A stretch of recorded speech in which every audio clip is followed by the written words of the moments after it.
Martial Peak, Chapter 4791, Air. Su Yi had just started his path for the martial Dao, so he was unable to stay alive without sleep or food like Yang Kai. After exhausting himself in the daytime, he soon slumbered off when darkness descended. Yang Kai abruptly appeared beside his bed and looked silently at him. The teenage boy was sound asleep with his expression calm and his breathing stable. He was unaware that there was someone else beside him in his room. Just 1 hour later, Yang Kai could clearly feel that the faint yuan qi in the teenager's body was running in the cultivation route of the Great Nothingness scripture. Although he already had such a speculation, he was still shocked upon sensing it. The teenage boy was really cultivating the Great Nothingness scripture in his dreams, and it actually worked. This was something that was unheard of. It had to be noted that a person's consciousness was in chaos in their dreams, just like a shattered space, there was no order to speak of. However, Su Yi seemed to have a special instinct that could allow him to do things in his dreams that no one else could. After a night of observation, Yang Kai realized that it took Su Yi about 6 hours to finish running a full circulation. Hence, the yuan qi in Su Yi's body only managed to run fewer than 2 orbits after one night. Despite that, his weak yuan qi had still been slightly strengthened. When Su Yi awakened the next day, he was pretty energetic. Since he had already started cultivating the Great Nothingness scripture in his dreams, there was no longer any reason to be restricted in any way. Therefore, when he heard from his honored master that he was allowed to start cultivating, he was ecstatic. Yang Kai sat down beside him and gave him some instructions. However, he soon found a problem. The teenage boy could smoothly cultivate the Great Nothingness scripture in his dreams, but when he was allowed to cultivate freely, his progress was basically stagnant. Half a day had passed, but he had only run half a circulation. There were also times when he almost made mistakes in the cultivation route. The boy was embarrassed by his performance as his face flushed. Despite that, he persisted. Half a year had passed, so Li Yuan Wang personally came over and brought Yang Kai out. When Yang Kai was asked what he had discovered, he only said that he had felt the traces of Tao of time coming from the disciple who had achieved a breakthrough, but there was nothing else. Li Yuan Wang didn't probe him further. It had been years since those from the cave heavens and paradises started studying the Great Nothingness scripture, but they still hadn't found any clues. It was expected that Yang Kai hadn't discovered anything new after studying it for just half a year. After the matter in Langya Paradise was solved, Yang Kai was supposed to go back to High Heaven territory and get some rest. At the same time, he had to send his own open heaven realm masters to the different small source worlds of those cave heavens and paradises to get some training.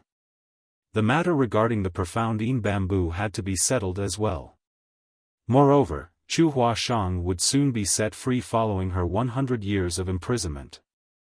Nevertheless, he wasn't in a rush to set off on his journey because of Su Yi. Instead, he stayed in Langya Paradise and lived on Gupan's spirit province for a time. 1 month later, Su Yi was finally on the right track in his cultivation journey. However, he seemed to be 2 different people during the daytime and nighttime. His performance was terrible while he was awake. Although he had been working hard, his improvement was negligible due to his weak aptitude. On the other hand, his improvement was rapid during the nighttime. After every dream, the yuan qi in his body would be increased significantly. Moreover, Yang Kai realized that as time passed, the teenage boy could cultivate the Great Nothingness scripture increasingly faster in his dreams. He had never expected his third disciple to be such an eccentric person. It was as though the boy had 2 different aptitudes. One of them was his daytime aptitude. Despite Yang Kai's nurturing, Su Yi's aptitude was still below average. Nevertheless, the aptitude that he showcased in his dreams was excellent. Although it wasn't as extraordinary as Zhao Ye's, he could be considered a gifted person. Therefore, in just a month, Su Yi made it to the initial element stage. Since his aptitude wouldn't change so easily, the only explanation was that the flow of time in his dreams was different. Su-yi had said that he felt like he had spent days in his dream every time he slumbered off. In other words, he had more time to cultivate in his dream than during the daytime, which was why his progress was rapid in his dreams. Was this due to his talent in the Tao of Time? He actually had more time to spend in his dreams. Yang Kai had a feeling that he had taken on an incredible disciple. All of a sudden, he was looking forward to what Su-yi would grow up to be. More than 10 days later, Gupan returned to her spirit province. Although she was still in the sixth order open heaven realm, Yang Kai could clearly feel that her heritage had been significantly strengthened. He couldn't help but think that small source worlds were truly extraordinary. The reason the cave heavens and paradises could stay powerful and rule over the entire 3,000 worlds for such a long time was no doubt thanks in part to the small source worlds. Since Gu Pan had returned, and his business was completed, Yang Kai decided to bid her farewell. He couldn't figure out more things regarding Su-yi for the time being, but Su-yi was cultivating in his small universe, so as the boy grew up, Yang Kai would eventually find out the things he wanted to know. Yang Kai had come to this place with a group of high-rank open heaven realm masters, but he was all alone when he left. Since he was already used to this kind of situation, he didn't feel lonely at all. During this period of time, he had been nurturing the profound yin bamboo in his small universe. Since the black ink strength had reappeared, the profound yin bamboo would definitely be in hot demand in the future. At the very least, all of Voidland's open heaven realm masters would need it. On the other hand, those from the cave heavens and paradises would buy the bamboo from high heaven territory in bulk. Nevertheless, the downside of profound yin bamboo was that it was only one of the 12 minor pillars. Regardless of how it was nurtured, it would never be comparable to the 4 universe pillars. Moreover, only high-rank open heaven realm masters could use it. The small universes of the cultivators below the high-rank open heaven realm hadn't materialized, so they were unable to nurture profound yin bamboo in them. Therefore, Voidland's open heaven realm masters couldn't use the profound yin bamboo for the time being. A person had to consume the heritage of his or her small universe in order to nurture more profound yin bamboo. Others might not be willing to do this, but Yang Kai didn't mind it. The small stone race members living in his small universe were continuously increasing his heritage 10 times faster than usual. All he had to do was send a lot of materials into the small universe so that the stone kings of the small stone race could produce more pebble eggs. As long as the benefits brought to the small universe by the small stone race members could replenish the consumption of nurturing the profound yin bamboo, Yang Kai's power wouldn't be affected. Certainly, in that case, it would take him a longer time to make it to the 7th order, but it was a price that had to be paid. Presently, Yang Kai was moving across the void on his own. He passed through several great territories, but there came a moment when he suddenly looked in a particular direction and appeared amazed. In that direction, there was a gigantic creature moving across the void, heading to some unknown place. The void in the 3,000 worlds was not safe. When he and Zhang Ruoxi left for the outer universe for the first time and arrived at the 3,000 worlds, they came across a myriad facets insect. The unsuspecting duo was swallowed by the insect, which resulted in their separation. While Yang Kai fell into 7 Wonders Land, Zhang Ruoxi was pretty lucky, and after going through some hardship, she found her way to Langya Paradise and became a disciple. She had been cultivating there ever since. Other than the myriad facets insect, there were also a lot of strange space beasts. Some space beasts kept to themselves while some of them would attack the cultivators that passed by. There were also some that loved going to places where many people had gathered together. The reason there was a void dock in front of every major star city wasn't solely to inspect the cultivators that moved in and out of the place, it was also set up to ward off any space beasts that might attack them. When Yang Kai was navigating through the void in the past, he had come across space beasts from time to time. When he was still weak, he would naturally avoid them, but now that he was in the 6th order open heaven realm, most space beasts were not a match for him. However, the creature in front of him now wasn't a space beast. Instead, it was a being that was far more powerful than space beasts and even divine spirits. A giant spirit god. So far, Yang Kai had only met 2 giant spirit gods. One of them was Ada, who had been loitering outside the star boundary. The other was the black-inked giant spirit god, who had passed away in the ancestral land. The azure dragon spear was given to him by Ada back then, and over the years, Yang Kai had brought the spear with him to venture into different parts of the universe, making some achievements with its help. Nevertheless, after the star boundary was rejuvenated, Ada decided to leave. There had not been any news about him since then. During this period of time, Yang Kai had not even met anyone who had seen another giant spirit god. Yang Kai had never expected that while he was returning to high heaven territory, he would bump into a giant spirit god. Could it be Ada? He wasn't certain about it. Supposedly, there were only a small number in the giant spirit god clan, so this giant spirit god was possibly the one Yang Kai knew. He thus dashed forward and soon saw the colossal figure. For every step the giant spirit god took though, he could move across a vast distance in the void. His speed was actually slightly faster than when Yang Kai used instantaneous movement. Ada. Yang Kai spoke to him using a secret technique to magnify his voice, but the giant spirit god ignored him and kept moving forward. Yang Kai gritted his teeth and manipulated space principles. After his figure flickered several times, he finally reached the colossal creature and stood on his shoulder. The giant spirit god was truly massive. While standing on his shoulder, Yang Kai looked just like a grain of dust. Although it wasn't the first time Yang Kai came across a giant spirit god, the emotions in his heart still undulated when he laid eyes on one. He supposed the heavens were truly incredible as such a gigantic creature could exist in this world. Ada. Yang Kai shouted right beside his ear using the same secret technique. However, the other party still ignored him and rushed forward in silence. Yang Kai examined him for a moment and confirmed that this giant spirit god wasn't Ada. That was because Ada had a bald head while this giant spirit god had a few strands of black hair, which made him look a bit comical. Do you know Ada?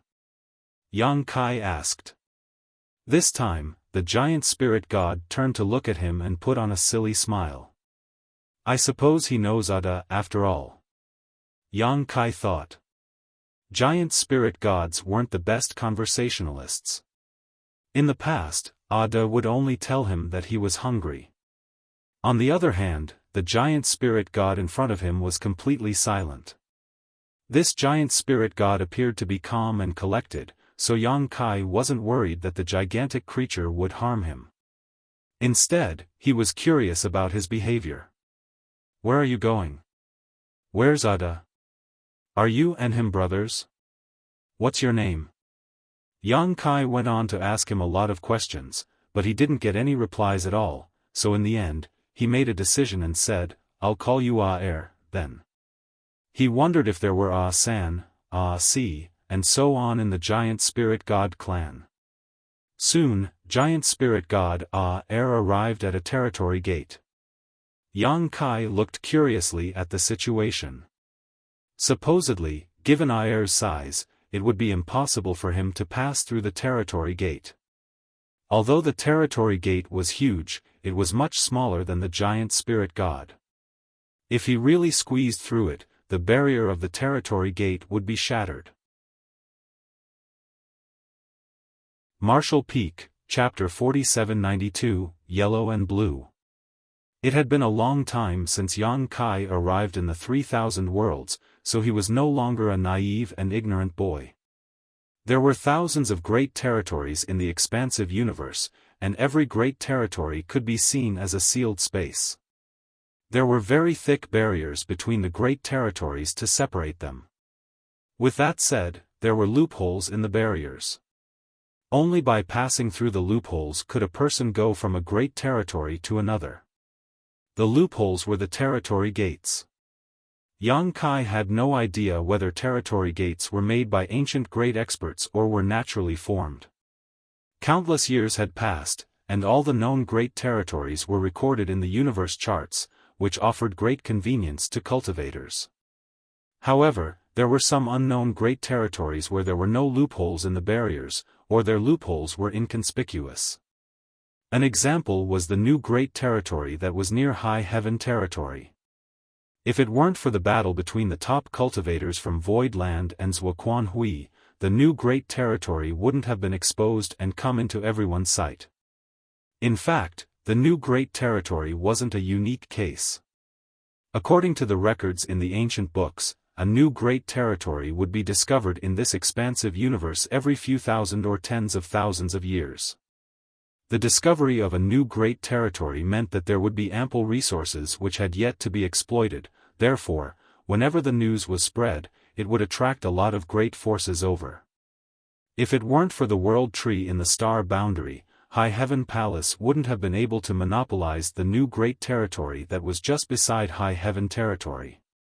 The cave heavens and paradises wouldn't have easily given up on it. At this moment, the gigantic giant spirit god was standing in front of the territory gate. In comparison, the territory gate looked as small as a mouse hole. Yang Kai was curious about how this giant spirit god would pass through this territory gate. Given the giant spirit god's power, he could probably just force his way through it. However, if he did that, the void barrier would likely be shattered. When that happened, the two great territories would be adversely affected. It wasn't just about a portal breaking into pieces. It might cause an upheaval in both great territories. Although the giant spirit gods were reticent, they were obviously aware of this truth. Therefore, under Yang Kai's watch, the colossal creature's power suddenly surged as his figure rapidly shrank. The giant spirit god Air eventually stopped when he was small enough to pass through the territory gate. It wasn't until this moment that Yang Kai realized the giant spirit gods were capable of doing this. At such a size, it wasn't hard for them to pass through a territory gate. He suddenly recalled Bai Shi, who was also a colossal giant. The entire void land resided on his back. Bai Shi had previously said that if he wanted to move to another place, he had to shrink his true body in order to move past the territory gates. This was also the method used by giant spirit god, Air. However, the entire void land was on Bai Shi's back, so if he really shrank his true body, void land would cease to exist. That was the kind of loss Yang Kai would never be able to accept. Void Land was the first foundation he had built since he arrived at the 3,000 worlds. Void Star City, which was thriving, had a symbolic meaning, and it was also a great source of income. After Air became smaller, he directly plunged into the territory gate while Yang Kai was firmly standing on his shoulder. They then moved past the territory gate and arrived at a different great territory. Following that, the giant spirit god's figure expanded and returned to its original size. It seemed that he felt most comfortable in this state. Yang Kai had no idea where Air was heading or what the latter was doing. After hesitating between following him and returning to High Heaven territory for a while, he chose the former. It wasn't necessary for him to return to High Heaven territory as Hua Qingxi generally handled everything for him. In comparison, he was more interested in this giant spirit god. Yang Kai was wary of the Black Ink clansman that was hiding in some unknown place. He had personally experienced how powerful the resurrected will was, so he knew that the forces under his command could never resist it if it appeared before them. Although the cave heavens and paradises were now looking for the Black Ink clan member and many high-rank open heaven realm masters had streamed into the shattered heaven, no one could be certain whether they could find the enemy. Yang Kai reckoned that they would eventually find them though. The fact that the Black Ink clan member had exposed themselves meant that they could no longer bear to remain hidden in isolation and would certainly make a move again. If Yang Kai could gain this giant spirit god as an ally, he wouldn't have to worry if he came across the Black Ink clansman again. After tagging along with Air for about a month, Yang Kai finally understood why people never caught sight of any giant spirit gods even after such a long time. That was because a giant spirit god was extremely fast. Air's colossal figure could move at the speed of lightning across the void, so the average person might not notice him even if they brushed past him. If it weren't because Yang Kai was an expert in the Tao of space, he wouldn't have been able to chase after him even if he discovered him. After passing through more than 10 great territories, Yang Kai suddenly noticed a strange phenomenon. Usually, it was unlikely for him to come across other cultivators in the void. After all, space was vast, and everyone had their own business to attend to. Unless it was a coincidence or an agreed meetup, he usually wouldn't bump into anyone. However, when Yang Kai arrived at this latest great territory, he realized that many cultivators had come together in groups as they flew forward in his direction. There were also many flight-type artifacts of different styles, all of them glowing brightly as they sailed forth filled with people.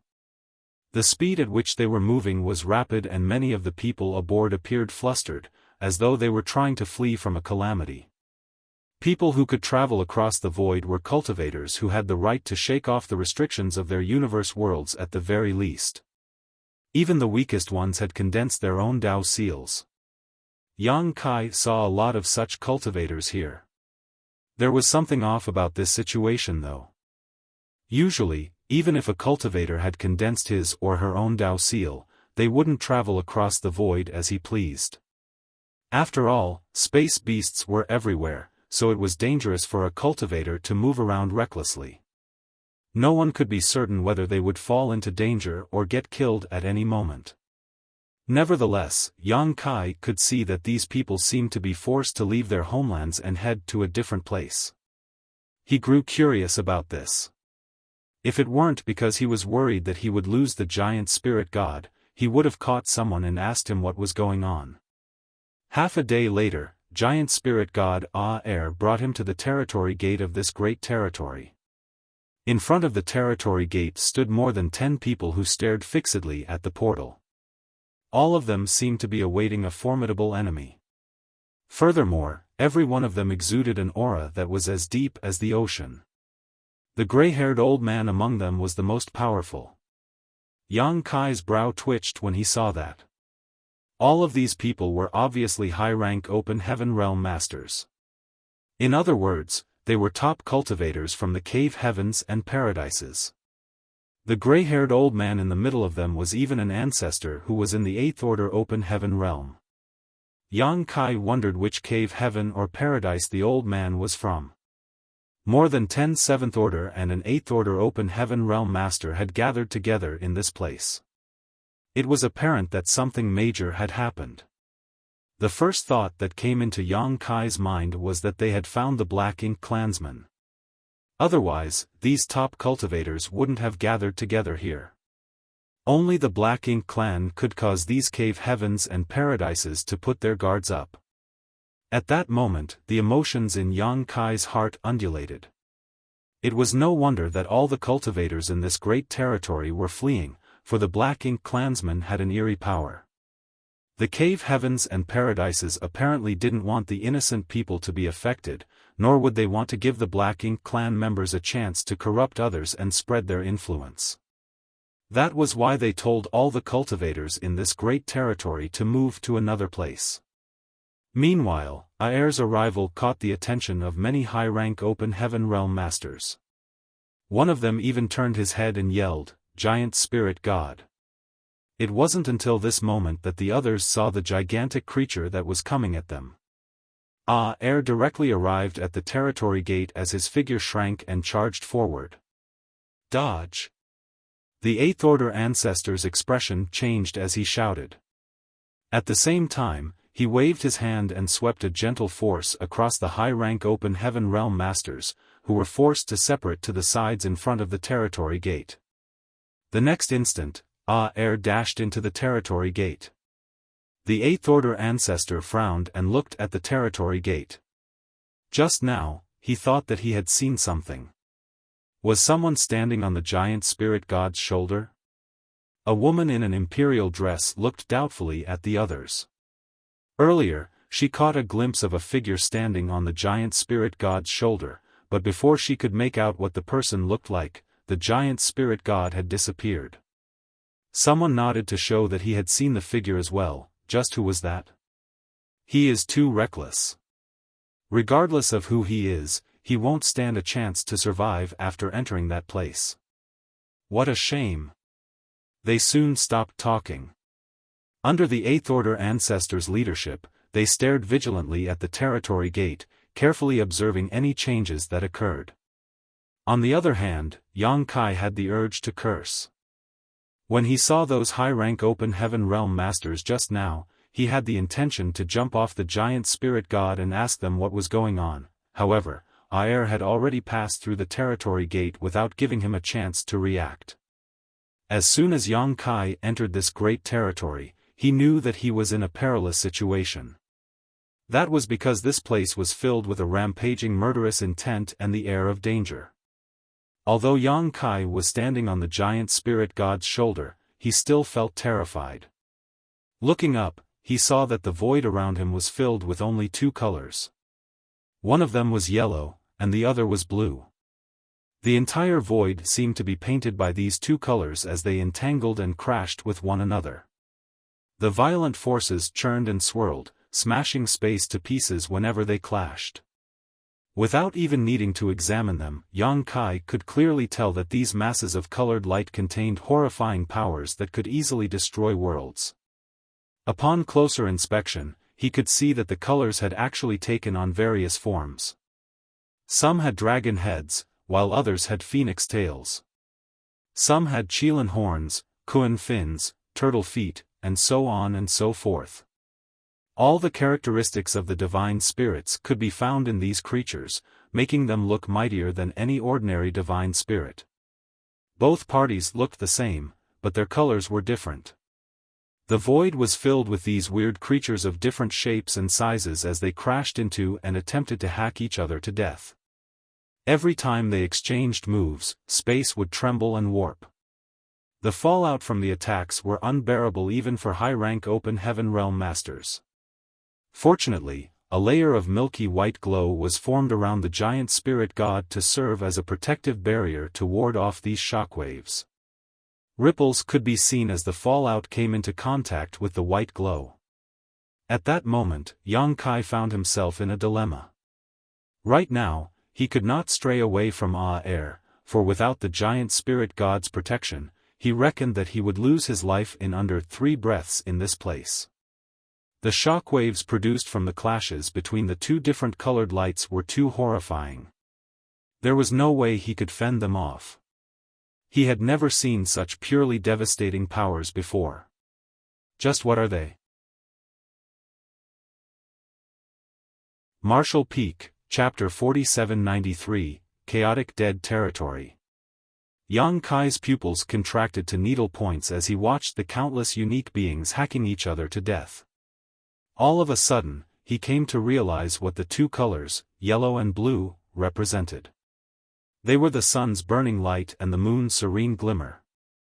Rumor had it that when the world was born in ancient times, the first ray of light appeared, and that light split into two which gave rise to yin and yang.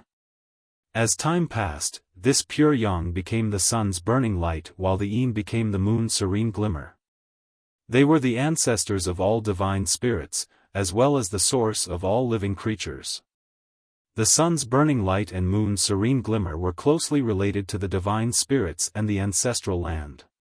In fact, they had supposedly lived in ancestral land for a long time in the ancient past.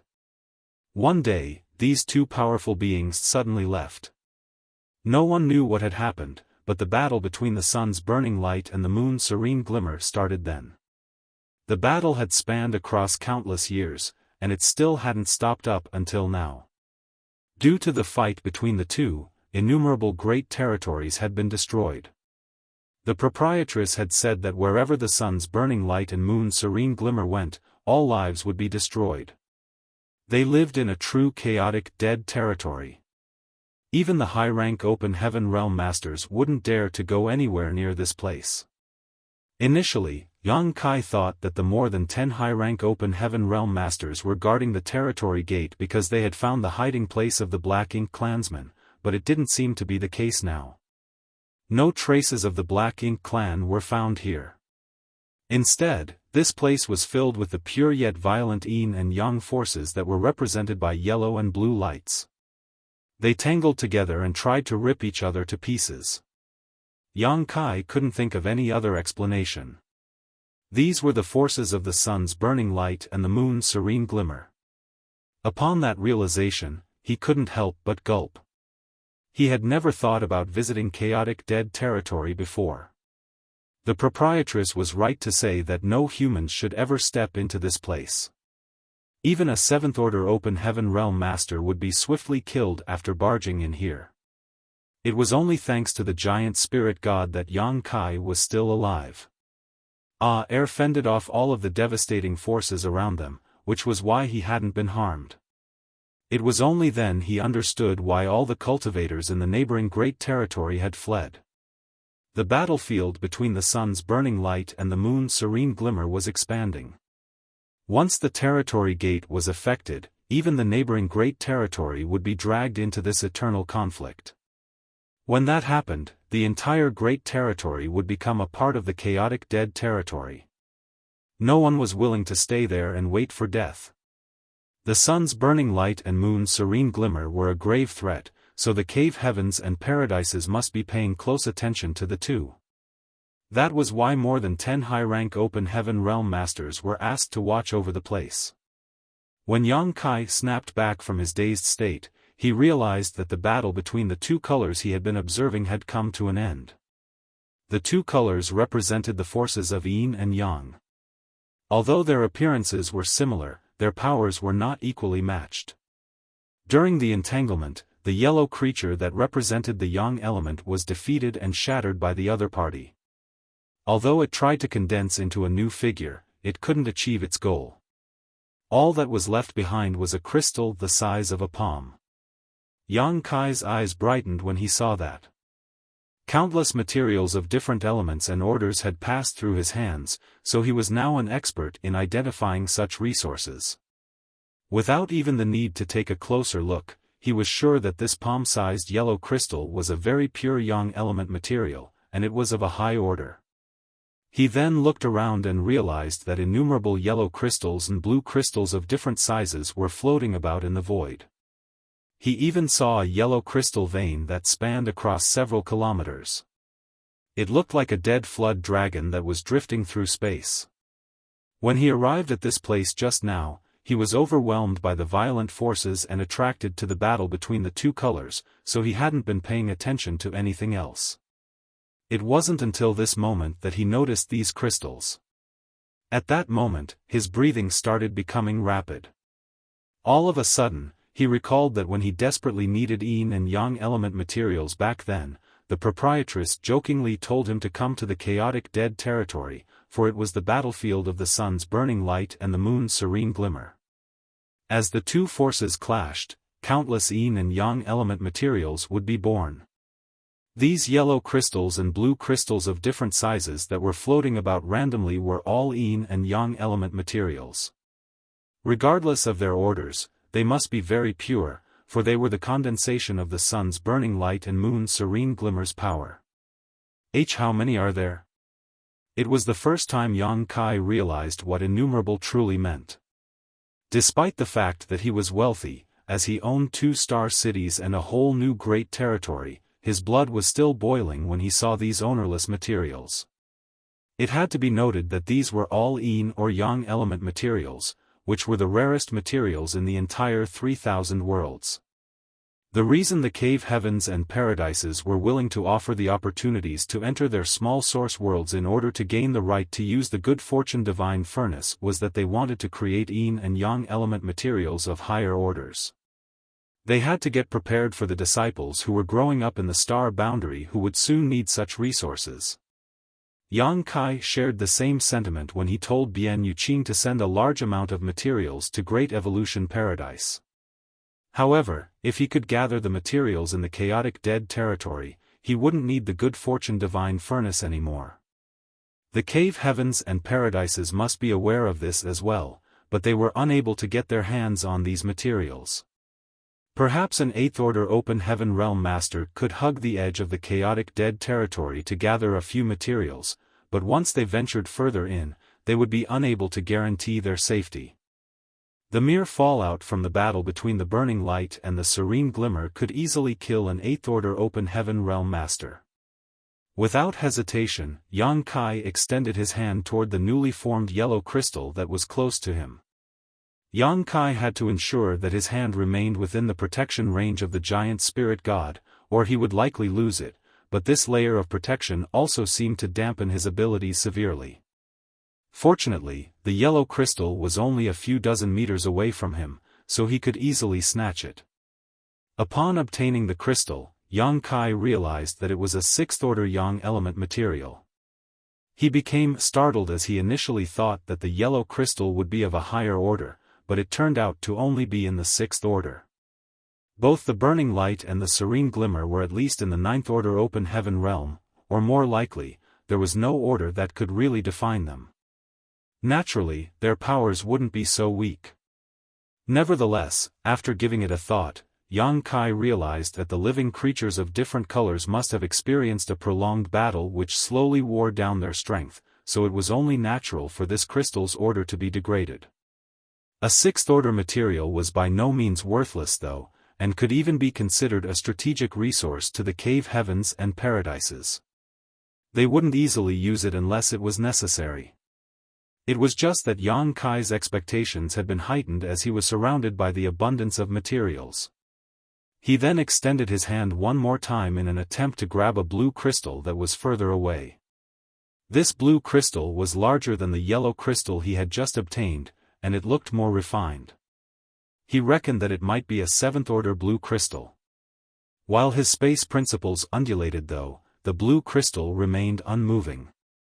Yang Kai became startled for a moment before he made another attempt, but he still couldn't snatch it. However, he wasn't given another chance as air suddenly began charging forward in a particular direction at the speed of lightning. Yang Kai quickly shifted his attention and looked in the direction air was heading. He stared intently at the front and targeted the yellow and blue crystals he would soon come across. He extended his hand from time to capture the yellow and blue crystals of different sizes. Within an hour, Yang Kai had obtained more than 100 materials. He didn't even have time to look into the orders of these materials, for any lack of concentration would result in missing another opportunity. Giant Spirit God Air naturally wouldn't cooperate with him as he seemed to have his own goal for coming to this place. Regardless of how loudly Yang Kai shouted beside his ear, he never slowed down. Yellow and blue crystals seemed to be everywhere in the chaotic dead territory and all one had to do was reach out to catch them. Nonetheless, Yang Kai was fully aware that it was all thanks to his giant spirit god companion. Without Air's protection, he wouldn't have been in the mood to capture these materials as he would have already been vaporized by the never-ending explosions around him. With that said, Yang Kai soon figured out some basic rules of this place. He would be able to easily capture the yellow and blue crystals within a radius of 50 meters around him, but he would be powerless to do so for anything beyond that distance. The entire chaotic dead territory was filled with those destructive forces.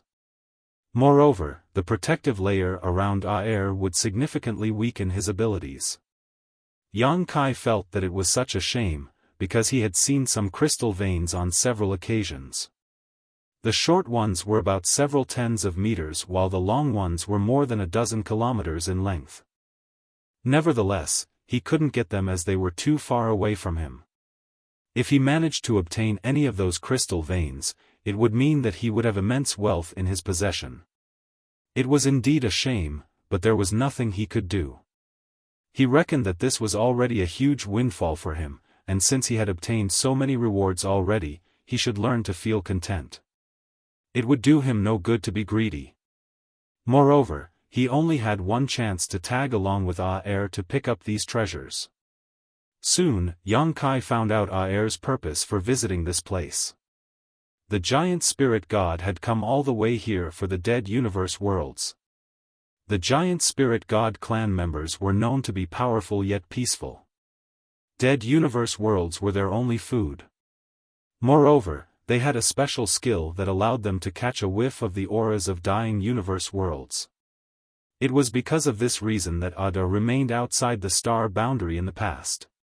He waited for a long time as he anticipated the star boundary to die, but in the end, Yang Kai managed to save the universe world with a world tree's root.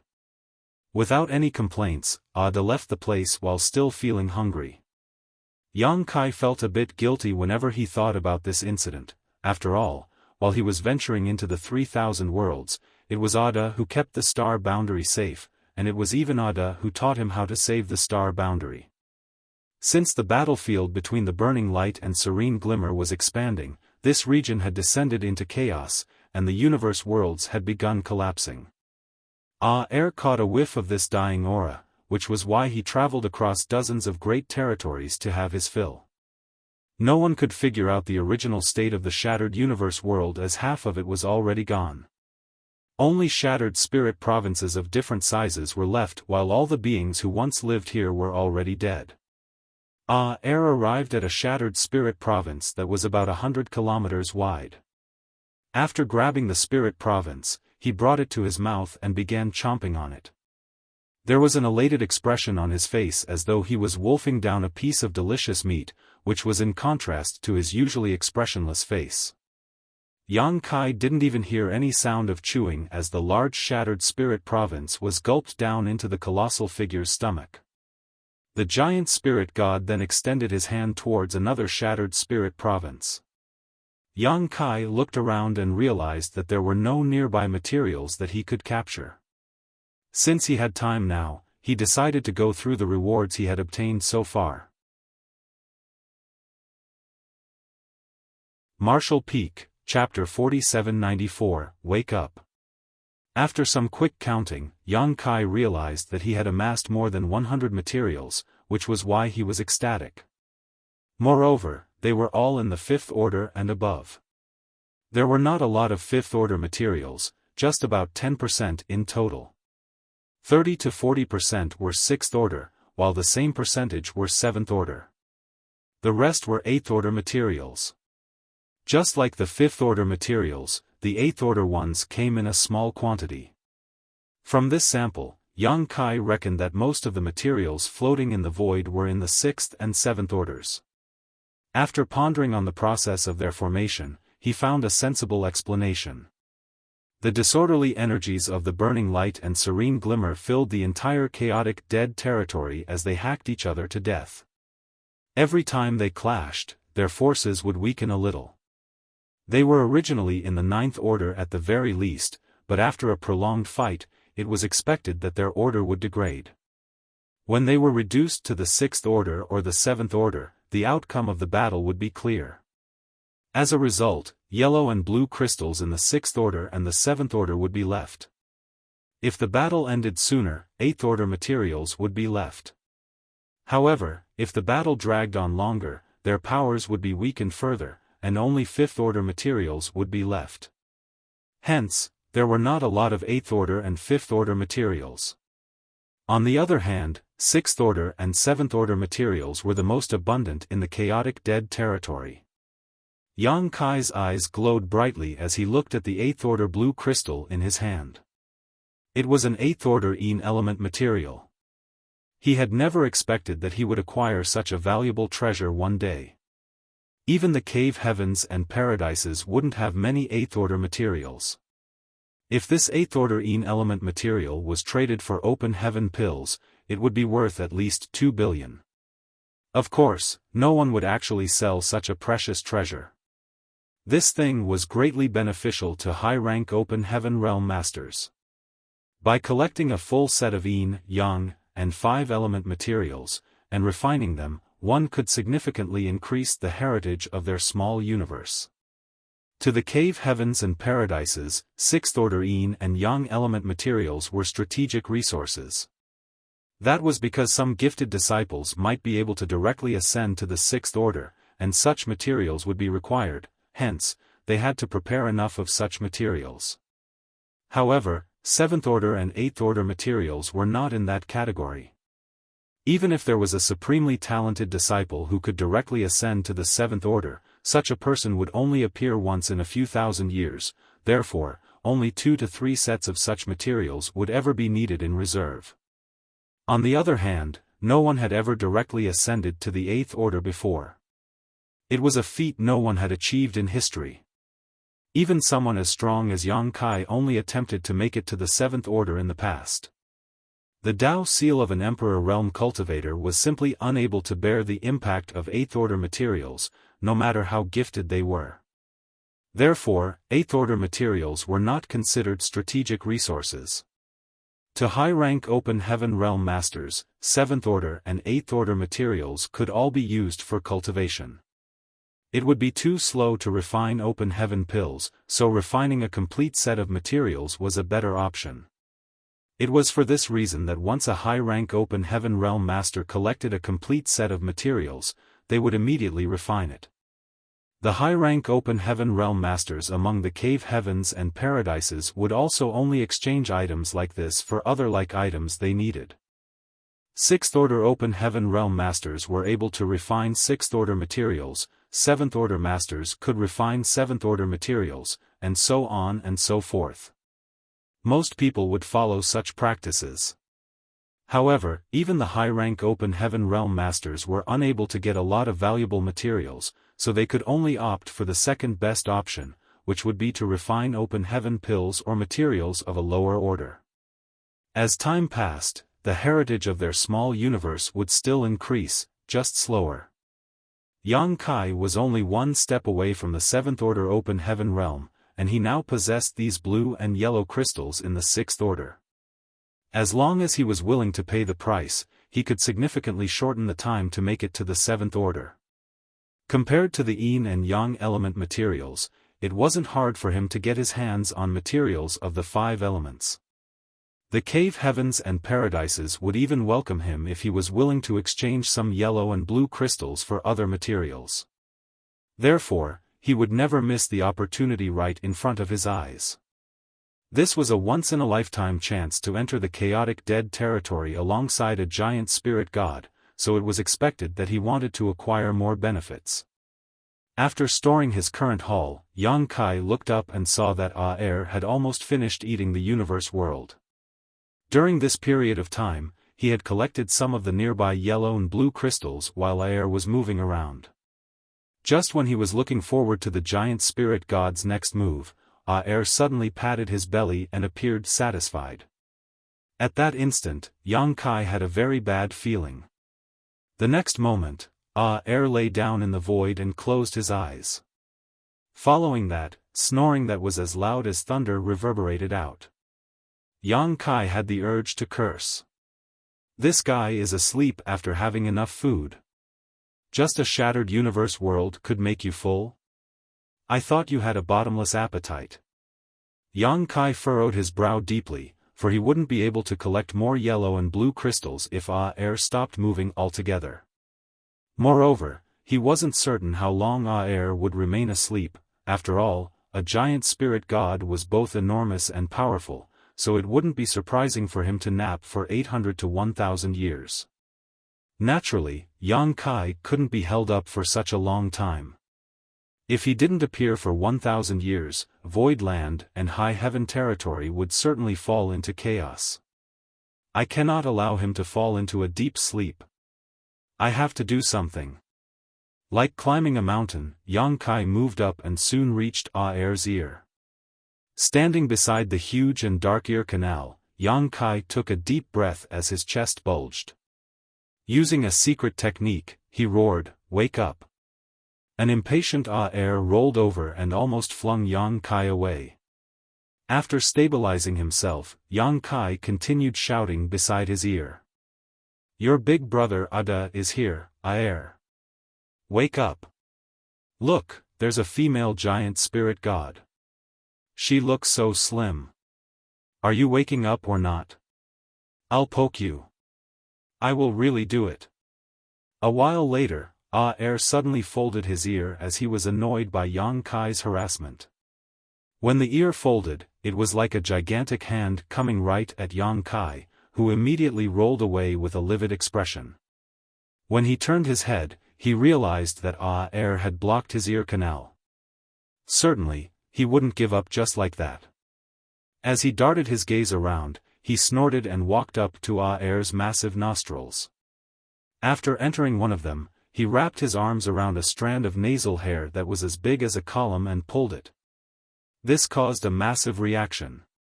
While it was effective, the outcome was horrifying. When air sneezed, Yang Kai felt like he was riding a small canoe in the ocean amidst a fierce storm. Regardless of how hard he clung on to the strand of nasal hair, he was still spurted out of air's nostril. Following that, he kept rolling away. Seeing that he was about to leave air's protection range, he hurriedly assumed his dragon form. Following a desperate dragon roar, Yang Kai's 10,000 meters long dragon form wrapped around air's calf like a snake, which finally saved him from the calamity. After the storm, Yang Kai returned to his human form with a pale face. Air had absolutely no ill intentions, but his reaction almost sent Yang Kai to the Yellow Springs. Yang Kai decided not to provoke him again as he had no idea what would befall him next time. It would be unfortunate if he was killed by air. However, he didn't want to just wait around and do nothing. After looking around, he decided to try to capture more yellow and blue crystals. While air was essentially motionless in his sleep, the yellow and blue crystals floating in the chaotic dead territory were moving around. Following the impact of those violent forces, the innumerable yellow and blue crystals were thrown about in random directions, and some of them would brush past air from time to time. These were the crystals Yang Kai could capture. He then dashed towards air's head, which was a better position as he could get a better view of his surroundings. After that, he sat down with his legs crossed as he decided to wait for the gains to come to him. He was only able to acquire crystals that were within a radius of 50 or so meters around him, which was a shame as he missed a lot of potential treasures. It would be wonderful if he could capture targets that were further away from him. All of a sudden, Yang Kai slapped his own forehead and chastised himself for being so foolish. He had something he could make use of, but the idea never came to mind previously. He then summoned his azure dragon spear, and as he infused the power of his dragon vein into the spear, the weapon soon grew longer. When Yang Kai's dragon form was about 1,000 meters previously, the azure dragon spear could also expand to the same length. However, since he became a grand dragon, he had not used azure dragon spear while in his dragon form. He wondered if the spear could also become 10,000 meters long now. Yang Kai reckoned that his spear could do that, but when he turned into a grand dragon, his claws and teeth were the sharpest weapons in the world, so there wasn't a need for him to use the azure dragon spear. He had never heard of a grand dragon who used an artifact to deal with his enemies before. To a grand dragon, his body was the most powerful weapon. The only thing that made Yang Kai feel worried was whether the azure dragon spear could bear the impact of the forces coming from the burning light and serene glimmer. After all, even 8th Order Open Heaven Realm Masters were unable to withstand such impacts. Yang Kai carefully stuck the azure dragon spear out of air's protection range, revealing only its tip. The devastating forces in the void caused the tip of the spear to tremble, and Yang Kai could even hear a muffled dragon roar coming from the spear. However, he was surprised to learn that azure dragon spear was able to withstand the remnant forces brushing past it. After giving it a thought, he realized the reason behind it.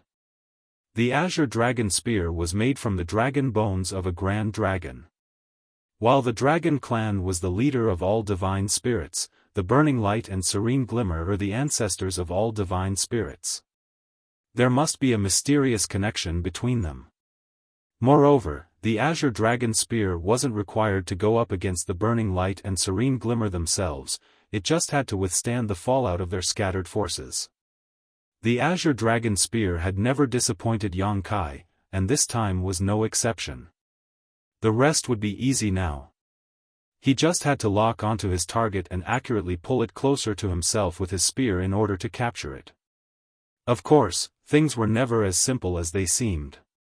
The first target that came into his sight was a blue crystal the size of a head with a refined appearance that was just 1,000 meters away from him. Yang Kai quickly intercepted it with his spear and slowly pulled it closer to himself. During this period of time though, he had to go against the disorderly forces in the void, which required precise control over the angle and amount of force he exerted. There were several times when he almost lost the crystal. After a good 3 days of hard effort, he finally pulled the head-sized blue crystal to a spot that was within the 50 meters radius he could exert his powers over. Martial Peak, Chapter 4795, Seeking Wealth. Yang Kai extended his hand and manipulated space principles to capture the blue crystal. It was an 8th-order material. The blue crystal the size of a head was an 8th-order material, which was much larger than any of the yellow and blue crystals he had obtained previously. A blue crystal of such a size was definitely worth a lot more than 2 billion open heaven pills. It was at least several times more than that amount. An elated Yang Kai marveled at it for a moment before putting it inside his small universe. His small universe was now divided into 3 territories. One of them was for the cultivators who came from Pear Flower Cave Heaven to live. This territory was slightly less than half of the entire small universe. The second territory was for the small stone race to live. Yang Kai had high hopes for these small stone race members, so he had to give them the best environment to live in. This territory was also the largest as it was bigger than the living space of the human cultivators. The last territory was the medicine garden, which was also the core region. When Yang Kai built a medicine garden in the small sealed world in the past, he transplanted a lot of spirit plants there. During his ascension to the open heaven realm, he refined and absorbed the small sealed world, which allowed it to merge with his small universe. The medicine garden was also transferred to this place. Although this territory wasn't big, it was the place where Yang Kai stored his most valuable treasures. The rewards he had obtained from selling healing pills in Langya Paradise were all placed here as well. The medicine garden was a restricted area for the cultivators and the small stone race living in his small universe. Without his permission, no one could go anywhere near it. Yang Kai's confidence was boosted following his first fishing success. While standing on Aer's head, he swept a glance over the surroundings with a pair of eagle-like eyes as he would never miss an opportunity. Soon, he saw another blue crystal that was hovering in a spot that was several hundred meters away from him. He decided to capture it using the same method. There were times when he missed his targets. After all, it would be difficult to control the Azure Dragon Spear if it was extended too far away from him. In this kind of place, a 6th-order open heaven realm cultivation was completely useless. A special kind of finesse was required. Only by leveraging skill and strength could he slowly move materials closer to himself. This required a lot of patience as well. The slightest impatience could make days of effort go down the drain. Faced with a sky full of yellow and blue crystals, no one would run out of patience though, and it was the same case for Yang Kai. Gradually, he became more adept at his task and the number of targets he missed dropped significantly. Now, it only took him at most 2 days to move a target that was within a radius of 1,500 meters closer to himself.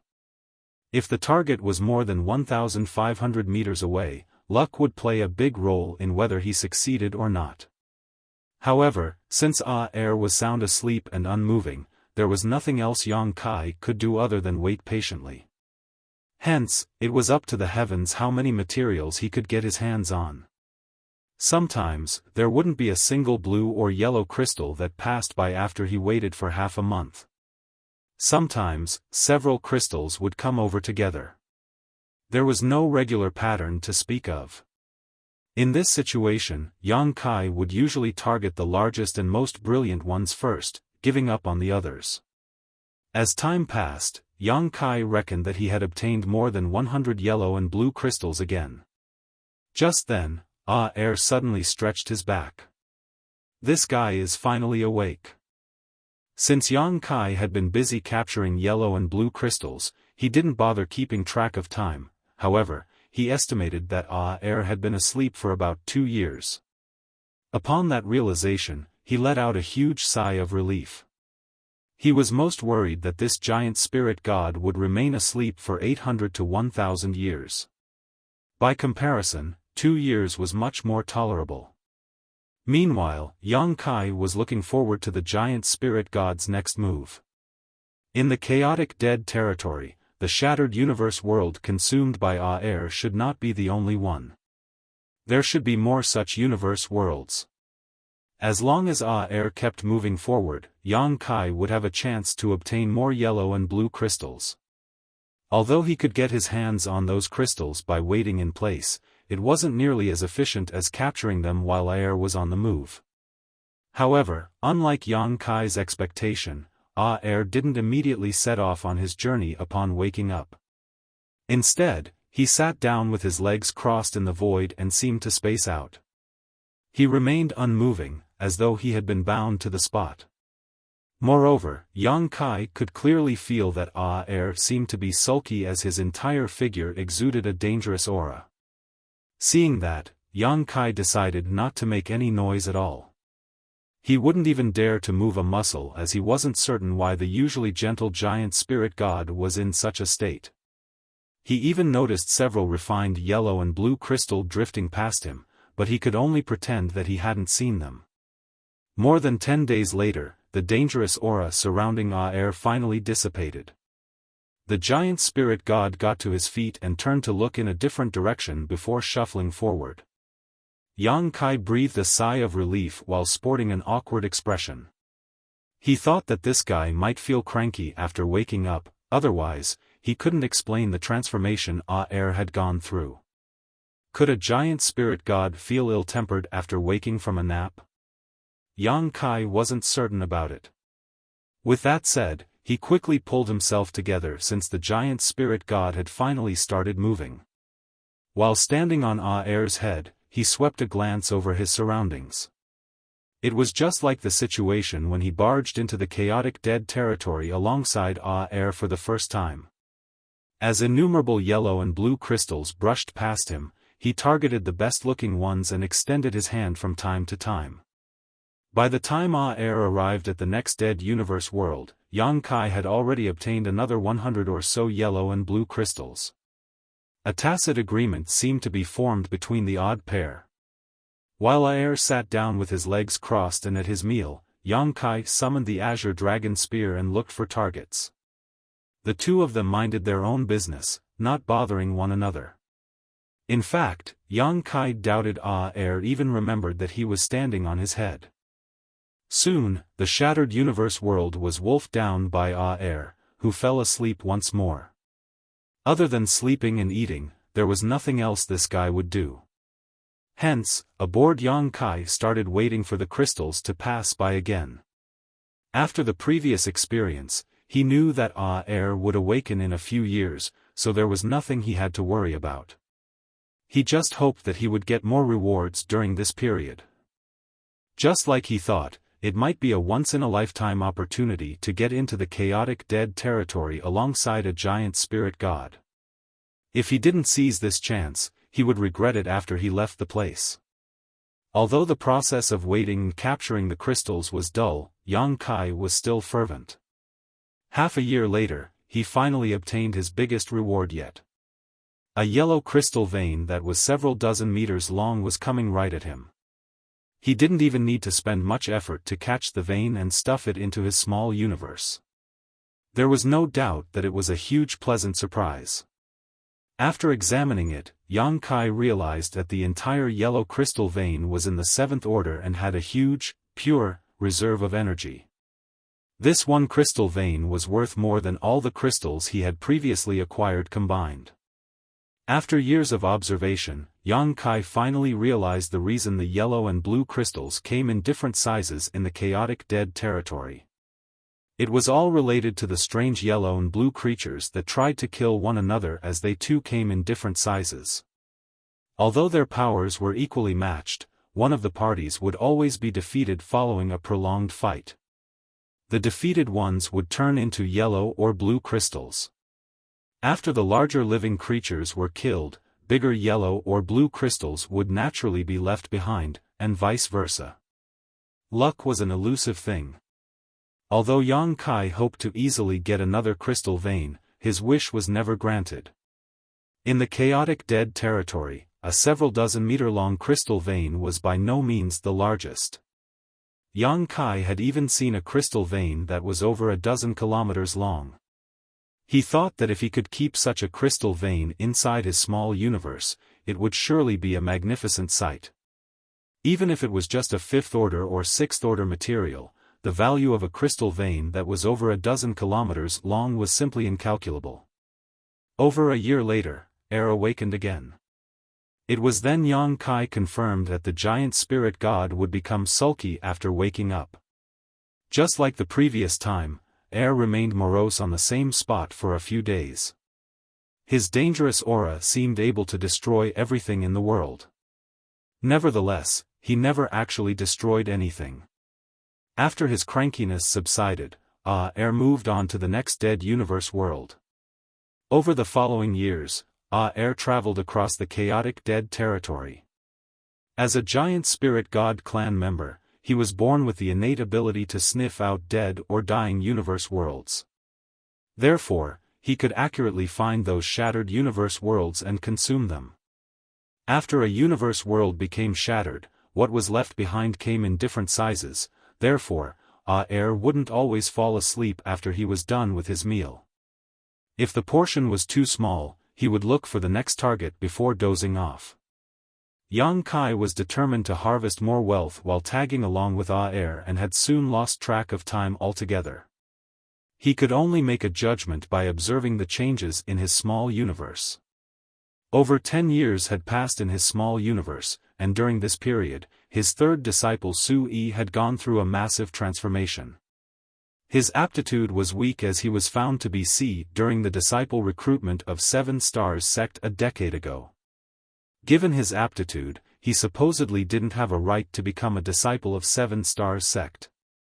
In the eyes of the top cultivators in the Void Continent, a cultivator with such an aptitude would never achieve anything great in life even if he had a good teacher and ample resources. However, Su-yi's growth far surpassed his aptitude. It only took Su-yi 10 years to become a transcendent realm cultivator from an ordinary mortal. This kind of progress was actually on par with that of Xiaoya. Nevertheless, the reason Xiaoya progressed at such a slow rate in the past was that Yang Kai had deliberately suppressed her cultivation. If she was allowed to cultivate freely, her speed would have been much greater. Su-yi's aptitude was clearly weaker than Xiaoya's. In fact, in this expansive universe, Yang Kai had never seen a cultivator who was on par with Xiaoya when it came to cultivation speed. Even though there were many disciples in Void Land and High Heaven Palace, Xiaoya was still the brightest. However, compared to his C aptitude, Su-yi's growth was simply unbelievable.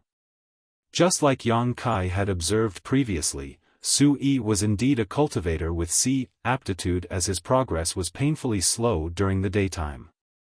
However, once he fell asleep at night, he seemed to become an entirely different person. Given his transcendent realm cultivation, he supposedly didn't need to sleep. Nonetheless, just like an ordinary mortal who had never cultivated, when darkness descended, Su-yi would lie down on the bed and easily slumber off. This was a special talent as well as his cultivation method. All the elders in 7 Stars sect admired their ancestor even more after taking notice of this. A disciple with such a weak aptitude could still achieve excellent results following Yang Kai's guidance. He had practically achieved the impossible, so Shang Guanji and the others reckoned that they were no match for the ancestor when it came to vision. Martial Peak, Chapter 4796, Who is the Big Brother or Big Sister? 10 years after Yang Kai entered the chaotic dead territory alongside giant spirit god Air, he finally had a chance to witness the clash between the real sun's burning light and the moon's serene glimmer. At that time, Ah-Er was heading to his next destination while Yang Kai was looking for fishing targets. It was at that moment that Yang Kai caught a glimpse of a dazzling explosion of light. When he turned his head, he saw that in the far depths of the void, there was a colossal yellow light that was as splendid as a rising sunday. Across from the yellow light, there was an equally mighty blue light that was charging right at it. In the next instant, the universe itself seemed to tremble as chaos descended all around. The protective layer around Ah-Er expanded by several dozen meters all at once.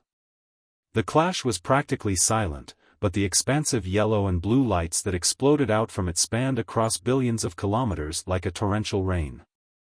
The entire chaotic dead territory seemed to be filled with these colors all of a sudden. The dots of light soon turned into the unique living creatures that Yang Kai had seen before, which then proceeded to tear into each other. Witnessing this sight, Yang Kai realized that these strange creatures could be considered soul clones of the burning light and serene glimmer. The impact of this clash only subsided after 10 or so days, and the encounter left Yang Kai's heart in turmoil. If he hadn't witnessed it with his own eyes, he would never have believed that such horrifying beings really existed. He couldn't even make out the true appearances of the burning light and serene glimmer. All he could see was the two devastating powers crashing into one another. The fallout from such a clash could instantly annihilate an eighth-order open heaven realm master. Only a being as powerful as a giant spirit god could possibly withstand such an impact. Since more soul clones were now fighting in the chaotic dead territory, it was actually good news for Yang Kai. Perhaps he could gain more benefits now. After one of the parties was defeated, yellow or blue crystals would be left behind, and these were the treasures he could obtain. When giant spirit god Ah-Er was done with his meal, he fell into a deep sleep again. While standing on his head, Yang Kai held the azure dragon spear in his hands and looked for new targets. After a day of hard work, he finally managed to move a blue crystal half the size of a human from 600 meters away to somewhere close to him. However, before he could capture it, he felt a strange energy fluctuation coming from a nearby spot. The next moment, the blue crystal the size of half a human brushed past him. Drenched in cold sweat, Yang Kai hurriedly turned his head. What came into his sight sent a chill down his spine as he instantly clenched his azure dragon spear tightly.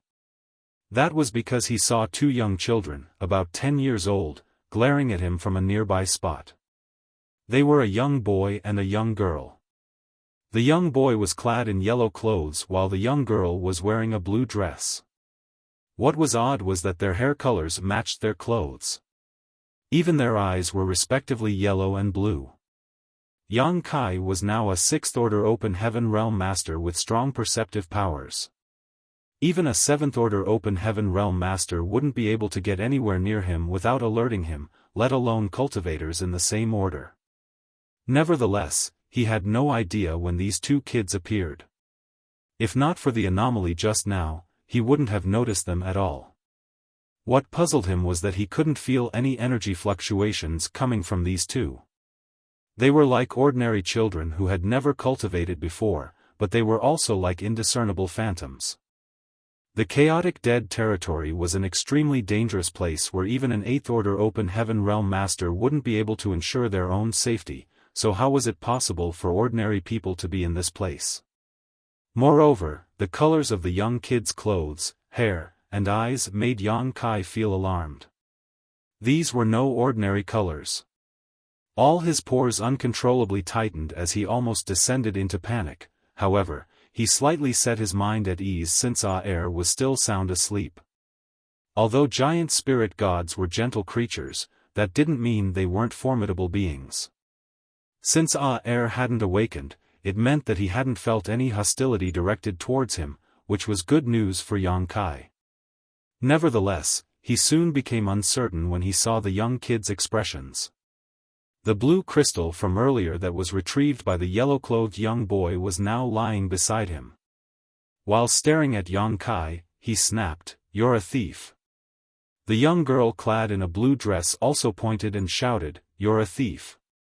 The young boy turned his head and frowned at the young girl, stop mimicking what I say. Displeased, the young girl refuted, no one mimics what you say. That was what I wanted to say. The young boy stopped frowning as though he wasn't in the mood to bicker with her and said, go somewhere else and say whatever you want. Don't repeat after me. The young girl snorted.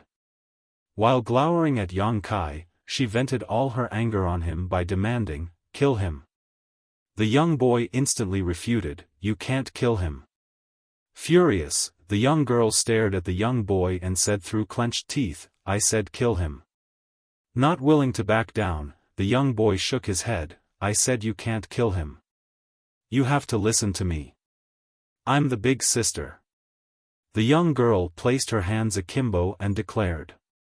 Still calm and collected, the young boy shook his head, you're wrong. You're supposed to listen to me because I'm the big brother. I'm the big sister, and you're the little brother. I'm the big brother, and you're the little sister. The two children started arguing with one another as they were unable to make each other admit defeat. The young girl seemed to be ill-tempered while the young boy was much calmer. Regardless of how loud the young girl was, he would always flatly refute her. Moreover, they never took a breather when bickering with one another as though this kind of argument had persisted for years. Both of them were obstinate and insistent. Meanwhile, Yang Kai was now dripping wet with cold sweat. Although he couldn't feel any murderous intent coming from these two, he reckoned that it didn't require any murderous intent for such beings to kill him. To them, ending his life was the same as stepping on an ant, so what was the point of having murderous intent? No one would release murderous intent when they casually stepped on an ant. This was an extremely awkward situation for Yang Kai. Since he was in the depths of the chaotic dead territory, he was unable to leave the giant spirit god's protection. Once he did, he would be instantly killed.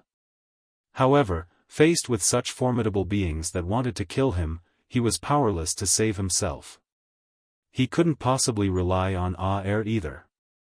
The giant spirit god was still sound asleep, so he apparently didn't care about what was going on around him. Moreover, Yang Kai doubted whether even the air was a match for these two. Presently, Yang Kai could only hope for the young boy to convince the young girl. Nevertheless, judging from their argument, he reckoned that it wasn't easy for the young boy to do so. Just when Yang Kai was at his wit's end, the two children suddenly fell silent and turned to look at him at the same time. The young boy said, why don't you tell us who the big brother or the little sister would be? The young girl said, why don't you tell us who the big sister or the little brother would be? Although they spoke at the same time, Yang Kai could clearly hear what they had said. This was a question without an answer, or at least without an answer that would allow him to survive.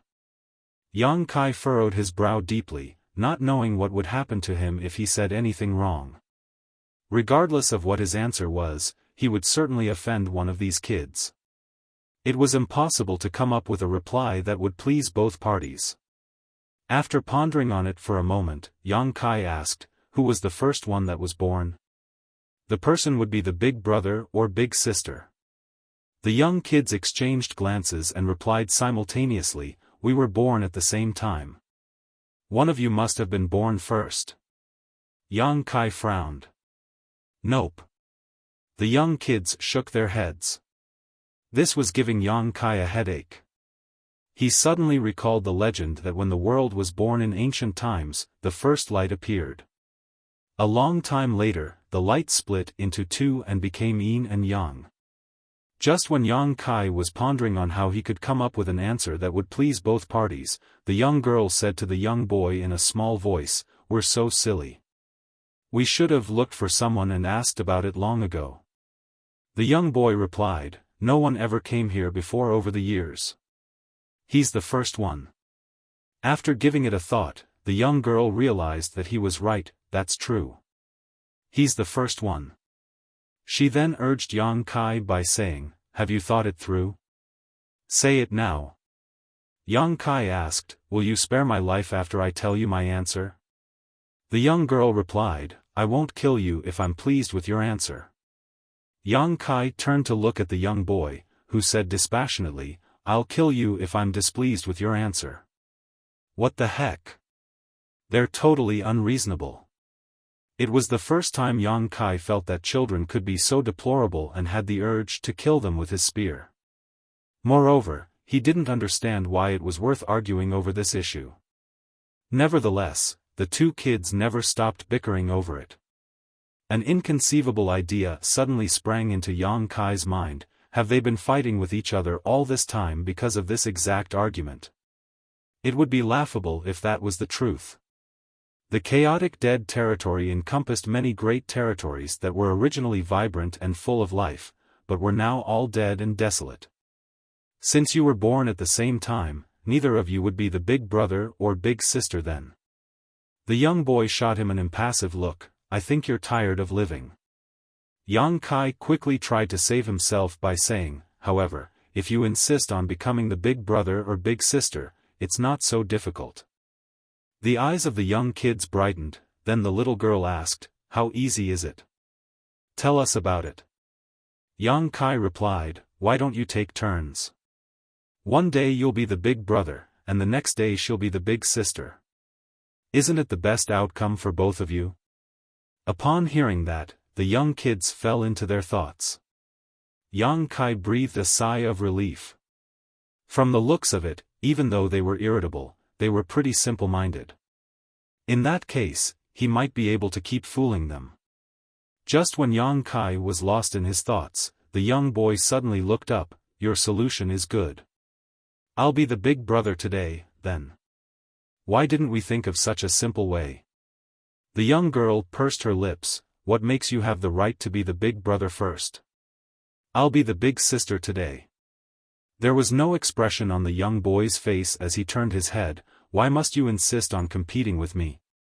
The young girl snorted. "It's you who insists on competing with me." A dumbfounded Yang Kai initially thought that the problem was solved, but a new problem popped up the next moment. Are they deliberately making things difficult for me? Yang Kai had the urge to beat them up as he clenched his azure dragon spear tighter, but he soon relaxed his grip while feeling dejected. As expected, not long after, the kids then turned to look at him and asked, "Why don't you tell us who the big brother or big sister would be today?" Yang Kai had the urge to kill himself as he roared, "Why can't both of you be the big brother and the big sister at the same time? What's the point of arguing over this issue?" Martial Peak, Chapter 4797, Good Little Brother and Little Sister. The young girl gazed dazedly at Yang Kai as she was dumbstruck by his abrupt fury. On the other hand, the young boy stroked his chin and fell into his thoughts for a moment before he looked up at Yang Kai. "You be the little brother, then." At that, Yang Kai was speechless. "Little brother." The young girl called out with ecstasy as her dream of becoming the big sister was finally realized. Although the target wasn't quite up to her expectations, it was acceptable. Hence, Yang Kai became their little brother. That was an outcome he had never expected, but he had no choice but to accept it. Judging from the way the young kids looked fervently at him, it was as though he would be directly killed and sent to the Yellow Springs if he dared to say no. He felt like a mountain had been pressed against him. It felt awkward to be the little brother to these young kids who looked like they were 10 years old. However, when thinking about these kids' real age and status, Yang Kai reasoned he was actually the one taking advantage of them, not the other way round. "Little brother." The young girl called out to him again with pleasure as she stared at him with a pair of blue eyes. Yang Kai could read her intention through her eyes, but he pretended to see nothing as his head jerked to the side. The young girl took a step forward and called out again, "Little brother." Just like the wind in winter, her voice became significantly colder. Yang Kai instantly felt all his bodily hair standing on end as his brow twitched. While scratching his face, he called out bashfully, "Big sister."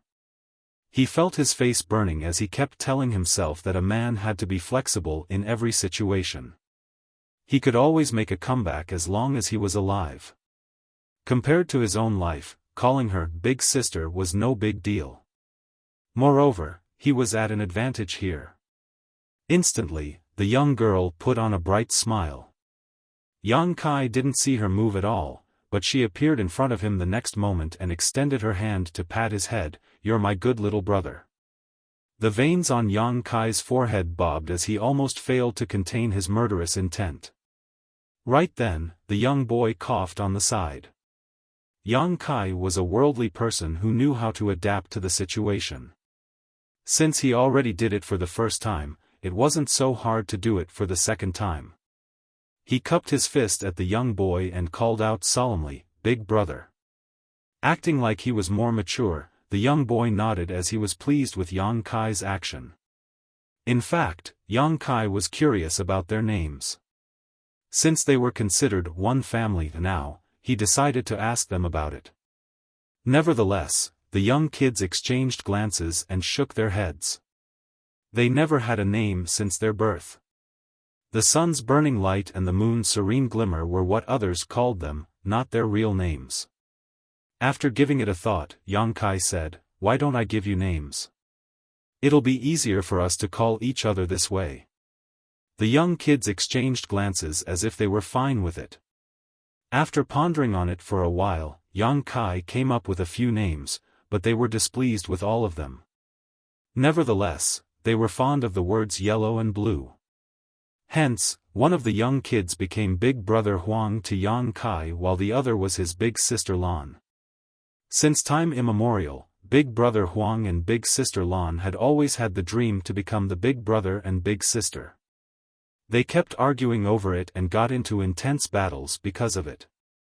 It wasn't until Yang Kai barged into their territory alongside giant spirit god Air that their wish was granted. Despite that, they had no idea what they should do after becoming the big brother and big sister. Yang Kai promptly gave them a hint by saying, "As big brother and big sister, you're supposed to take good care of your little brother." Big Brother Huang and Big Sister Lan nodded at the same time. Acting like an adult, Big Sister Lan said, "I'll definitely take good care of you.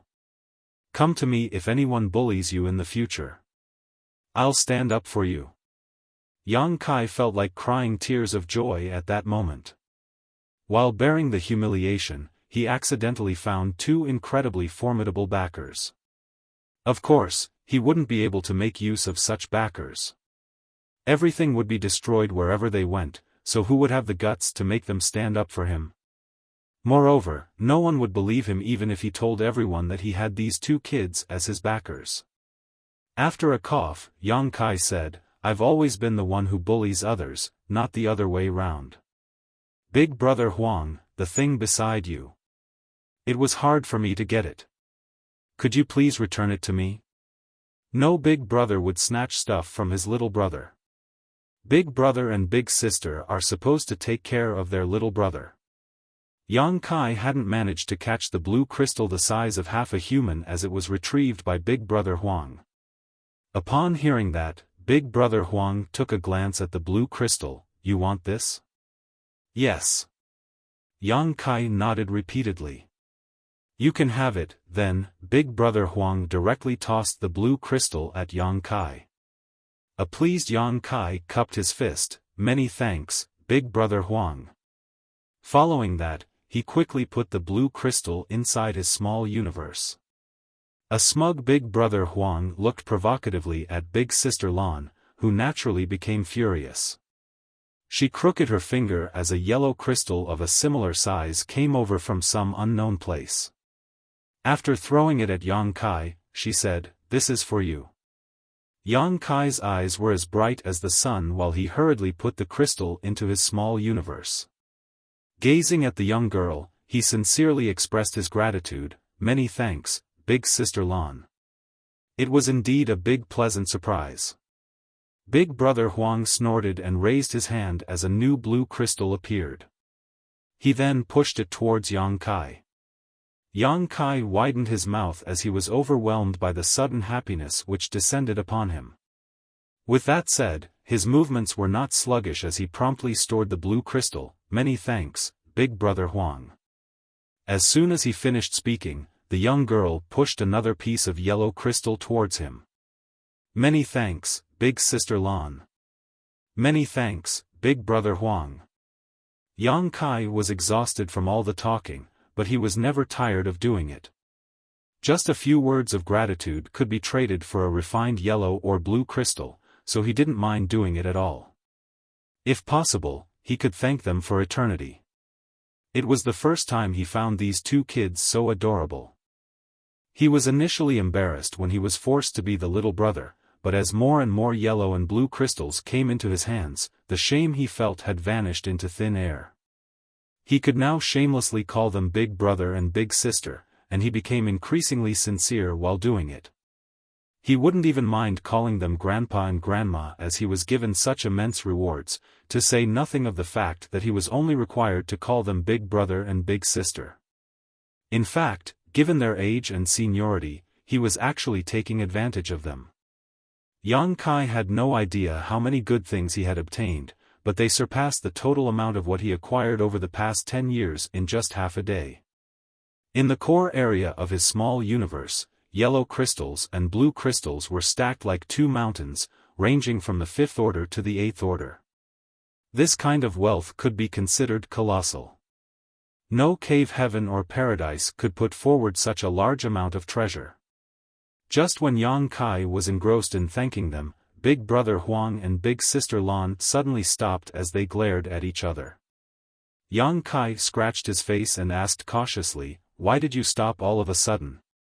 As he spoke, he quickly fished out a spirit fruit from his space ring to quench his thirst.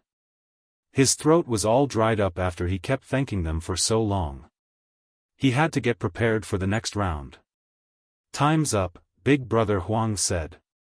"What do you mean?" Yang Kai gazed at him in puzzlement. Big brother Huang went on to say, "You said that we'd be big brother and big sister for one day. Time's up." 1 day has passed. Yang Kai felt that time went by too quickly. Big sister Lan turned to look at Yang Kai. "What do you say today?" Yang Kai pursed his lips and asked probingly, "Why don't we keep doing it? I'm fine with being the little brother. You can still be the big brother and big sister." Big brother Huang shook his head. "That won't be interesting." "Why wouldn't it be interesting?" "It's very interesting." Despite the fury in Yang Kai's heart, he wouldn't dare to object out loud.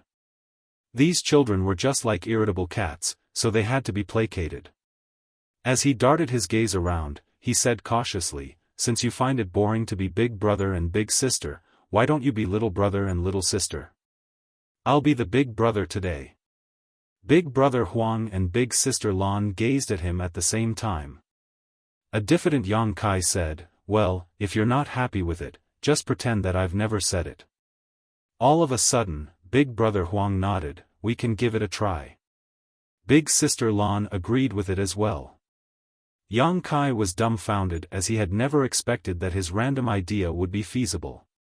After giving it a thought, he realized that these young kids had never been big brother and big sister since time immemorial. In the same way, they had never been little brother and little sister as well. Perhaps they just found the idea novel. "Big brother." Little brother Huang called out. He found it unfamiliar to call someone in such a way, so he knitted his brows. On the other hand, little sister Lan was more straightforward, "Big brother." Yang Kai suddenly felt that he had taken up a huge responsibility as he sat down with a serious expression and acted like a mature big brother. As he gazed at the young kids, he said solemnly, "As little brother and little sister, you have to treat your big brother well." Little brother Huang said doubtfully, "That was not what you said yesterday." Yang Kai waved his hand, "What happened yesterday is different from what's going on today. You were big brother and big sister yesterday, but you're little brother and little sister today. Don't you agree?" Little brother Huang fell into his thoughts as he felt that there was something off about it, but he couldn't quite figure it out. Meanwhile, little sister Lan got his hint as she drew a yellow crystal and pushed it towards Yang Kai before looking smilingly at him. "That's very kind of you, little sister Lan.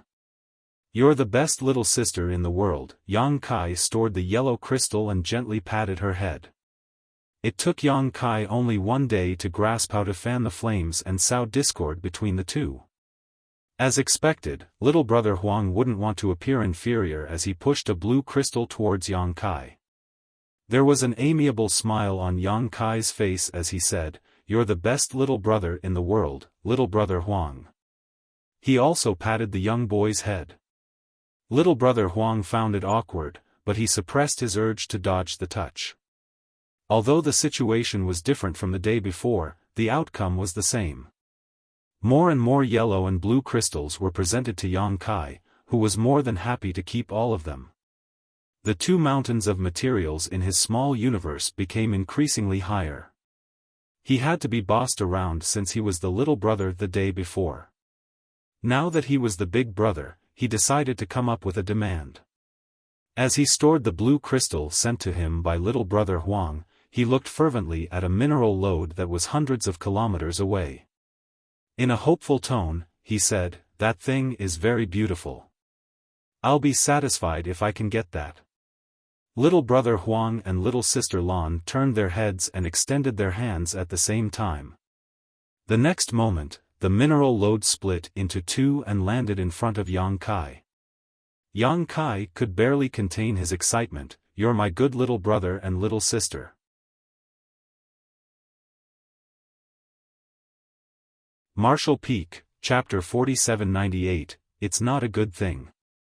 It had been a few years since Yang Kai entered the chaotic dead territory alongside giant spirit god Aer, and he had obtained a crystal vein before, but that one was only several dozen meters long. However, the one captured by little brother Huang and little sister Lan was several kilometers long, and it exuded energy fluctuations in the seventh order. Yang Kai felt his heart pounding against his chest. While complimenting the little brother and little sister, he quickly put the crystal vein, which had been split into two, inside his small universe. It was comprised of seventh-order Yin element materials. Among all the materials of different orders, the seventh-order ones had the most use for him. Following such an experience, Yang Kai would give them a hint whenever a crystal vein came into his sight. The next moment, the crystal vein would appear right in front of him. The massive rewards far exceeded his imagination. The proprietress had said in the past that the chaotic dead territory was filled with Yin and Yang element materials, but who could have thought that they were really so ample? As time passed, Yang Kai would gain a lot of materials. He didn't need to do anything else other than exhausting himself from all the talking. With that said, it wasn't a big deal for him as he could always wet his throat by consuming some spirit fruits. There were a lot of spirit fruits in the medicine garden in his small universe. These spirit fruits were no longer useful for him in terms of cultivation, but he could consume them to moisturize his throat. He initially thought that these kind of shameless days could go on forever, and he was ready for a prolonged coaxing session with these two. However, there came a day when Big Brother Huang and Big Sister Lan suddenly started arguing over a trivial matter. The cause of the argument was negligible, but they were used to bickering with each other and the slightest conflict could turn into a big fight. With his forehead beaded with cold sweat, Yang Kai persuaded them to stop arguing as he was worried that they would really get into a fight. Nevertheless, neither of them bothered to respond to him. Half a day later, they suddenly stopped talking at the same time. Big Brother Huang said, "It's boring." Big Sister Lan nodded, "It's indeed boring." A weary Big Brother Huang said, "We should stop playing this game." Yang Kai put on a smile on the side, "Let's stop fighting. We're one family, so what's the point of bickering with each other? Come on, it's my turn to be the big brother today." Big Sister Lan shot him a glance, "Do you still want to be the big brother?" Yang Kai became startled for a moment, "Yes, it's my turn." Big Brother Huang snorted, "Aren't you satisfied with having gained so many benefits after such a long time?" There was an embarrassed smile on Yang Kai's face as he thought that these young kids were not so dumb after all. They played along previously because they found the whole experience novel. Since the sense of novelty was gone now, it was expected that they found the game boring. Fortunately, Yang Kai had amassed a lot of materials over the past few days as yin and yang element materials of different orders had been stacked like two huge mountains in his small universe. They were sufficient for the cultivators in Void Land to use for tens of thousands of years, or perhaps even longer. What should we do now, then? Yang Kai asked. Since they couldn't keep playing the game, it wasn't like they would just sit there and do nothing. We're supposed to ask you this question instead.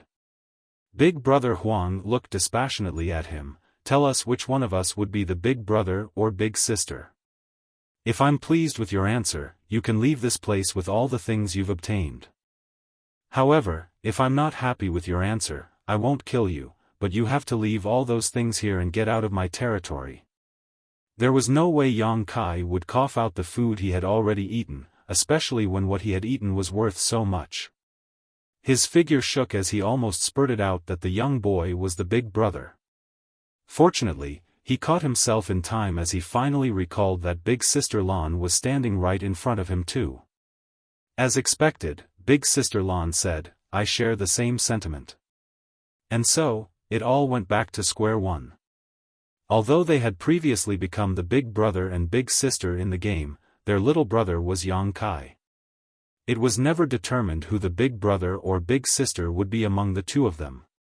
This was the point they had been arguing over since time immemorial, and it couldn't be resolved with a silly little game. Yang Kai furrowed his brows with a solemn expression. This was a question that had no answer. Regardless of what he said, he would offend one of these two beings who he could not possibly afford to offend.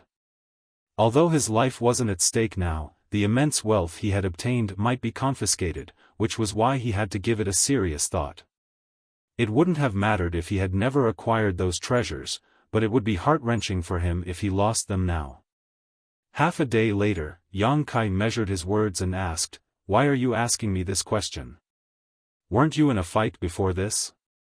The winner will be the elder one, then. Big Brother Huang shook his head. Neither of us will be the winner. Our powers are equally matched, so we can't defeat each other. Yang Kai had the urge to ask them why they still started this massive fight that spanned across countless eons and destroyed innumerable great territories since they knew no one would be the winner. Certainly, he wouldn't dare to actually ask this question though, as he was worried that they would get mad at him and slap him to death. Presently, Yang Kai was in a deep dilemma. In this situation, if he couldn't come up with a satisfactory answer, all his gains would be snatched from him. This was an intolerable outcome for him. Is there a way that can satisfy both of them? Faced with the immense pressure, Yang Kai suddenly had an idea flash across his mind. Nevertheless, he wasn't certain if this idea would work. He looked up at the two of them and said, Will you be happy if I have a way to make sure that one of you will eventually become the winner? By then, the winner will take all, and the loser can't blame their loss on me. Big Sister Lan's eyes brightened as she asked, You have a way to make sure that one of us will eventually be the winner in our competition? On the other hand, there was a look of disdain on Big Brother Huang's face. That's impossible. You're not powerful enough to affect the outcome of our fight. Yang Kai put on a meaningful and inscrutable smile as he replied, Since your powers are equally matched, there certainly wouldn't be a winner between the two of you, but what if the two of you fought in a different way? Big Sister Lan tilted her head and asked, What do you mean by a different way? Big Brother Huang gazed vigilantly at him. What are you up to? Yang Kai snapped, Are you saying that I'm up to no good? I've exhausted myself just to come up with a way to resolve the conflict between you two. If you have any doubts, just pretend that I've said nothing. Keep on fighting and let's see whether one of you will be the winner in the end. Seeing that Yang Kai appeared righteous, Big Brother Huang felt apologetic as he thought that he had gotten him wrong. He then raised his hand and summoned a 300-meter-long blue crystal vein before tossing it at Yang Kai. After that, he looked away and fell silent. Yang Kai was startled for a moment before he quickly stored the blue crystal vein inside his small universe. He then nodded at Big Brother Huang, Please don't blame me for being rude just now, Big Brother. Big Brother Huang grunted in a muffled voice. Meanwhile, Big Sister Lan's interest had been piqued. What's your solution? Tell us about it. Alright, it's like this, Yang Kai explained, since your powers came from the same source, and there's no way for either of you to defeat the other in battle, why don't you have others fight on your behalf? In that case, it could prevent you two from having to fight directly, and the issue would be solved peacefully. It's like killing two birds with one stone. Worried that he hadn't made himself clear, he decided to give them an example. Similar situations have happened in the past. Sometimes, two top cultivators become archenemies, but despite countless battles between them, neither side manages to defeat the other. Realizing that the matter won't be settled before their predestined time of death, they both understood that they would pass on with deep regrets as there still would be no winner. In the end, they decide to respectively take on a disciple and nurture them with all their ability. When the disciples grow up, they can have a final battle to settle the issue. One of the masters will be the winner if their disciple can defeat the other parties. Big Sister Lan didn't seem to get the key point as she asked, "You want to be our disciple?" Yang Kai waved his hand, "I don't mind becoming your disciple, but what can you teach me? The ways we cultivate are different, moreover, I'm the only human here. Whose disciple should I become? If I become your disciple, Big Brother Huang will be displeased. If I become Big Brother Huang's disciple, you'll be upset. By then, you two will get into an argument again." Big Sister Lan nodded her head, "Good, I'm glad you realized it." Big Brother Huang waved his hand, "Stop beating around the bush. Cut to the chase already." Yang Kai nodded and continued, "It was just an example. I didn't mean to ask you to take on any disciples. Please come into my small univ. Forget it. You can see it for yourselves." Yang Kai initially wanted to let them enter his small universe, but after giving it a thought, he realized that his Sixth Order Open Heaven Realm small universe certainly wouldn't be capable of accommodating these two. Perhaps his small universe would explode as soon as they stepped into it. Yang Kai wouldn't dare to take such a risk, so he decided to manifest his small universe instead. As the small universe spread out, it looked no different from a real universe world. Regardless of how powerful Big Brother Huang and Big Sister Lan were, Yang Kai wouldn't be affected one bit this way. A glint flashed through the eyes of Big Brother Huang and Big Sister Lan as though it only took them an instant to understand everything about his small universe. The next moment, their expressions changed as they stared fixedly at a particular spot. Their murderous intent seemed to have materialized as it streamed out of their bodies. Yang Kai felt like he had fallen right into an ice cave as he had no idea how he offended the two of them. Faced with such murderous intent, he had lost the strength to even lift a finger. It had to be noted that this place was his small universe, and he could rule over everything here. Outsiders shouldn't be able to exert their full strength in this place, but Big Brother Huang and Big Sister Lan's murderous intent alone was enough to render him immobile. "Where did you get this from?" Big Brother Huang suddenly turned to look at Yang Kai and asked as his yellow eyes radiated a strange glow. There was something as dark as ink that was squirming like a living creature in his hand. It was the black ink strength. Quite a bit of black ink strengths had been suppressed and sealed inside Yang Kai's small universe. It had allowed him to successfully deceive Yuan Du from Langya Paradise and gain the latter's trust in the past. Big Brother Huang's reaction surprised Yang Kai as he replied, "I inadvertently obtained this thing a while back. Do you recognize it?" He supposed it wasn't surprising that Big Brother Huang could recognize this thing. The Black Ink clan had existed for a very long time, their history possibly tracing back to before the birth of the cave heavens and paradises. Both Big Brother Huang and Big Sister Lan had similarly existed since the dawn of time. Perhaps they had even come into contact with the Black Ink clan in the past. "It's not a good thing. Don't keep it here," Big Brother Huang said solemnly without directly answering Yang Kai's question. The next instant, he clenched his fist as the squirming black ink strength dissolved into nothingness. Following that, he waved his hand as Yang Kai could feel an invisible force sweeping across his small universe. The place where the black ink strength had been suppressed and sealed was instantly purified. All the black ink strength vanished like a puff of smoke. Seeing this, Yang Kai was absolutely flabbergasted. There was a world spring in his small universe, so he wasn't afraid of the black ink strength at all. Since it had been suppressed and sealed, it couldn't do him any harm. In fact, when he came across a black ink clan member or black ink disciples, he could use it to cover up his identity.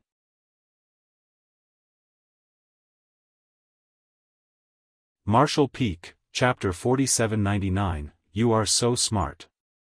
Now that the Black Ink clan had reappeared, no one could be certain if they would come across them in the future. At the most critical moment, the suppressed black ink strength might save Yang Kai's life. However, he had never expected that the black ink strength would be destroyed by Big Brother Huang. Certainly, Yang Kai knew how difficult it was to deal with the black ink strength. Even high-rank open heaven realm masters like Yu Xiang Dai didn't want to come close to the black ink strength as they were worried that their small universes would be contaminated by it. If a person was contaminated by the black ink strength, they would not necessarily be turned into a black ink disciple immediately. However, once that happened, a high-rank open heaven realm master would have to cut off a small part of their small universe to resolve the crisis. Doing this would damage their heritage, so no one was willing to have to deal with such a situation. Black ink insects were apparently the main reason cultivators were turned into black ink disciples. Yang Kai was speechless, thinking that Big Brother Huang should have discussed it with him before destroying the black ink strength. However, faced with the young boy's grim-looking face, he wouldn't dare to say anything. He had a feeling that Big Brother Huang and Big Sister Lan were somehow at odds with the black ink strength, otherwise, the young boy wouldn't have done such a thing. Fortunately, he still had a black ink insect. Although the black ink strength in his small universe was all gone, the black ink insect remained. Big Brother Huang and Big Sister Lan were not willing to explain anything to him.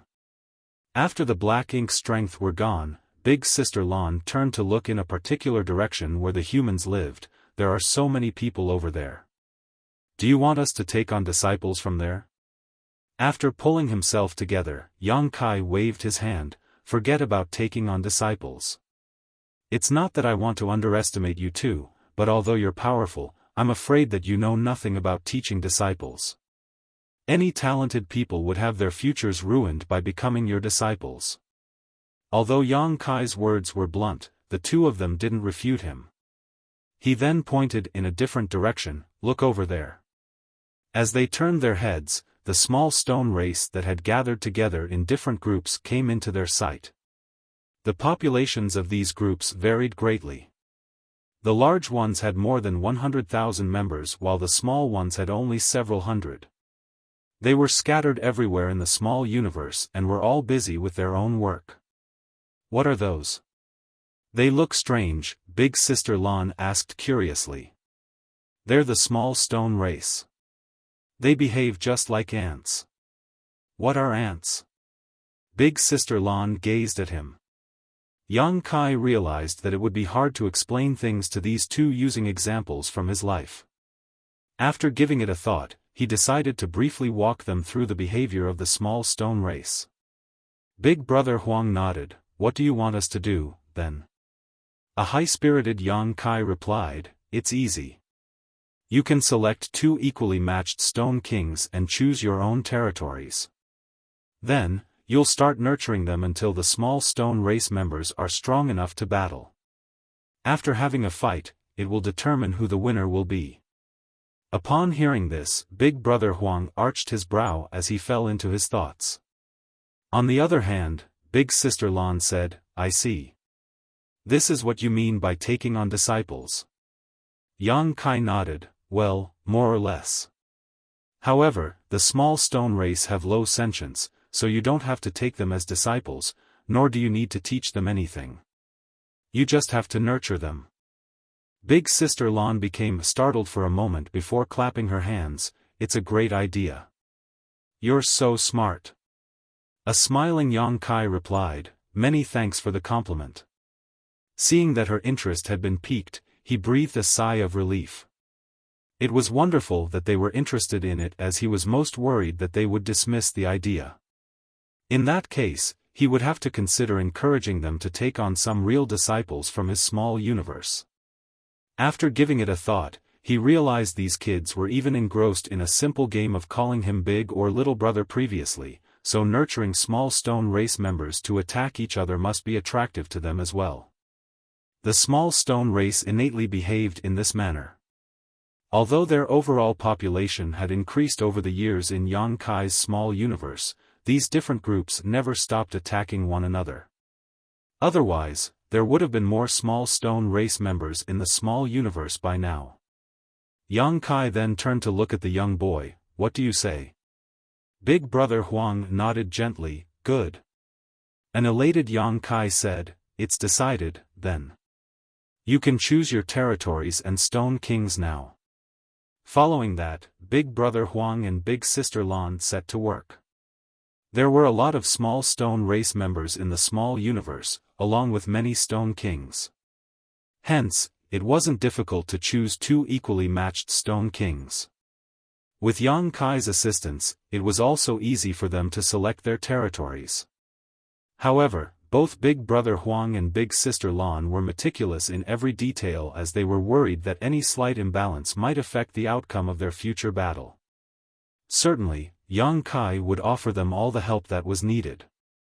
Since the kids were bored with treating Yang Kai like a family member, it was hard for him to get his hands on the yellow and blue crystals in the chaotic dead territory. However, if he could let Big Brother Huang and Big Sister Lan nurture more small stone race members, it would be a different kind of benefit for him.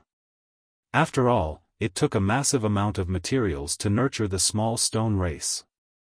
In the past, Yang Kai had to personally scatter the materials for them, but now he didn't have to worry about anything. When Big Brother Huang and Big Sister Lan were done selecting their territories, they picked a spot for their base and started drawing yin and yang element materials to feed the stone kings.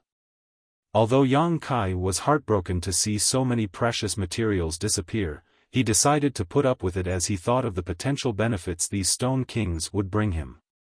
In any case, the used blue and yellow crystals would eventually turn into the capital for Yang Kai's own growth.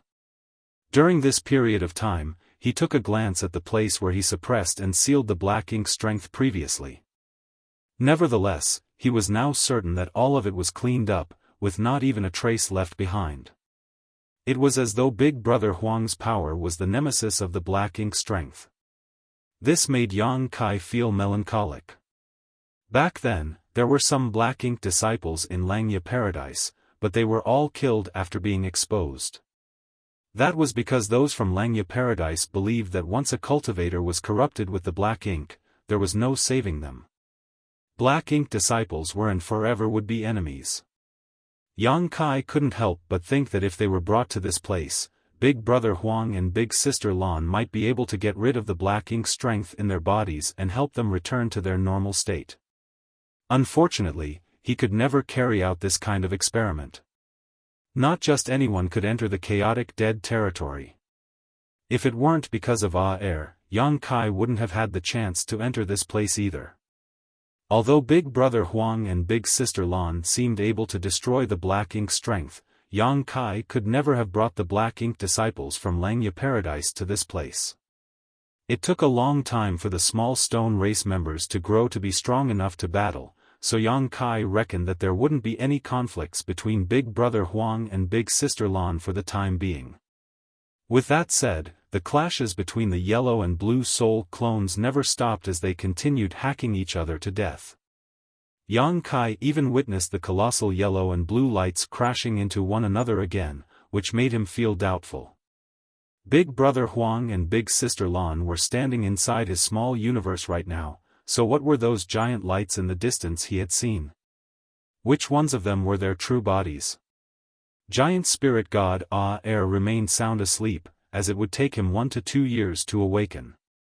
Since his small universe's time was accelerated and had its own world barrier, Yang Kai was practically staying inside a sealed space right now. It was impossible for him to get his hands on the yellow and blue crystals like he had previously done. Even though he had already obtained a massive amount of materials from Big Brother Huang and Big Sister Lan, he wouldn't mind getting more. While cultivators in the outside world scrambled to get their hands on a single piece of 6th order yin or yang element material, such materials were literally everywhere in the chaotic dead territory. There were even 7th order and 8th order ones just floating about. If possible, Yang Kai naturally wouldn't want to miss such a chance. Unfortunately, he was no longer able to collect those crystals. As such, he had practically nothing to do. Left with no other choice, he decided to spend some time comprehending the Great Nothingness scripture while observing his third disciple's cultivation process. It was a good idea to let Su-yi cultivate the Great Nothingness scripture, as the boy was now in the third order transcendent realm, above which would be the saint realm. Yang Kai would be there to observe Su-yi every time he achieved a breakthrough, but he had yet to discover anything special. When he was in front of the stone monument in Langya Paradise previously, Yang Kai felt a hint of time principles fluctuating from one of the disciples there when they achieved an ascension. However, this had never happened to Su-yi. Yang Kai reckoned that it might have something to do with his weak cultivation. Perhaps he would only find something special when Su-yi became more powerful. After the third order transcendent realm, Su-yi would reach the saint realm. This realm was neither high or low. In some low-end universe worlds, the saint realm was already the peak of the martial Tao. Yang Kai's instincts were telling him though that when his third disciple made it to the next great realm, there would be some significant change. With that said, he didn't intend to help him grow in any way. He just let him cultivate at his own pace.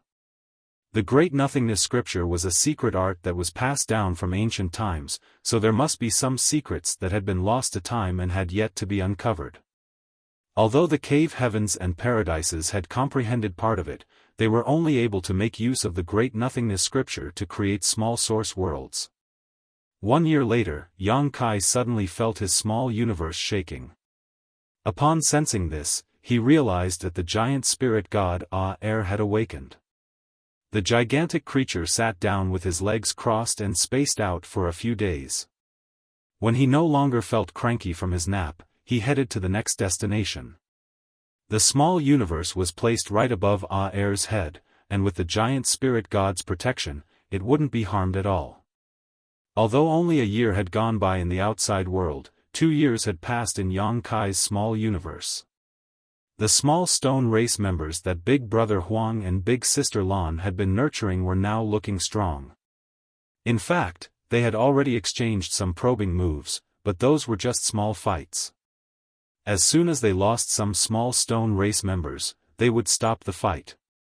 It wasn't certain what special skill the two kids had, but the small stone race members, whose sentience was low, would always obediently listen to their commands. However, after taking their background and identity into consideration, Yang Kai soon realized the reason behind it. These two kids were the ancestors of all divine spirits and could even be considered the origin of all living creatures. It wasn't surprising that they had a special skill to control these small stone race members. And so the day came when the small stone race members nurtured by Big Brother Huang and Big Sister Lan, respectively, would begin their epic battle. Both of them were not stingy when it came to nurturing their small stone race members.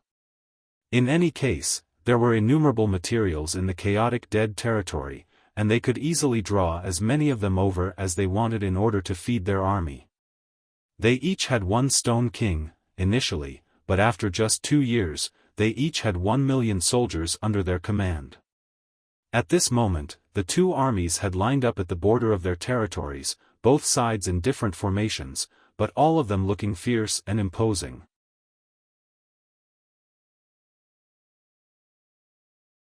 Martial Peak, Chapter 4800, Are You Not Willing to Admit Defeat? The habits and behavior of the small stone race members were similar to those of ants. Under the Stone Kings, there were guards that were responsible for keeping the territory safe. There were also soldiers that had to invade other territories. Nevertheless, most were just like worker ants. Big Brother Huang and Big Sister Lan each had 1 million soldiers under their command. No stone king could ever control so many soldiers.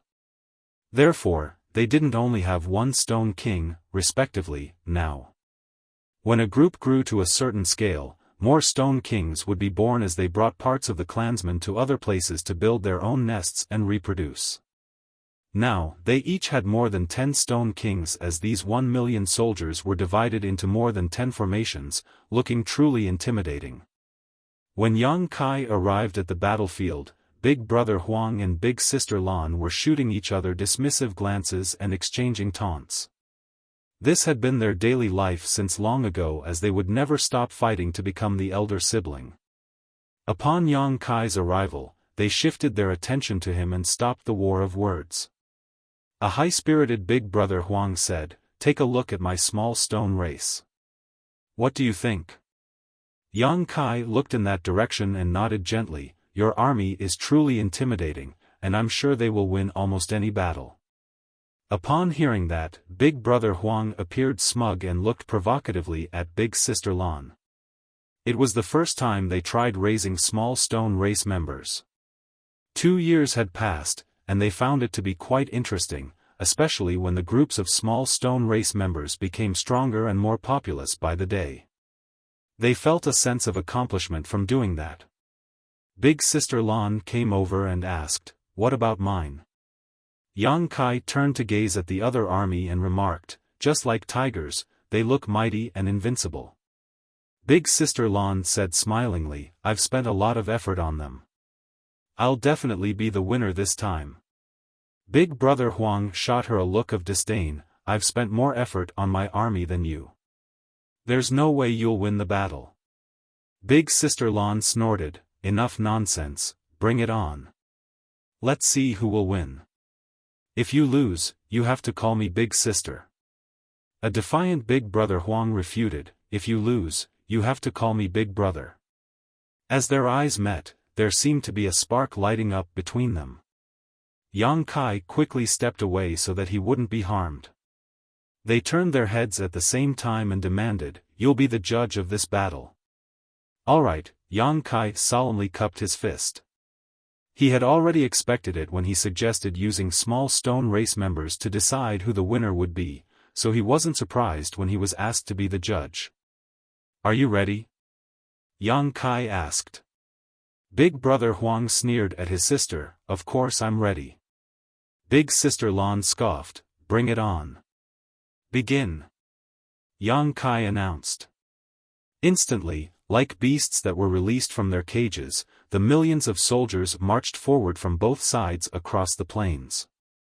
Although they had gathered together in formations before the war, there were not really any tactics to speak of when they started fighting. This was a tangled melee between 2 million small stone race members. The battlefield had descended into chaos as stony limbs were sent flying around in a merciless way. Big Brother Huang and Big Sister Lan didn't interfere in the war between the small stone race members, as they only watched it from the sides. To them, they had already put in their efforts over the past 2 years, so all they had to do now was wait for the outcome. Yang Kai couldn't help but feel heartbroken as he watched the small stone race members getting slaughtered. These small stone race members were the capital for him to grow stronger, so he suffered an immense loss when so many of them were killed. After giving it a thought though, he realized that these 2 million small stone race members had brought a lot of benefits to his small universe when they were growing up already, and he was unable to stop them from getting killed since it was a fight between Big Brother Huang and Big Sister Lan. However, as more small stone race members were killed, Yang Kai's expression turned more and more pensive. That was because he discovered that as a lot of small stone race members were slaughtered, the heritage in his small universe actually increased a little. Initially, he thought that it was a misconception, but when 20% of the 2 million small stone race had died, he could finally confirm that it wasn't just his imagination. The heritage in his small universe really was increasing at an increased pace. It was not a significant increase, only equivalent to a few months of cultivation, but the outcome surprised him greatly. What's going on? The reproduction of the living beings in his small universe would continuously help increase his heritage. This kind of increase was slow and almost imperceptible. Nevertheless, over time, the increase would be significant. If two people started out with the same heritages, the difference between them would be conspicuous 1,000 years later when one had living beings in their small universe and the other did not. Yang Kai had always believed that it was an irrefutable fact that the more living beings there were in his small universe, the better it would be. However, it now seemed that he had discovered a truth that he wasn't aware of in the past. Soon, a realization dawned upon him. To be born, to grow old, to get sick, and to die were all parts of the cycle of life. While the living could continuously bring benefits to his small universe, death could do the same the moment they passed away. In the past, there had never been a time when so many living beings had died at the same time in his small universe. Therefore, Yang Kai had never realized this point even though he had been raising small stone race members in his body for years. The fight between Big Brother Huang and Big Sister Lan had accidentally revealed this truth. This realization was like a bright moon that cast away the fog that had been bothering him for days. All of a sudden, he thought of the Great Nothingness scripture. There were many descriptions of life and death in the Great Nothingness scripture. Even though Yang Kai had studied these sections, he didn't really pay any attention to it as it only seemed like common sense. Now, he had a feeling that there was something deeper that was within his grasp. Perhaps the complete cycle of life and death was the biggest secret that was hidden in the Great Nothingness scripture. Although he couldn't wait to find a quiet place to comprehend the Great Nothingness scripture again, he couldn't leave now as the war hadn't ended. The tangled warfare between 2 million soldiers persisted for half a month, with 80% of them dying in the process. As the war unfolded, Big Brother Huang's expression became increasingly gloomy. That was because his army was now clearly on the losing side. The subtle difference was not conspicuous in the beginning, but as the war dragged on, his disadvantage snowballed into something obvious. When the war ended, his army was completely wiped out, leaving only the Stone Kings in their nest and a group of elite guards. On the other hand, Big Sister Lan still had about 100,000 soldiers under her command. Big Brother Huang was in a state of utter grief as disbelief was written all over his face and he kept muttering under his breath, "How could this be? How could this be?" Meanwhile, Big Sister Lan leaped into the air as though she was a child who had just obtained the greatest treasure. She clapped her hands and said with a smile, "I won."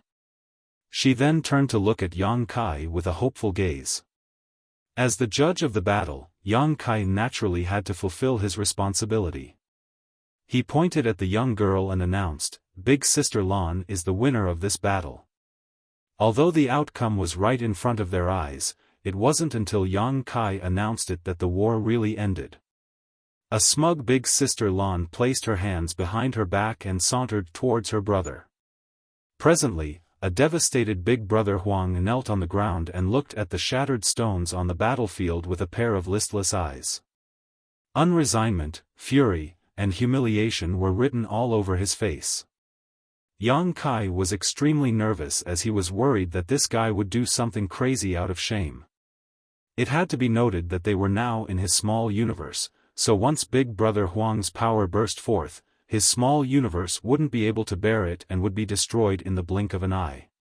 A speechless Yang Kai thought that Big Brother Huang's reaction was over the top as it was just a game, but after pondering on it for a moment, he realized that it wasn't just a battle between two armies. This was about the argument between them that had been going on since the dawn of time itself.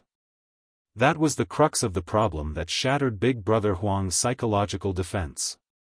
Yang Kai couldn't help but feel sorry for the young boy as he silently looked away. Big Sister Lan looked condescendingly at her brother with a smug expression as ecstasy was written all over her face. When she realized that there was no reaction from her brother though, who still appeared dejected, she couldn't help but land a gentle kick on him and urge him by saying, "Hurry up. My patience is limited." In an instant, Big Brother Huang's face became as red as blood. He repeatedly parted his lips, but he couldn't bring himself to say anything. "Are you unwilling to admit defeat?"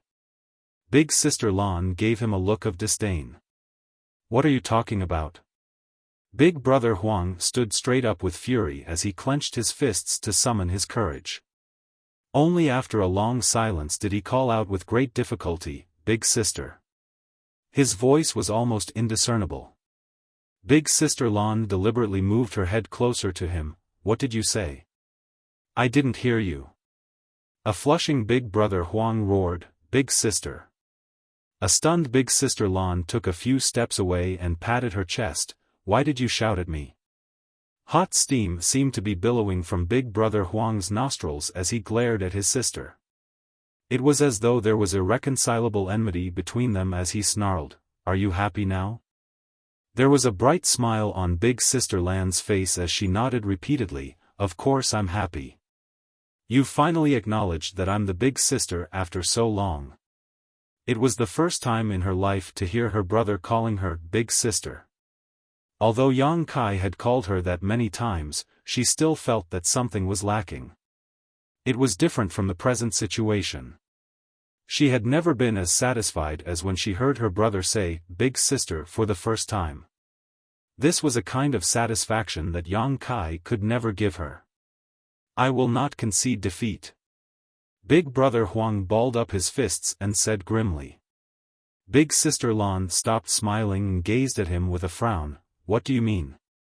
Are you going back on your word? I want to have another battle with you." Big Brother Huang said through clenched teeth. Big Sister Lan batted her eyes. "You have no more small stone race members.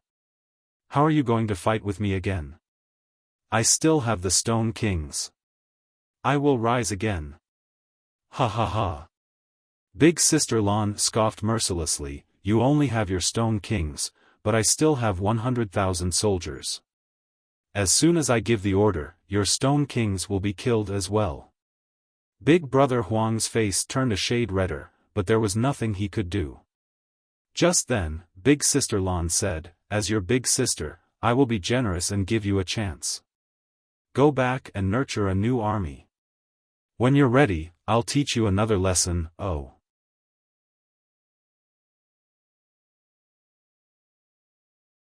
Martial Peak, Chapter 4801, 3 times faster. "But before you can defeat me, you'll still be my little brother. Do not forget about your identity." Big Sister Lan reminded him by saying. A humiliated Big Brother Huang replied, "I'll never forget this day." After a moment of observation, Yang Kai placated the young boy by saying, "In war, it is normal to win or lose. Keep your chin up, Big Brother Huang. Just go back and continue nurturing your small stone race members and stage a comeback." Big Brother Huang grunted and left. It seemed that he couldn't wait to strengthen and develop his own small stone race members. Presently, he was only left with his 10 Stone Kings and a small number of elite guards. It would be difficult for him to make his army stronger in a short time. On the other hand, Big Sister Lan still had about 100,000 soldiers, which put her at a great advantage. She definitely had a better chance of winning the next battle. "It's all thanks to your idea." Big Sister Lan looked smilingly at Yang Kai. "He's finally willing to call me Big Sister after so many years. Tell me, what reward do you want? You have a reward for me?" Yang Kai became energetic in an instant. "Of course. Never mind, I know what you want even if you don't say it." Upon finishing her words, Big Sister Lan dashed out of the small universe. When she returned, she brought back literal mountains of yellow and blue crystals and tossed them to Yang Kai. Naturally, Yang Kai was ecstatic. Initially, he thought that he would never have a chance to easily get these yellow and blue crystals again, so it surprised him when Big Sister Lan gave so many to him all at once. Yang Kai of course wouldn't turn her down. After thanking her, he quickly sent these materials to the medicine garden. After the epic war, Big Brother Huang and Big Sister Lan stopped bickering with each other for quite some time. While Big Brother Huang worked hard to develop his own small stone race members, Big Sister Lan was never complacent. Even though she was the winner this time, 90% of her small stone race members were killed. Naturally, she had to quickly replenish her ranks. If she was drowned in the ecstasy of this victory and never thought about improving herself, she would be the one calling him Big Brother next time. This kind of outcome was simply intolerable for her.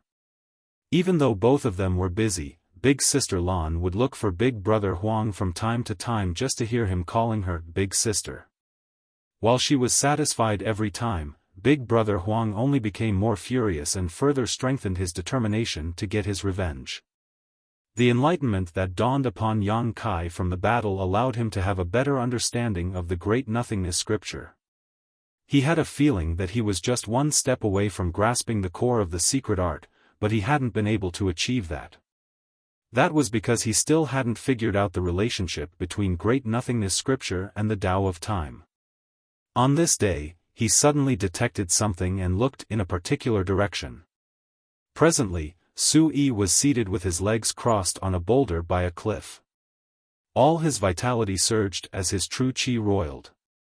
Above his head were swirling dark clouds and deafening thunder could be heard. He was showing signs of achieving a breakthrough. Su Yi was already in the third-order transcendent realm, and he would soon make it to the Saint realm. That was a very unique realm. Yang Kai recalled that when he was in Tong Xian realm in the past, the highest martial Tao was the Saint realm. It wasn't until he left the place and entered the star field that he came into contact with higher realms. He already had a feeling that there would be a strange phenomenon when his third disciple ascended to the Saint realm. Therefore, when he realized that Su Yi was achieving a breakthrough, he immediately came over and observed him from up close.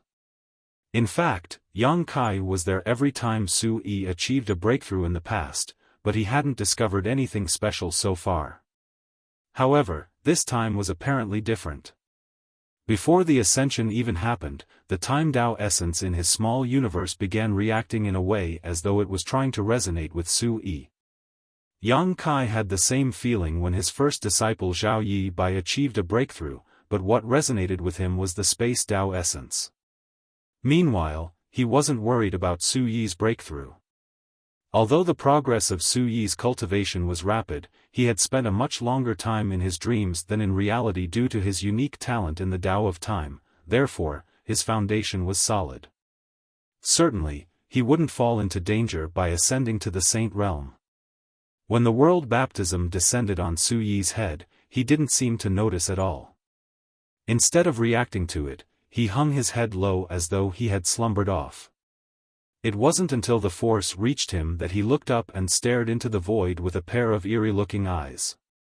There was a strange smile on his face. Upon seeing that, Yang Kai frowned. The world baptism continuously streamed into Su Yi as he opened up his body and accepted it.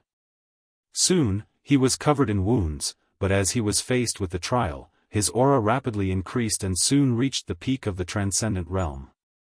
The Great Nothingness scripture was circulated to the fullest as it protected Su Yi's vital parts. At the same time, the Time Tao essence in the small universe became increasingly active. Yang Kai could clearly feel that a lot of Time Tao essence streamed into Su Yi's body and was consumed by him following the world baptism. Just an hour later, Su Yi's aura, which was already at the peak, reached the next stage, and with him as the center, a pressure wave was seen spreading out. He had made it to the Saint realm. At the same time, the flow of time in the small universe seemed to have been affected as the whole world halted for an instant before it began surging ahead again. The fog in Yang Kai's mind remained, as he still hadn't figured out the relationship between the Great Nothingness scripture and the Tao of Time, but he could clearly feel that the flow of time in his small universe had accelerated. In the past, the flow of time in his small universe was 2 times faster than the outside world, but now, it was 3 times faster. This transformation astounded Yang Kai. It had to be noted that his mastery of the Tao of Time remained in the 6th level, exceeding the ordinary to reach the extraordinary.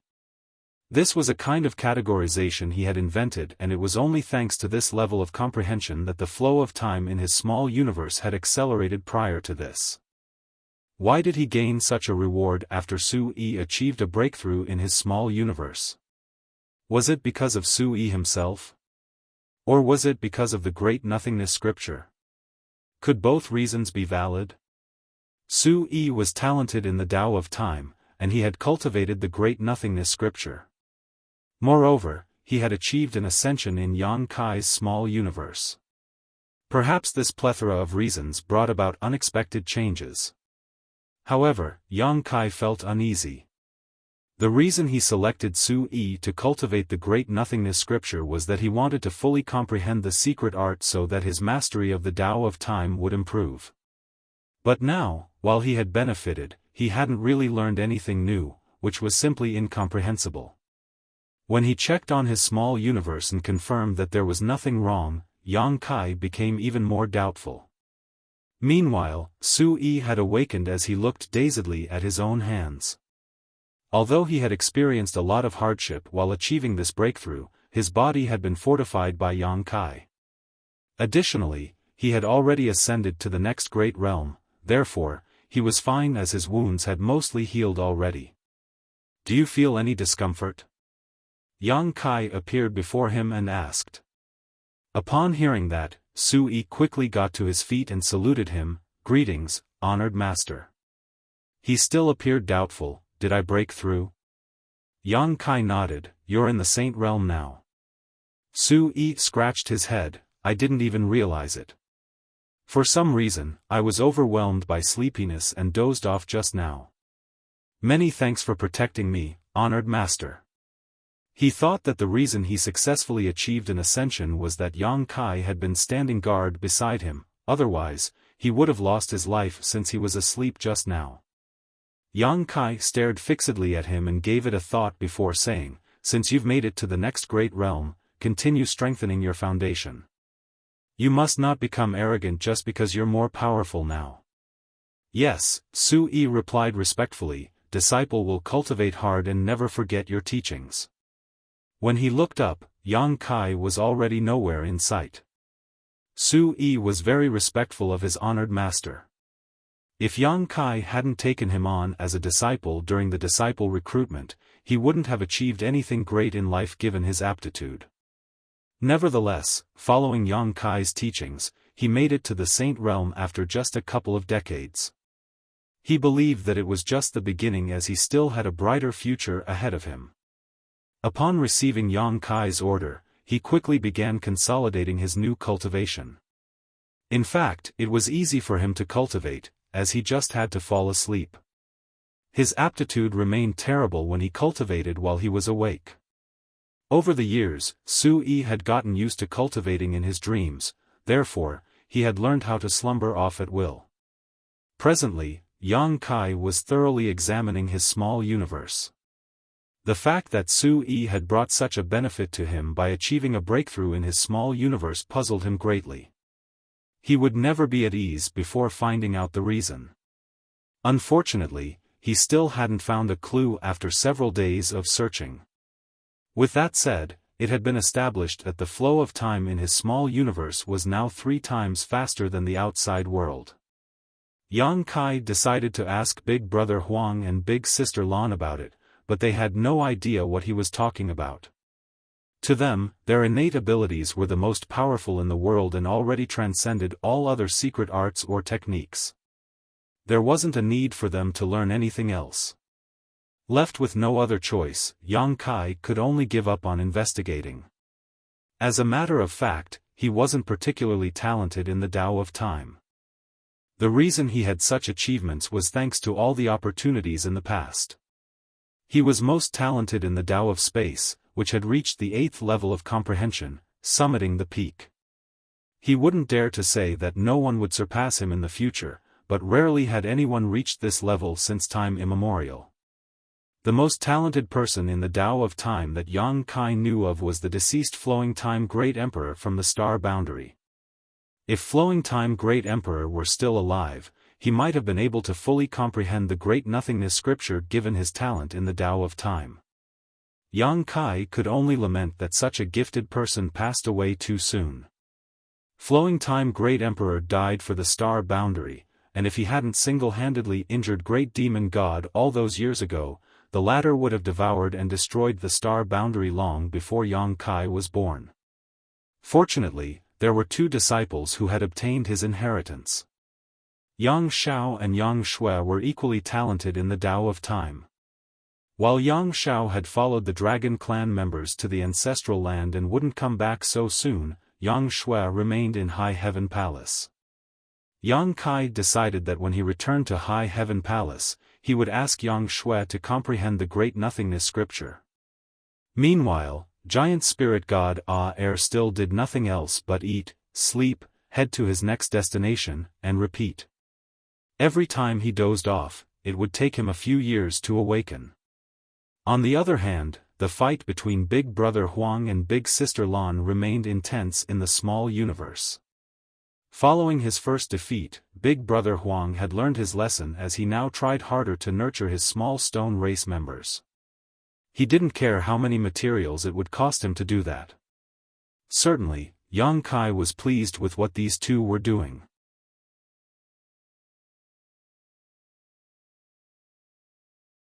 Martial Peak, Chapter 4802, No Longer Dangerous. Big Brother Huang never forgot about the lesson he was taught during the First War. Moreover, due to the disadvantage caused by the previous defeat, he wasn't in a rush to have a showdown with Big Sister Lan. Instead, he sent out his soldiers in small groups and harassed Big Sister Lan's mighty army.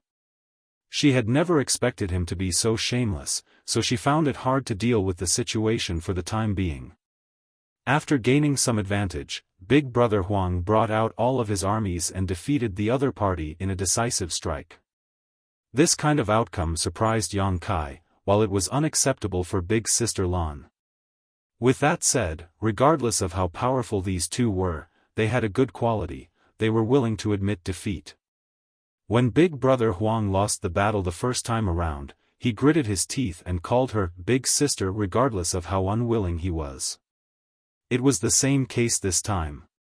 Nevertheless, it was Big Sister Lan's turn to call him Big Brother. Both of them were haughty, which was expected as they were probably the most powerful beings in the 3,000 worlds, so it wasn't surprising that they were arrogant. Hence, after achieving a clear victory, neither of them would destroy the other party entirely. Just like how Big Sister Lan spared the lives of his Stone Kings and gave him time to restock and rearm, Big Brother Huang had done the same this time. It wasn't that they were sympathetic to the loser, but rather that they just wanted to let the other party know that they were indeed the stronger one, and the loser had to willingly call the winner Big Brother or Big Sister. For the coming years, Yang Kai witnessed their rapid growth as military commanders. There were no techniques to speak of during the first battle as they just brought out all their soldiers and had a showdown on an open field. They didn't intend to direct their soldiers at all. After respectively losing and winning one battle each though, they seemed to have learned their lessons as they could now skillfully mobilize their soldiers. As time passed, Yang Kai witnessed all sorts of interesting sneak attacks, ambushes, luring enemies into traps, creating diversions, and luring the tiger from the mountain strategies. Their mastery of military tactics and formations became increasingly profound as they would fight against one another with their wits every single moment. Yang Kai was awestruck by this. When he suggested using small stone race members to determine who the winner would be, he had never expected that things would come to such a point. The entire territory Yang Kai had given them had completely turned into a battlefield. Their small stone race soldiers had expanded to several tens of millions from barely 1 million, and they had spent innumerable materials because of that. If those from the cave heavens and paradises found out about it, they would surely curse them for being so wasteful. Nevertheless, Big Brother Huang and Big Sister Lan wouldn't care about the orders or amounts of those materials. In order to help their small stone race members grow, they would even feed them with 7th order and 8th order materials. As a result, the Stone Kings under their command were now quite different from normal ones.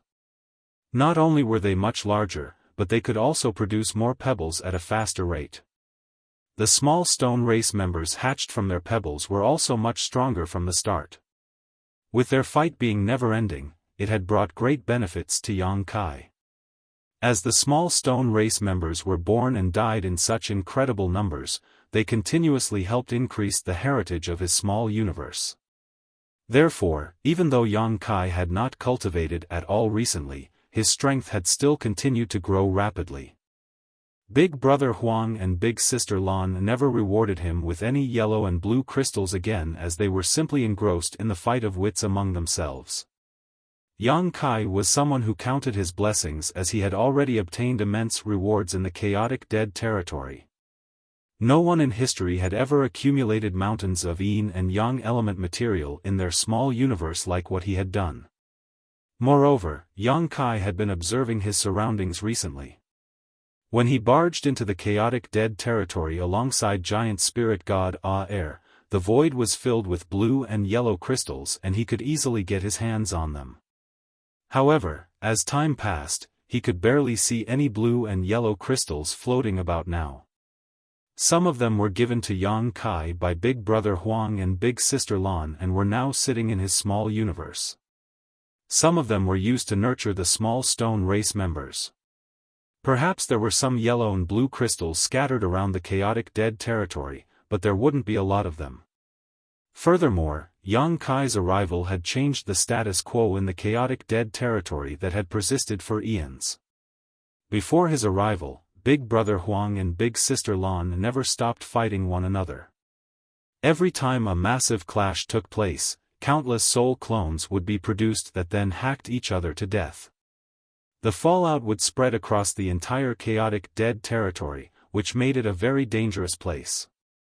Nevertheless, the two of them were now engrossed in nurturing their small stone race members, and the danger in the chaotic dead territory slowly dissipated. The soul clones had all turned into yellow and blue crystals of different orders, while the giant masses of colored light stopped clashing with each other. The chaotic dead territory was no longer dangerous. This was a fact Yang Kai had inadvertently discovered. There had always been a protective layer around giant spirit god Aer since they entered the chaotic dead territory. He would never dispel it even when he was eating or sleeping. It was thanks to this protective layer that Yang Kai had remained safe until now, but there came a day when the protective layer around Aer abruptly disappeared. It wasn't until that moment that Yang Kai realized the chaotic dead territory had undergone a stunning transformation.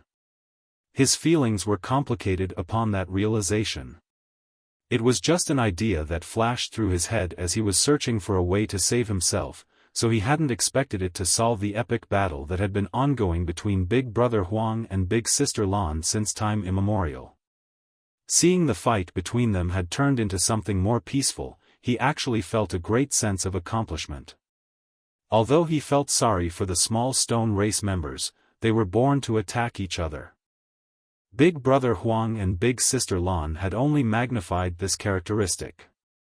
Since the chaotic dead territory was no longer dangerous, Yang Kai felt that it was time for him to leave.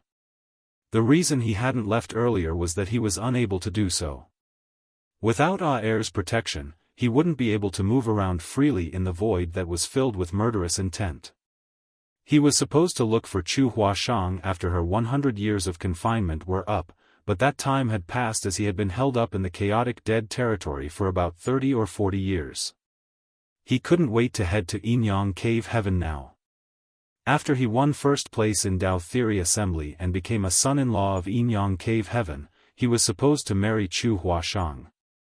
Yang Kai thus found a chance to bid farewell to Big Brother Huang and Big Sister Lan. Both of them were shocked upon hearing that. "Are you leaving?" Big Sister Lan batted her eyes and gazed at him. Yang Kai nodded lightly. "It was an accident that I came into this place. I'm more than satisfied to have come across the two of you as you've taken good care of me. However, I cannot stay here forever, so it's time for me to leave." He was genuinely grateful to the two of them.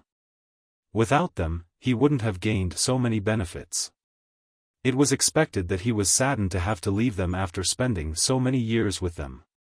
On the other hand, it seemed Big Brother Huang and Big Sister Lan were fine with his leaving, and she only nodded upon hearing that.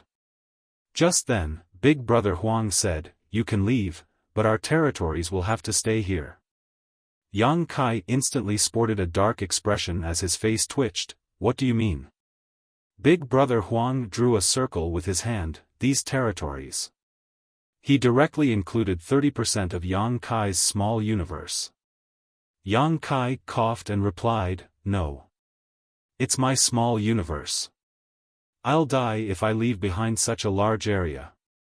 Certainly, he wouldn't die because of that, but his strength would plunge by cutting off such a large area of his small universe, and his foundation would be crippled, meaning he would lose any hope of achieving another breakthrough in his life. Come up with a solution, then. Don't affect our fight. That's easy. Yang Kai was well prepared. Since he had decided to leave, he naturally wouldn't run away with no backup plan. They wouldn't agree to it either. Small stone race members just needed a simple environment to live. He just had to look for a new place for them to develop. Fortunately, the chaotic dead territory was full of shattered universe worlds. He just had to look for a larger shattered spirit province so that they could continue the fight freely. After Yang Kai brought his idea up, Big Brother Huang spread his palms. There's none left. What do you mean? Yang Kai widened his eyes. Big Brother Huang stomped his foot. There were some in the past, but they were all eaten by this guy. He was talking about air. At that, Yang Kai was speechless. After Big Brother Huang stomped his foot on the ground, air, who had been sound asleep, suddenly awakened. This time, he didn't appear to be sulky as he just charged forward into the distance. Judging from the direction he was heading, his destination was the territory gate. Since all the shattered universe worlds in the chaotic dead territory were consumed by air, there was no reason for him to stay. Big Brother Huang and Big Sister Lan didn't intend to stop him from leaving. It wasn't the first time giant spirit god clan members visited their territory. Whenever their fight affected a new great territory, which resulted in numerous universe worlds getting destroyed, giant spirit gods would get wind of it and arrive at this place. After they were done with wolfing down all the shattered universe worlds, they would leave. The two of them were already used to it. A few days later, the territory gate came into sight. Just like how air entered this place back then, he growled as his body shrank rapidly. The next moment, he plunged into the territory gate and disappeared. On the other hand, Yang Kai's small universe remained in place. His small universe was placed on air's head, so it had been moving alongside him. However, even though air was now gone, Yang Kai was left behind. He couldn't detect Big Brother Huang or Big Sister Lan making any moves, but he knew that it had something to do with them. At that moment, he was heartbroken at the fact that air abandoned him just like that. Meanwhile, Big Brother Huang and Big Sister Lan directly ignored his depression. To them, they just needed Yang Kai's small universe to serve as their battlefield. As for Yang Kai himself, he didn't matter to them. Yang Kai felt his head aching as he watched the two in his small universe. There was no way he could leave this place before solving this problem. With that said, he reckoned that it wasn't so hard to solve this problem after all. As he darted his gaze around, an idea soon came into his mind. Good, Big Brother Huang, Big Sister Lan. I'll look for a new battlefield that's much bigger and expansive than the current one so that you'll be able to fight more freely. What do you think? Big Brother Huang and Big Sister Lan exchanged glances before nodding gently. Go ahead, then. Yang Kai said, I have to leave this place for a short while. This place doesn't have the things you need.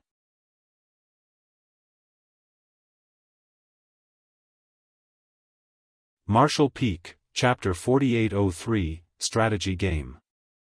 On the other side of the territory gate, more than 10 high-rank Open Heaven Realm Masters still steadfastly watched over the chaotic dead territory, just like they had been doing for a long time. As Yang Kai had speculated, the fallout from the fight between the sun's burning light and moon's serene glimmer was too horrifying and would affect the neighboring great territories. Once that happened, the entire Great Territory would become a part of the chaotic Dead Territory. Therefore, the cave heavens and paradises would always empty the adjacent Great Territories to prevent too many casualties due to the fight. They had been doing this for many, many years now. When the fight between the Burning Light and Serene Glimmer expanded previously and affected new Great Territories, they would already be empty to begin with. Therefore, even though countless universe worlds would be destroyed, no casualties had been reported. That was the reason the cultivators in this great territory fled decades ago. When giant spirit god Aer dashed out of the territory gate, these high-rank masters didn't try to stop him and simply watched him leave. In fact, they were unable to stop him even if they wanted to. Even though there was an 8th order ancestor around, there was no way they could challenge a giant spirit god. As they watched the giant spirit god leave, a 7th order woman suddenly let out a sigh. It's unfortunate that such a talent passed away at such a young age. The person beside her nodded, "You're right. A rising star like him was killed just like that. Life is full of uncertainties, isn't it?" Another person said, "An ignorant person knows no fear." I suppose he wasn't aware that he was entering the chaotic Dead Territory, otherwise, he wouldn't have the guts to tag along with the giant spirit god. I heard that the young man was engaged to a core disciple from Inyang Cave Heaven. Now that he's dead, I suppose the engagement has been annulled. I heard from the sect that he had made a significant contribution in the fight to destroy the Black Ink disciples in Langya Paradise. It was thanks to him that those from Langya Paradise could find and eliminate all the Black Ink disciples. They had even found some clues that led to the true Black Ink clansmen hiding behind the shadows. They were naturally talking about Yang Kai. When Yang Kai barged into the chaotic Dead Territory alongside Aer in the past, many of these high-rank Open Heaven Realm Masters witnessed it. At that moment, all of them were shocked. First of all, no one had ever worked with a giant spirit god before, so the people who saw Yang Kai thought that they were just seeing things. Secondly, the chaotic Dead Territory was an extremely dangerous place. Even though Yang Kai had entered alongside a giant spirit god, they reckoned that his fate would be miserable. He would most likely be killed by the shockwaves of the never-ending fight. Therefore, after Yang Kai dashed into the chaotic Dead Territory alongside the giant spirit god, they started looking into his identity. Although they had been monitoring the movements of the Burning Light and Serene Glimmer for many years as it was their duty, they still had ways to communicate with the outside world. Upon asking around, they found out that the young man who entered the chaotic Dead Territory alongside the giant spirit god was a famous figure, not a nobody. His titles included Star Boundary Great Emperor, Voidlands Lord, Inyang Cave Heaven Son-in-Law and so on. Previously, the incident regarding the World Tree had spread like wildfire. Even though they were stationed here, these masters had heard of it. It was already shocking enough that Yang Kai, as a 6th Order Open Heaven Realm Master, was able to kill a 7th Order Open Heaven Realm Master. During the Tao Theory Assembly, he defeated all other core disciples from the Cave Heavens and Paradises and won first place. That was why they were also aware that he was a Inyang Cave Heaven son-in-law. Additionally, it was thanks to Yang Kai's contribution that those from Langya Paradise were able to root out the Black Ink disciples and kill them all, which prevented a disaster from happening. Yang Kai had done many things that were of great concern to the Cave Heavens and Paradises, so he was no longer a nameless figure. That was why they could easily find out his identity by just asking around. After some calculations, they reckoned that he had come to the chaotic Dead Territory with the giant spirit god after leaving Langya Paradise. Regardless of how many achievements Yang Kai had made in the past, which included killing a 7th Order Open Heaven Realm Master, he was still just a 6th Order Open Heaven Realm Master in the end. There was no way he could survive in the chaotic Dead Territory. They believed that it was the truth. Decades had passed, and the giant spirit god finally left. However, the young man that had tagged along was nowhere to be seen now. No one could survive in the chaotic Dead Territory for long, not even the 8th Order Open Heaven Realm Masters, to say nothing of the fact that Yang Kai was just a 6th Order Master. Although they felt sorry for Yang Kai's death, they were not close to him after all, therefore, after a moment of silence, they soon talked about other matters. Speaking of the Black Ink clan, how's the situation in the Shattered Heaven now? All of them shook their heads, including the 8th Order Open Heaven Realm Ancestor, who supposedly knew a little more than the rest. Although we've been looking into it for decades, we haven't found the whereabouts of the Black Ink clansmen in the Shattered Heaven. They seem to be very well hidden. Have they found other Black Ink disciples in our forces? No. I suppose the situation is not that bad yet.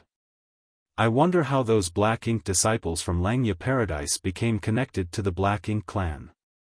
Just when the 8th Order Ancestor was about to speak, his expression changed drastically as he turned to look at the Territory Gate. Fluctuations could be felt coming from the Territory Gate. It wasn't the first time they experienced this. The same thing happened when giant spirit god Air shot out of the chaotic dead territory. It would also happen when the fallout from the fight between the Burning Light and Serene Glimmer spread. Now that the giant spirit god was gone, there were no other living creatures in the chaotic dead territory other than the Burning Light and Serene Glimmer. The 8th Order Ancestor felt his heart sinking, thinking that the fight between the Burning Light and Serene Glimmer would soon affect the next great territory. The same thing happened barely 100 years ago. Why would it come so soon? Without the need for him to give the order, more than 10 high-rank Open Heaven Realm Masters drew on the powers of their small universes to protect themselves while raising their vigilance to the highest. According to past experiences, the Territory Gate wouldn't be destroyed too quickly, so they still had time to flee. Once the Territory Gate was destroyed, if they still hadn't left this great territory, they would be killed despite being high-rank Open Heaven Realm Masters. Under their pointed watch though, a figure strolled out of the Territory Gate. All of them were rooted to the spot as though they had been hit by some kind of binding technique. Even the seasoned 8th Order Ancestor widened his eyes as he looked dazedly at the young man, who had stepped out of the chaotic dead territory totally unscathed. When Yang Kai shook off his dizziness from crossing the Territory Gate, he saw that more than 10 people gazing at him as though he was a ghost. He frowned, knowing that they must have misunderstood something. However, he didn't intend to explain anything and simply saluted them respectfully. Voidland's Yang Kai greets seniors. It's really him. Although they already found out Yang Kai's identity and knew that he was Voidland's lord, they hadn't verified this fact as there was simply no way to do that. It wasn't until this moment that they could confirm it. These people exchanged dumbfounded glances as they couldn't believe their eyes. They had always believed that Yang Kai was long dead, and the cave heavens and paradises that received the news must have shared the same sentiment. A 7th Order woman, who spoke earlier, asked doubtfully, "You're still alive? What on earth is she talking about?" A speechless Yang Kai gaped at her and nodded, "Yes." Another high-rank Open Heaven Realm asked in shock, "How are you still alive?" Yang Kai sported a dark expression, wondering why these people seemed to want him dead when there were no grudges between them. The 8th Order Ancestor seemed to realize what Yang Kai was thinking and explained, "They're curious about how you survived in the chaotic dead territory. Did the giant spirit god protect you?" Upon hearing this, the others finally realized what was happening. It would only be possible for Yang Kai to survive in the chaotic dead territory with the giant spirit god's protection. However, after giving it a thought, they realized that something was off. The giant spirit god had left some time before Yang Kai came out of the chaotic dead territory, yet he was still alive and kicking even though he didn't have the giant spirit god's protection for the past incense or so. Yang Kai nodded his head, "Your insight is truly sharp, Ancestor. It was indeed thanks to the giant spirit god that I survived. However, it's no longer dangerous inside as one can enter and leave without fear." All of them were stunned as some of them asked doubtfully, "Are you serious?" Without going into the details, Yang Kai replied, "I've found a game for the two powerful beings inside to occupy their time with. Now that they've switched to a different method of competing, it's no longer dangerous inside. All of them stared fixedly at Yang Kai as though they were trying to figure out whether he was lying. After pondering on it for a moment, the Eighth Order ancestor said in a weird tone, "You said you found a game for the powerful beings inside?" Yang Kai nodded seriously. The ancestor's expression became more awkward. "Do you know who they are?" "Of course, I know." Yang Kai nodded again. At that, the ancestor was speechless. The other high-rank Open Heaven Realm Masters traded glances. Some of them even suspected that Yang Kai had gone mad. The beings inside were the Burning Light and Serene Glimmer, who had been fighting against one another since the dawn of time. They had destroyed innumerable great territories along the way. No one knew what the cause of the fight was, but they speculated that they were simply incompatible with each other's existence. This was a truly irreconcilable feud. Nevertheless, there was now a young man who said that he had found a new game for these two beings to kill time with, so they changed the way they fought. Was this whole thing some kind of child's game? Certainly, they wouldn't believe it. They would probably find it to be even more inconceivable if they found out that Yang Kai had played this child's game with them for quite a long time. Well, the ancestor tried to measure his words, as he also believed that Yang Kai had gone mad. Even though Yang Kai had stayed in the chaotic dead territory for decades and eventually stepped out of it safely, which was a feat no one had pulled off in history, it didn't mean that what he said was true. The ancestor asked seriously, "What kind of game is it?" After giving it a thought, Yang Kai replied, "Will you believe me if I say it's a kind of strategy game?" Yang Kai had naturally noticed the Eighth Order ancestor's doubt, and there was something off about the way the other high-rank Open Heaven Realm Masters looked at him, as if they felt sympathy for him. The Eighth Order ancestor fell silent. It wasn't that he wasn't willing to believe Yang Kai, but the latter's words were just too inconceivable.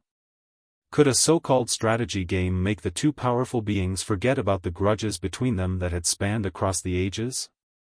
If it were so easy, these people wouldn't have had to keep guard in this place for so many years.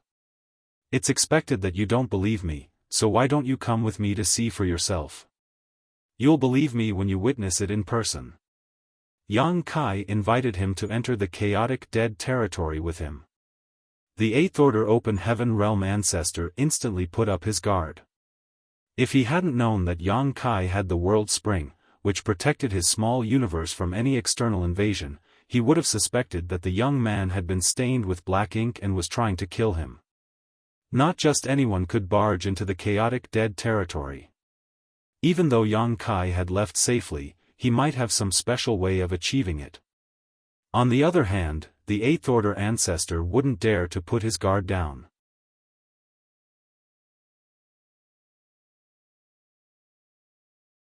Martial Peak, Chapter 4804, Equally Ashamed.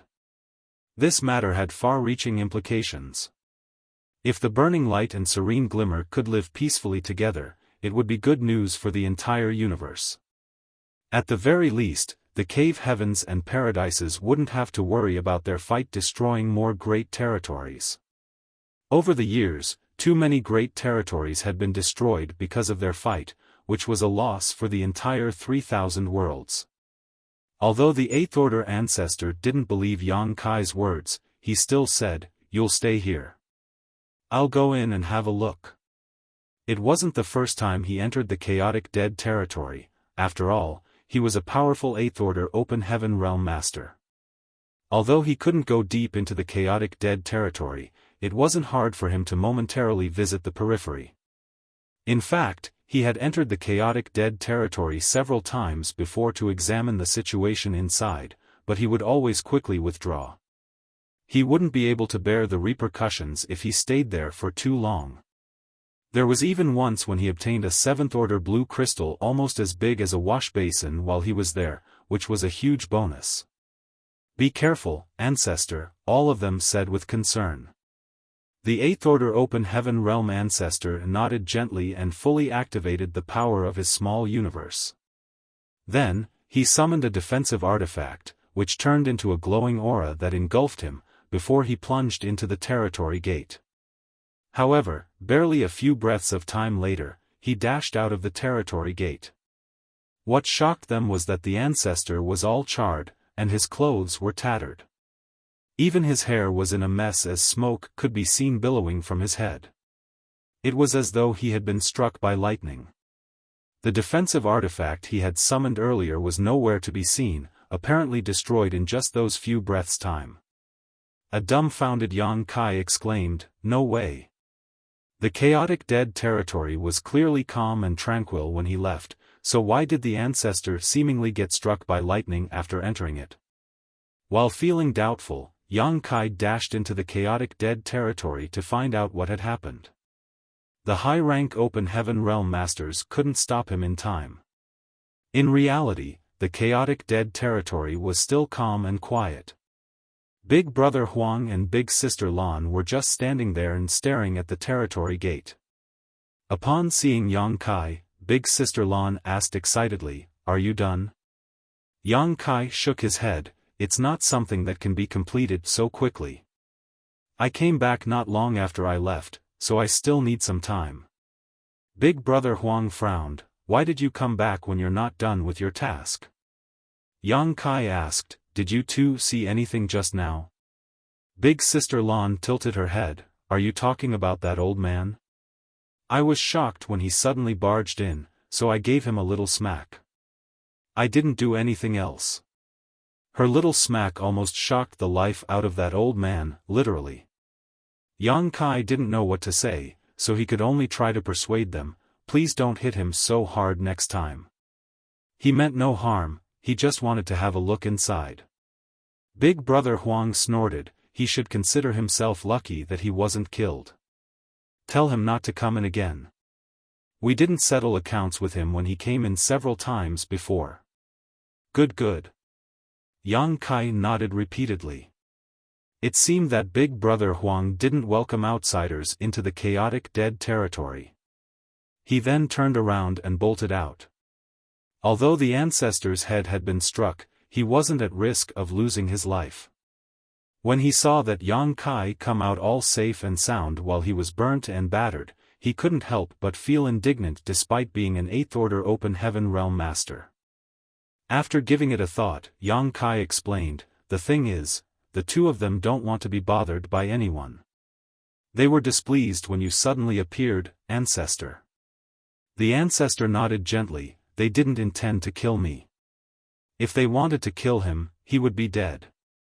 Although he was injured, it was already the best outcome possible."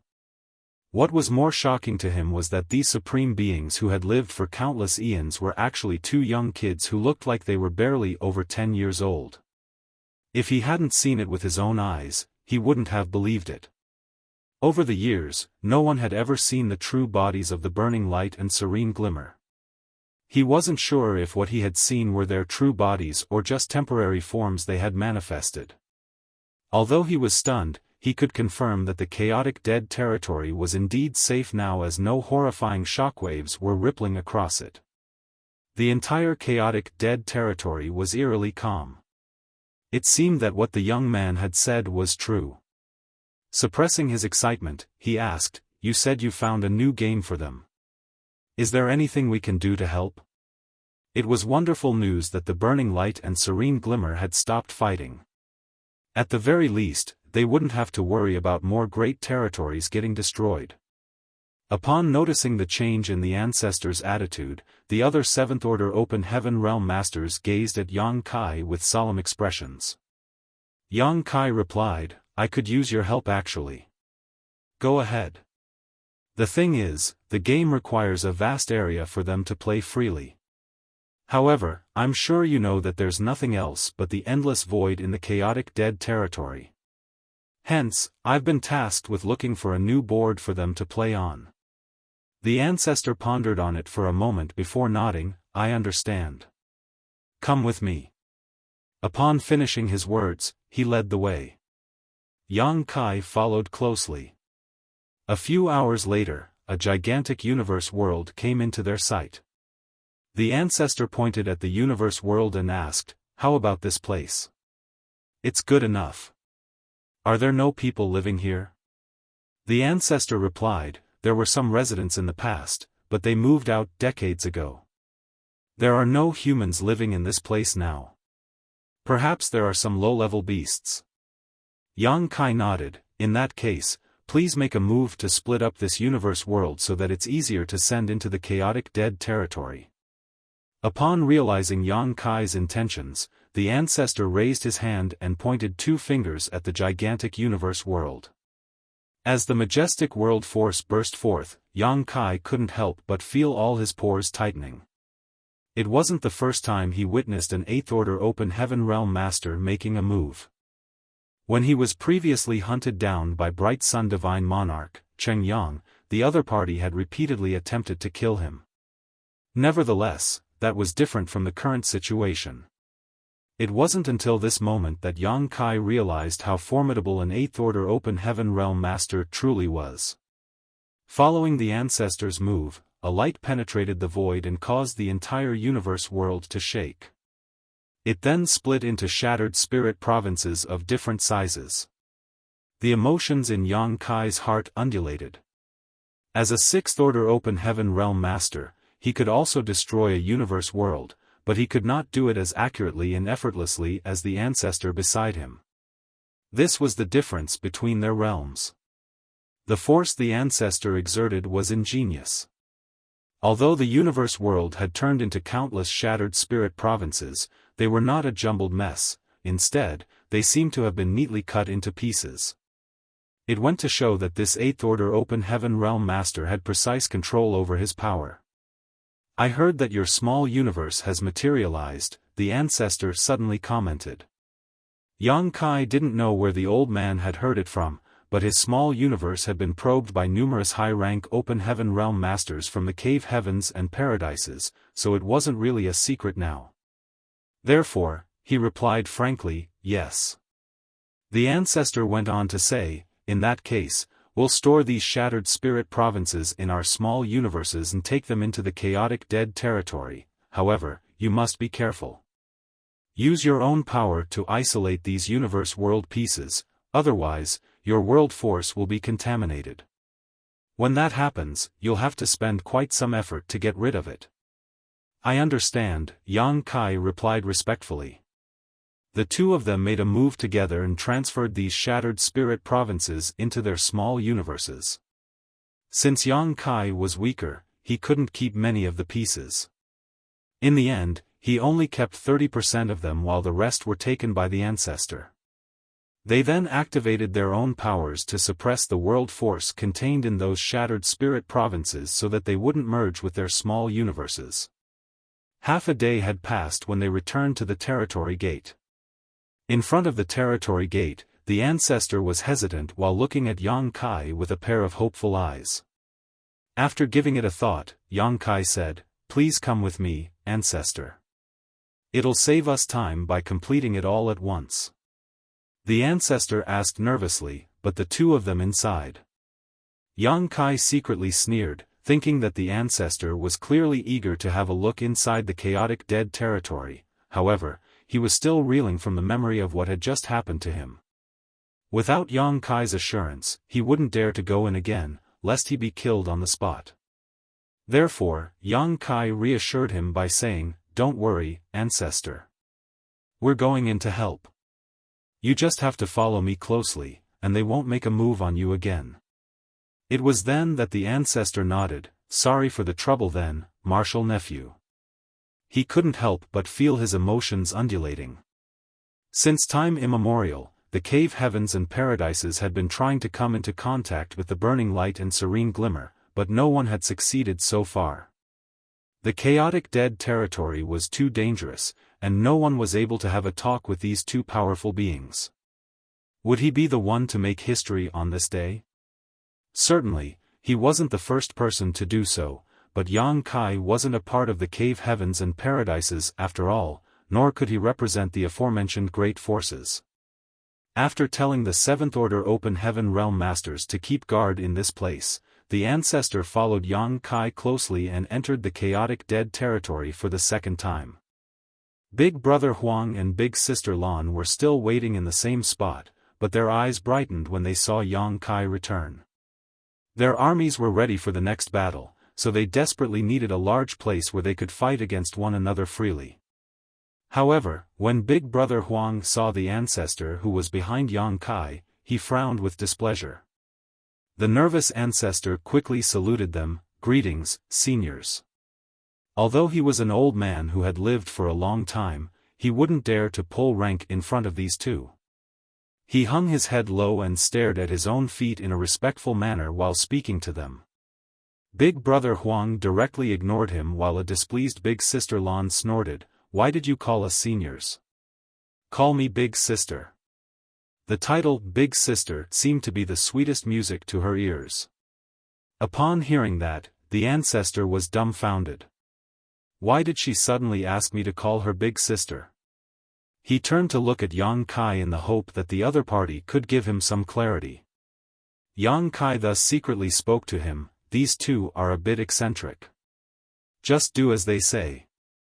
The ancestor coughed and then said respectfully, "Greetings, Big Sister." "Good." Big Sister Lan was elated. Just then, Big Brother Huang snorted. The ancestor instantly got the hint and quickly followed up, "Greetings, Big Brother." It was only then that Big Brother Huang sported a milder expression. On the other hand, the ancestor was clearly embarrassed. He didn't mind calling them seniors as it was the most common form of address, but he was puzzled as to why he was asked to call them Big Brother and Big Sister. Although it seemed like he had taken advantage of them, the other old people of his rank would surely laugh at him if the news was spread. At that moment, Yang Kai couldn't help feeling gleeful. It was just like how one would feel much better when he saw that he wasn't the only one who was suffering from some indignity. At the very least, Yang Kai wasn't the only one who felt ashamed now as someone else was also forced to call these two young children Big Brother and Big Sister.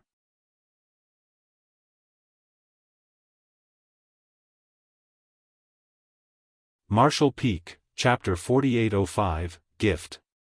Yang Kai and the ancestor had put a lot of shattered spirit provinces inside their small universes and were continuously consuming their own strength to suppress the world force from these spirit provinces. Otherwise, once the foreign world force penetrated their small universes, impurities would be formed, and they would have to spend some effort to get rid of them. This matter couldn't be delayed, so they quickly fished out the shattered spirit provinces from their small universes. Although the ancestor had precise control over his power and had cut the universe world into neat pieces, it was difficult to put these shattered spirit provinces back together in their original form. Fortunately, Big Brother Huang and Big Sister Lan didn't demand them to do so, nor did Yang Kai intend to put these pieces together just the way they were. Big Brother Huang and Big Sister Lan just needed a battlefield where they could fight freely, so they didn't have any demands when it came to the venue. Therefore, barely half a day later, an expansive territory that was made from spirit provinces of different sizes was completed. In order to make it easier for them to battle with one another, Yang Kai had intentionally created a rectangular battlefield.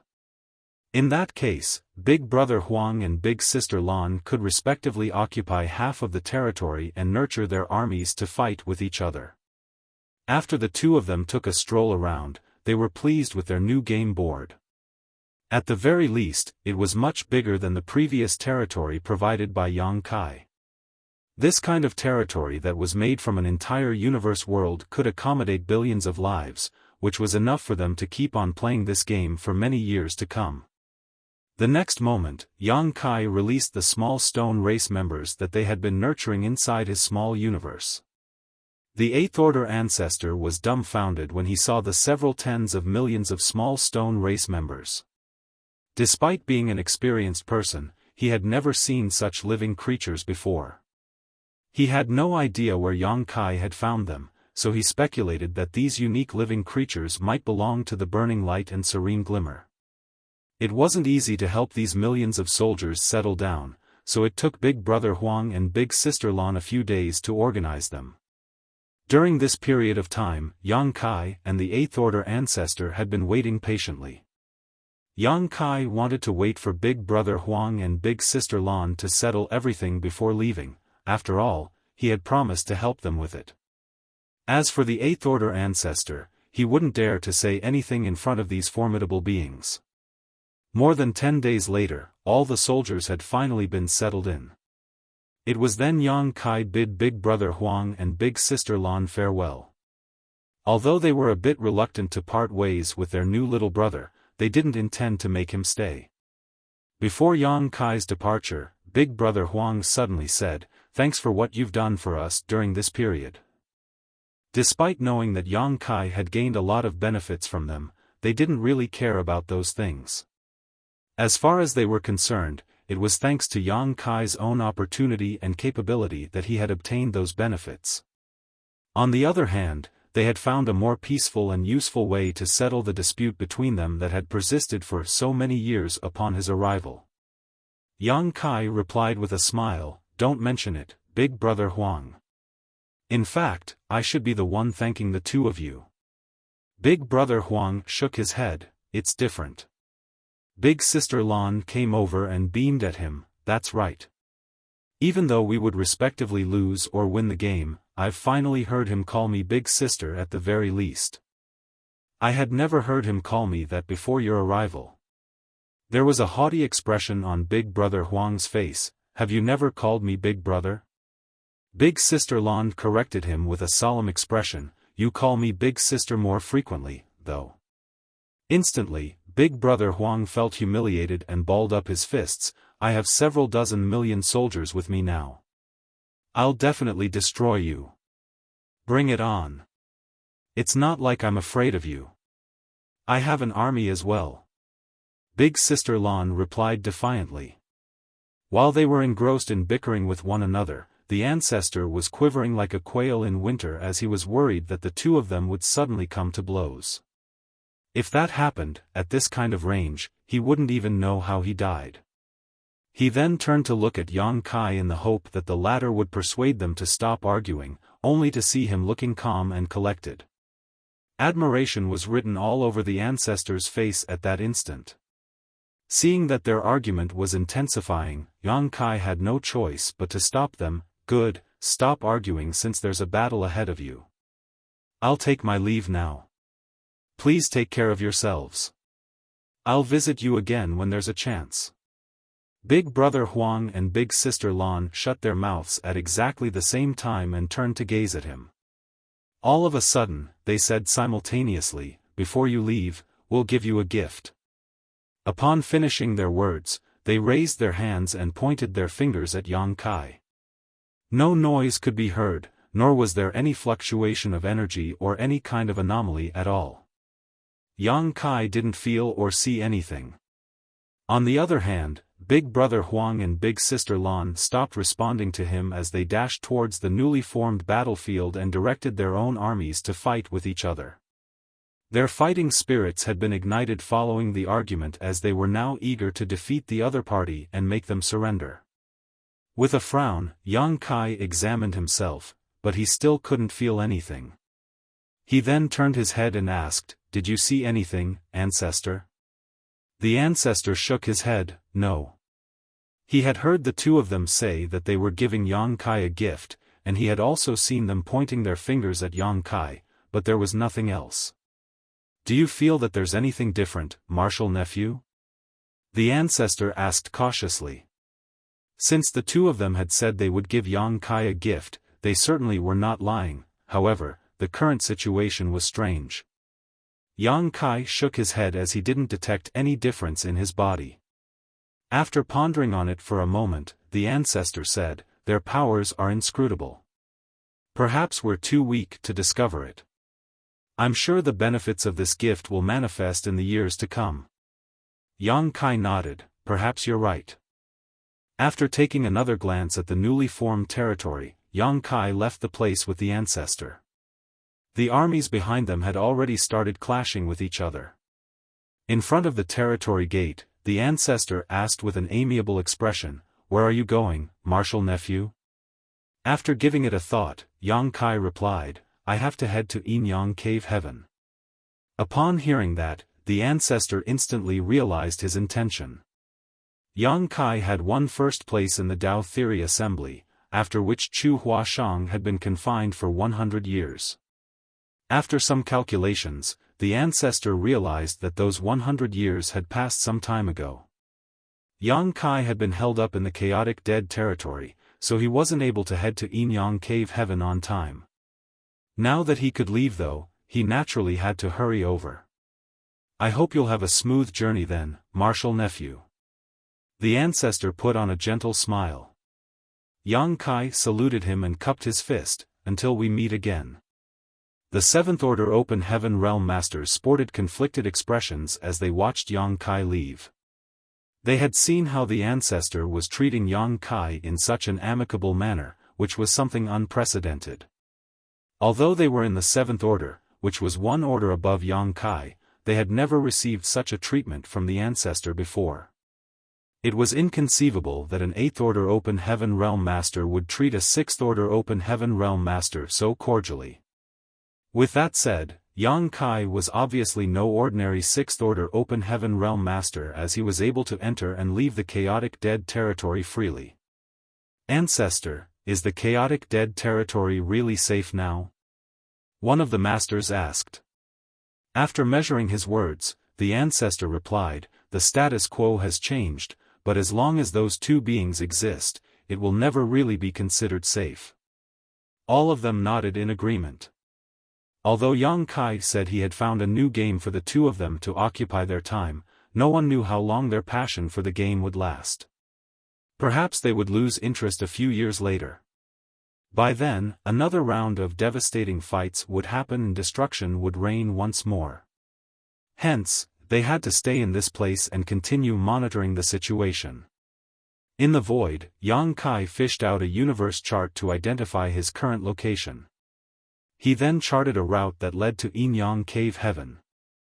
After making some calculations, he realized that it would only take him 2 months to pass through more than 10 great territories and arrive at Yin territory given his current speed.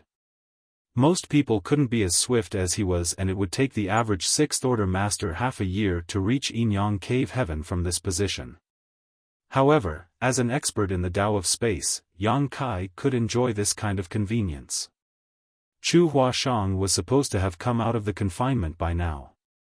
Yang Kai felt guilty that he hadn't managed to meet up with her on time as they had agreed. It was an accident that he came across the giant spirit god and was subsequently brought into the chaotic dead territory. Before that, he had no idea that Air was heading to the chaotic dead territory, and he had never expected that he wouldn't be able to come out until so many years later. He wondered if Su Linggong would kill him when he arrived at Yin Cave Heaven. A sense of fear overwhelmed him when he recalled the way Su Linggong held a sword menacingly in his hand. He decided that he would directly give Su Linggong an expensive bridegroom's gift in order to appease him. He had obtained a lot of valuable items from the chaotic dead territory, so he was sure that Su Linggong would be pleased. On his way to his destination, Yang Kai examined himself again. Before his departure, Big Brother Huang and Big Sister Lan said that they were giving him a gift, but they only pointed at him in silence, which befuddled him. After another thorough examination, he still hadn't discovered anything. Could the two of them have been messing with me? Given their temperaments, it's not impossible. After all, he had already obtained a lot of benefits from the chaotic dead territory, so there was no reason for Big Brother Huang and Big Sister Lan to give him an additional gift. Upon that realization, Yang Kai couldn't help but burst into laughter. However, some time after he decided to stop examining himself, there came a moment when he felt that something was off while he was heading to his destination. The dragon vein in his body suddenly started throbbing for no apparent reason. Following that, it became scorching hot just like boiling water. In an instant, Yang Kai became as red as a cooked shrimp while smoke could be seen billowing from his figure. His dragon vein didn't stop rumbling from that point on while a violent force could be felt expanding internally. Yang Kai had a feeling that he would soon be unable to suppress it any longer. Realizing that he was in trouble, he quickly looked around and soon spotted a medium-sized universe world before plunging into it. Given his sixth-order open heaven realm cultivation, he could easily break through the world barrier of this universe world and pass through the clouds. A moment later, an ocean came into his sight. Spotting a huge island in the middle of the ocean, Yang Kai landed on it like a meteorite, forming a deep crater in the ground. He had used his last bit of power to come all the way here, so he was no longer able to suppress the roiling force in his body. Therefore, as soon as he landed on the ground, cracking sounds could be heard coming from all over his figure. The next moment, Yang Kai's body started expanding rapidly. He uncontrollably let out a resounding dragon roar as his petite figure turned into a 10,000 meters long grand dragon. Dragon transformation. This time, he wasn't the one who took the initiative to transform into a dragon. Instead, he had no choice but to turn into a grand dragon following the unrest of the dragon vein in his body.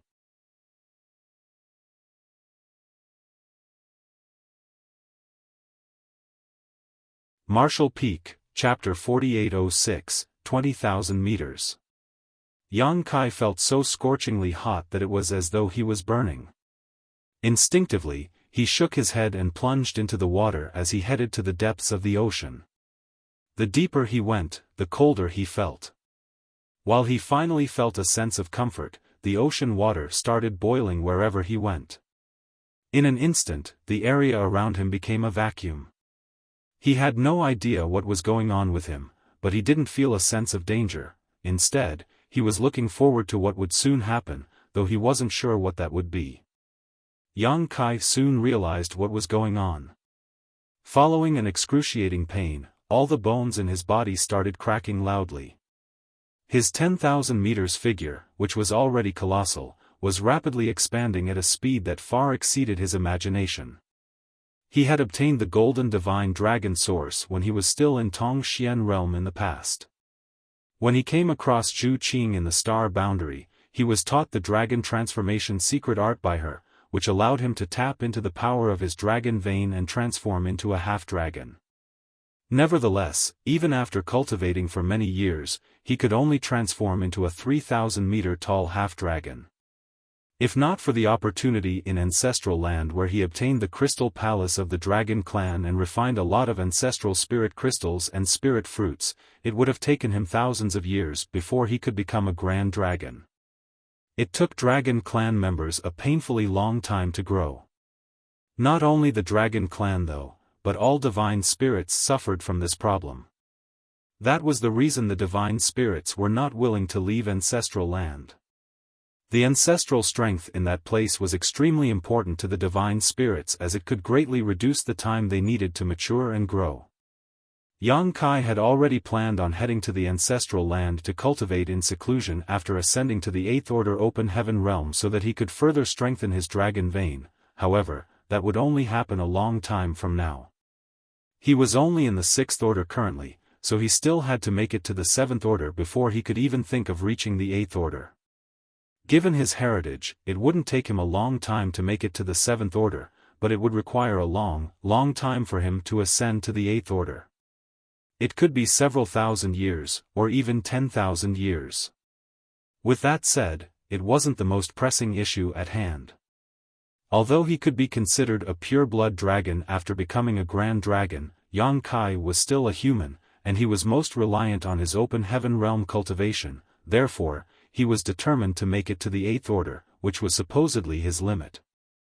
Nevertheless, he had never expected that following a significant improvement in his dragon vein in the Ancestral Land, he would see another improvement so soon.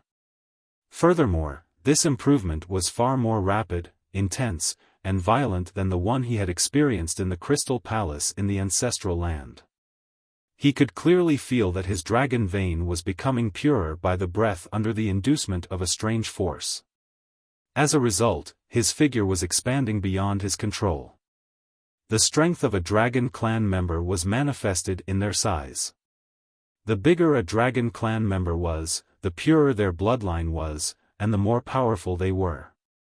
His 10,000-meter figure became stagnant after he left the Ancestral Land, but now, in just half a day, it had expanded by several dozen meters. One day later, it grew by another 1,000 meters. Even his robust Grand Dragon body was unable to bear this kind of rapid improvement.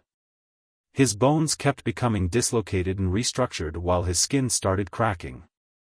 Golden blood started streaming into the ocean, and even his dragon scales, which covered his entire figure, started shedding. Wherever Yang Kai went, he would leave a golden stain in the ocean. The beasts in the ocean seemed to have detected this metallic tang and soon swarmed over. Faced with the allure of a grand dragon's blood, these sea beasts with low sentience couldn't resist it as they yearned to become stronger. They opened their mouths wide and absorbed the sea water that contained the golden dragon blood with reckless abandon. Wherever it was, dragon blood was a treasure, for the blood contained the secrets behind the dragon clan's power, which was the greatest in the world. Many secret techniques and spirit pills required dragon blood to complete. However, pure-blood dragons were extremely rare, so it was difficult to find their blood. Hence, they could only replace it with the blood of monster beasts and spirit beasts that were dragon-kin. Naturally, this solution wasn't very effective. The blood that streamed out of Yang Kai's body wasn't just pure-blood dragon's blood, it was the dragon blood of a golden divine dragon. There was no doubt that it was a rarity among rarities. Just a bit of his blood contained a horrifying power. Therefore, wherever Yang Kai went, a large number of fish and beasts lost their lives. The initially serene ocean was now filled with carcasses. His grand dragon figure was still expanding while the dragon vein in his body was becoming purer. The speed of the purification even made Yang Kai feel a sense of unease. However, when he became certain about the source of this sudden transformation, all the uneasiness vanished and was replaced by endless joy. Half a month later, he stopped feeling like he was burning while his dragon vein finally calmed down. On a certain island, Yang Kai remained in his grand dragon form as his colossal figure lay on the beach, nearly occupying the entire island. Although he had benefited greatly from the transformation, he was well and truly knackered. Additionally, despite obtaining a greater power, he wasn't used to it, so he needed to get some rest to begin adjusting. Under the scorching sun, his dragon scales radiated a golden glow that could dazzle the entire world. 20,000 meters. After half a month of agony, his figure was now twice as large. His dragon form had gone from 10,000 meters to 20,000 meters. When he was refining ancestral spirit crystals and spirit fruits in the Dragon Clan's Crystal Palace in the ancestral land, his dragon vein became purer by the day, and Yang Kai had thought that such speed was already outrageously fast. It wasn't until this moment that he realized he was too naive. His cultivation during that period of time back then was incomparable to his current transformation. No grand dragon in the world could double his size in half a month like Yang Kai had just gone through. So, this is the gift Big Brother Huang and Big Sister Lan gave me before I left. He had already figured it out the day after the transformation started.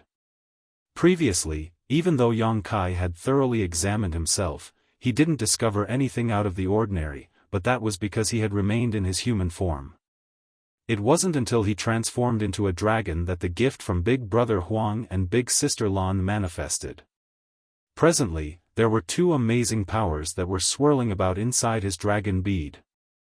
Only when a dragon bead developed in a dragon clan member's body would he be considered a grand dragon. Certainly, Yang Kai had a dragon bead as well. After he turned into a dragon, the dragon bead naturally rested under his chin. Just like what a monster core was to a monster beast, the dragon bead was the condensation of a dragon clan member's cultivation, so it was extremely powerful. Yang Kai didn't detect anything when Big Brother Huang and Big Sister Lan pointed their fingers at him back then, but their powers had somehow snuck into his dragon bead, just waiting to burst out.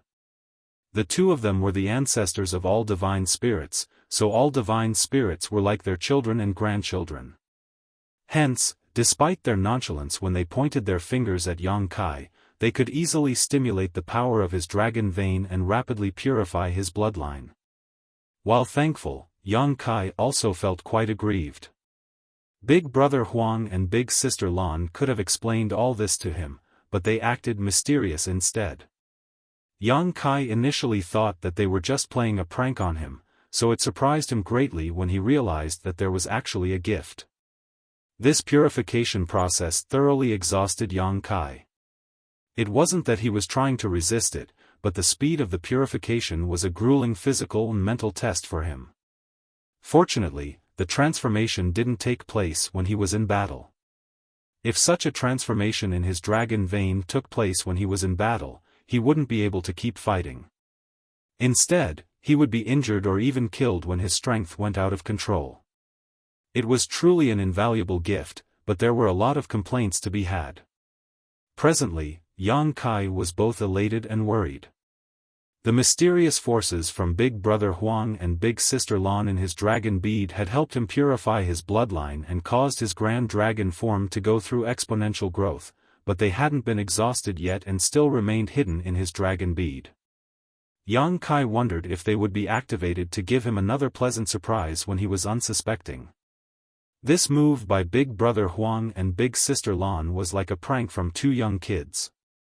They were previously led by the nose by Yang Kai in the chaotic dead territory, which was why they decided to give him a gift that also served as a punishment before his departure. They wouldn't care if Yang Kai would fall into danger because of that. Realizing this, Yang Kai was speechless. The powers from Big Brother Huang and Big Sister Lan could help improve his bloodline, but the problem was that he was unable to control the process.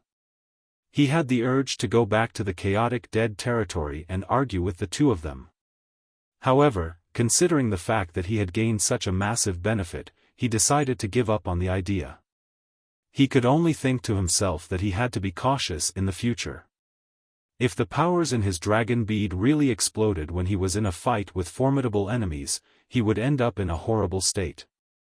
There was no doubt that a dragon clan member had incredible restorative powers.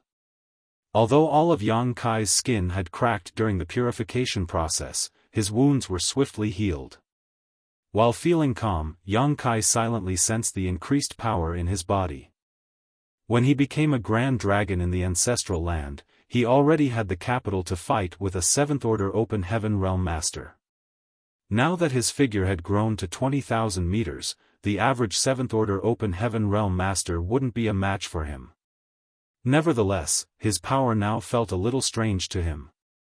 As a human, he was still in the 6th Order.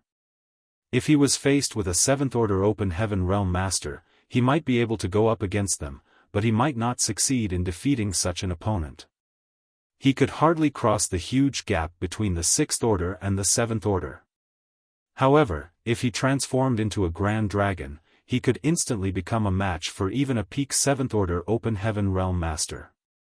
Yang Kai figured he still couldn't face an 8th Order Open Heaven Realm Master. Even though he had no idea how powerful an 8th Order Open Heaven Realm truly was, he had a vague understanding. As he was lost in though, Yang Kai suddenly heard some splashing sounds coming from nearby and opened his eyes to look out at the ocean. There seemed to be a big fish swimming under the water. The next moment, the sea water separated to the sides and revealed a sea carp that radiated a faint golden glow. The carp was several dozen meters away from Yang Kai's head and was staring up at him. At that moment, Yang Kai's expression turned awkward. That was because he could feel that this sea carp had a bloodline that was related to him. It was as though this sea carp was his descendant. Even though he was previously distracted by the purification of his dragon vein, Yang Kai was still aware of the changes that his dragon blood had caused to the surrounding ocean. Those sea beasts that had coveted his dragon blood and consumed it, regardless of their sizes and strengths, were all dead by now. They were unable to bear the violent force within his pure dragon blood.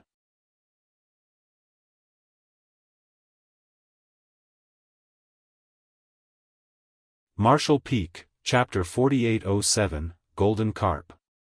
While Yang Kai's dragon blood had caused countless sea beasts to lose their lives, there seemed to be a little survivor here. The sea carp before his eyes had obviously consumed his dragon blood, but it was lucky enough to keep its life.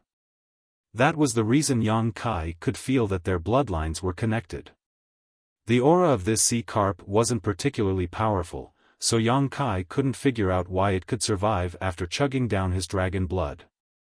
Supposedly, there was no reason for such a weak living creature to survive, but the sea carp had achieved just that. Yang Kai could only think that life was indeed full of mysteries. There were many seemingly impossible things in the world that had actually happened. It was exactly because of these things that shouldn't have existed that brought about endless wonder and amazing changes to this expansive universe. At this moment, the sea carp was holding a dragon scale the size of a dustpan in its mouth. The dragon scale radiated a golden glow and exuded a strong dragon clan aura. Apparently, it was a dragon scale that fell off from Yang Kai's figure. Due to the expansion of his figure, a lot of dragon scales had fallen off. After they stared at each other for a moment, Yang Kai closed his eyes. Although he was amazed by the survival of this small creature, it wasn't worth too much of his attention. The most pressing issue at hand for him was to familiarize himself with his increased strength, otherwise, he wouldn't be able to fully use his power when he was in a fight with his enemies. The sea carp was initially an ordinary sea beast, but after consuming the golden dragon blood, it now had a faint dragon clan bloodline.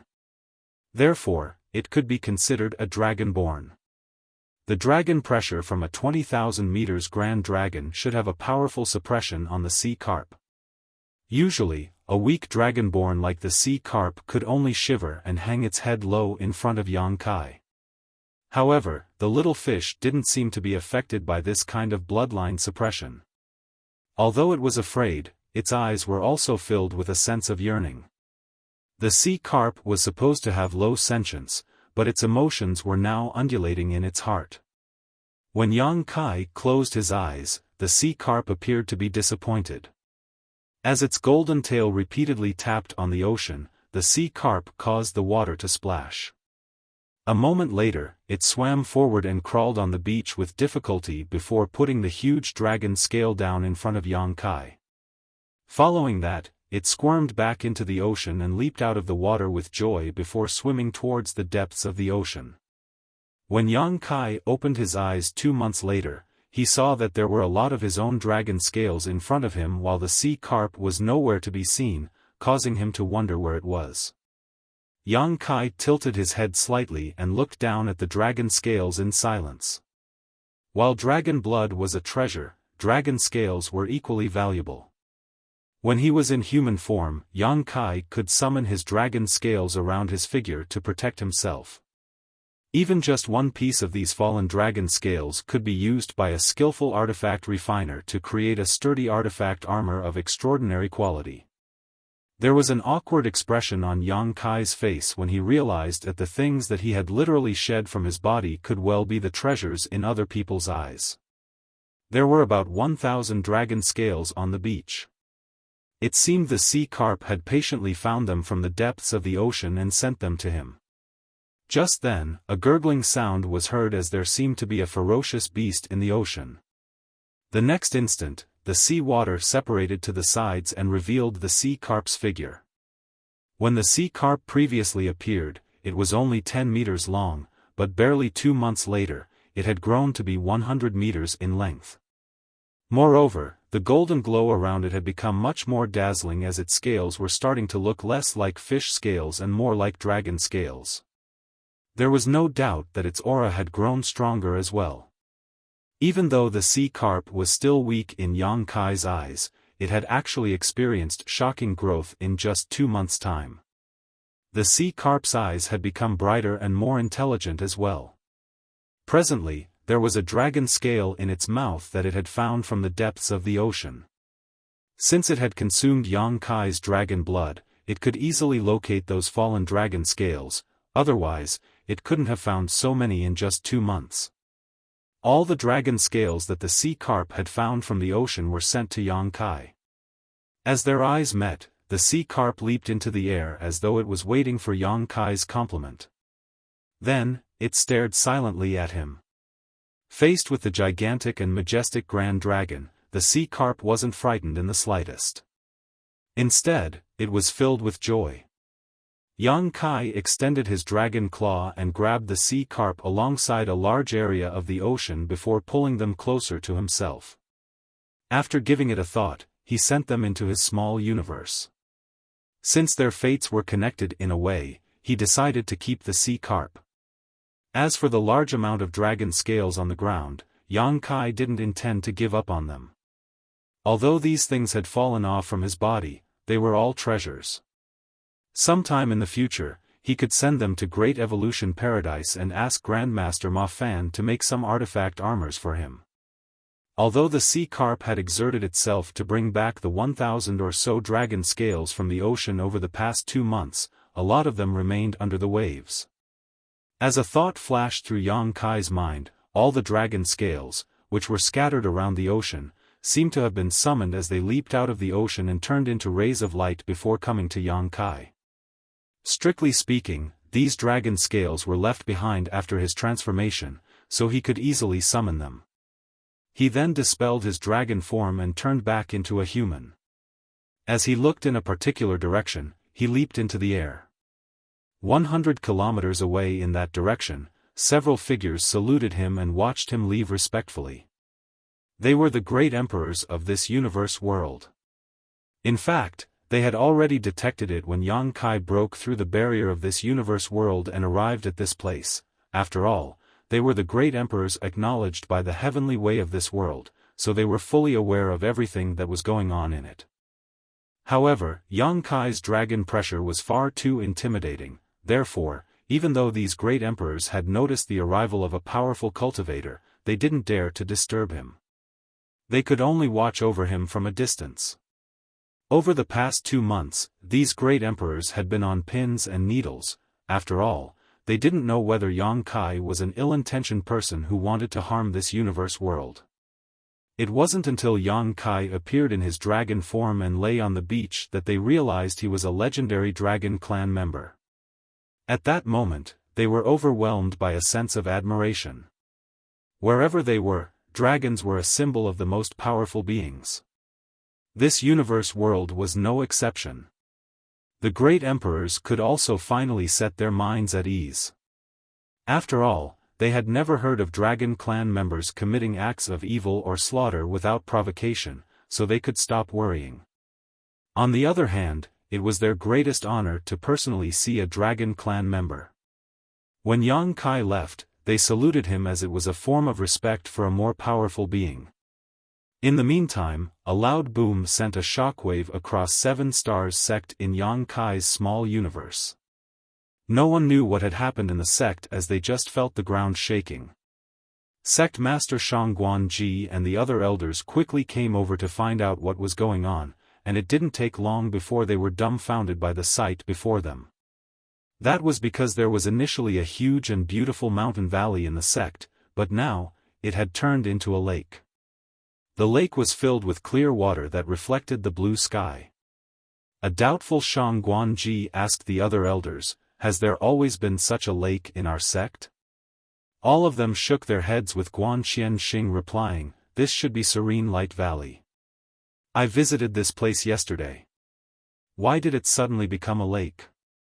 It was inconceivable that a mountain valley had turned into a lake, and if not for the tremor just now, they wouldn't have noticed anything at all. With that said, they were certain that the loud boom had something to do with this transformation.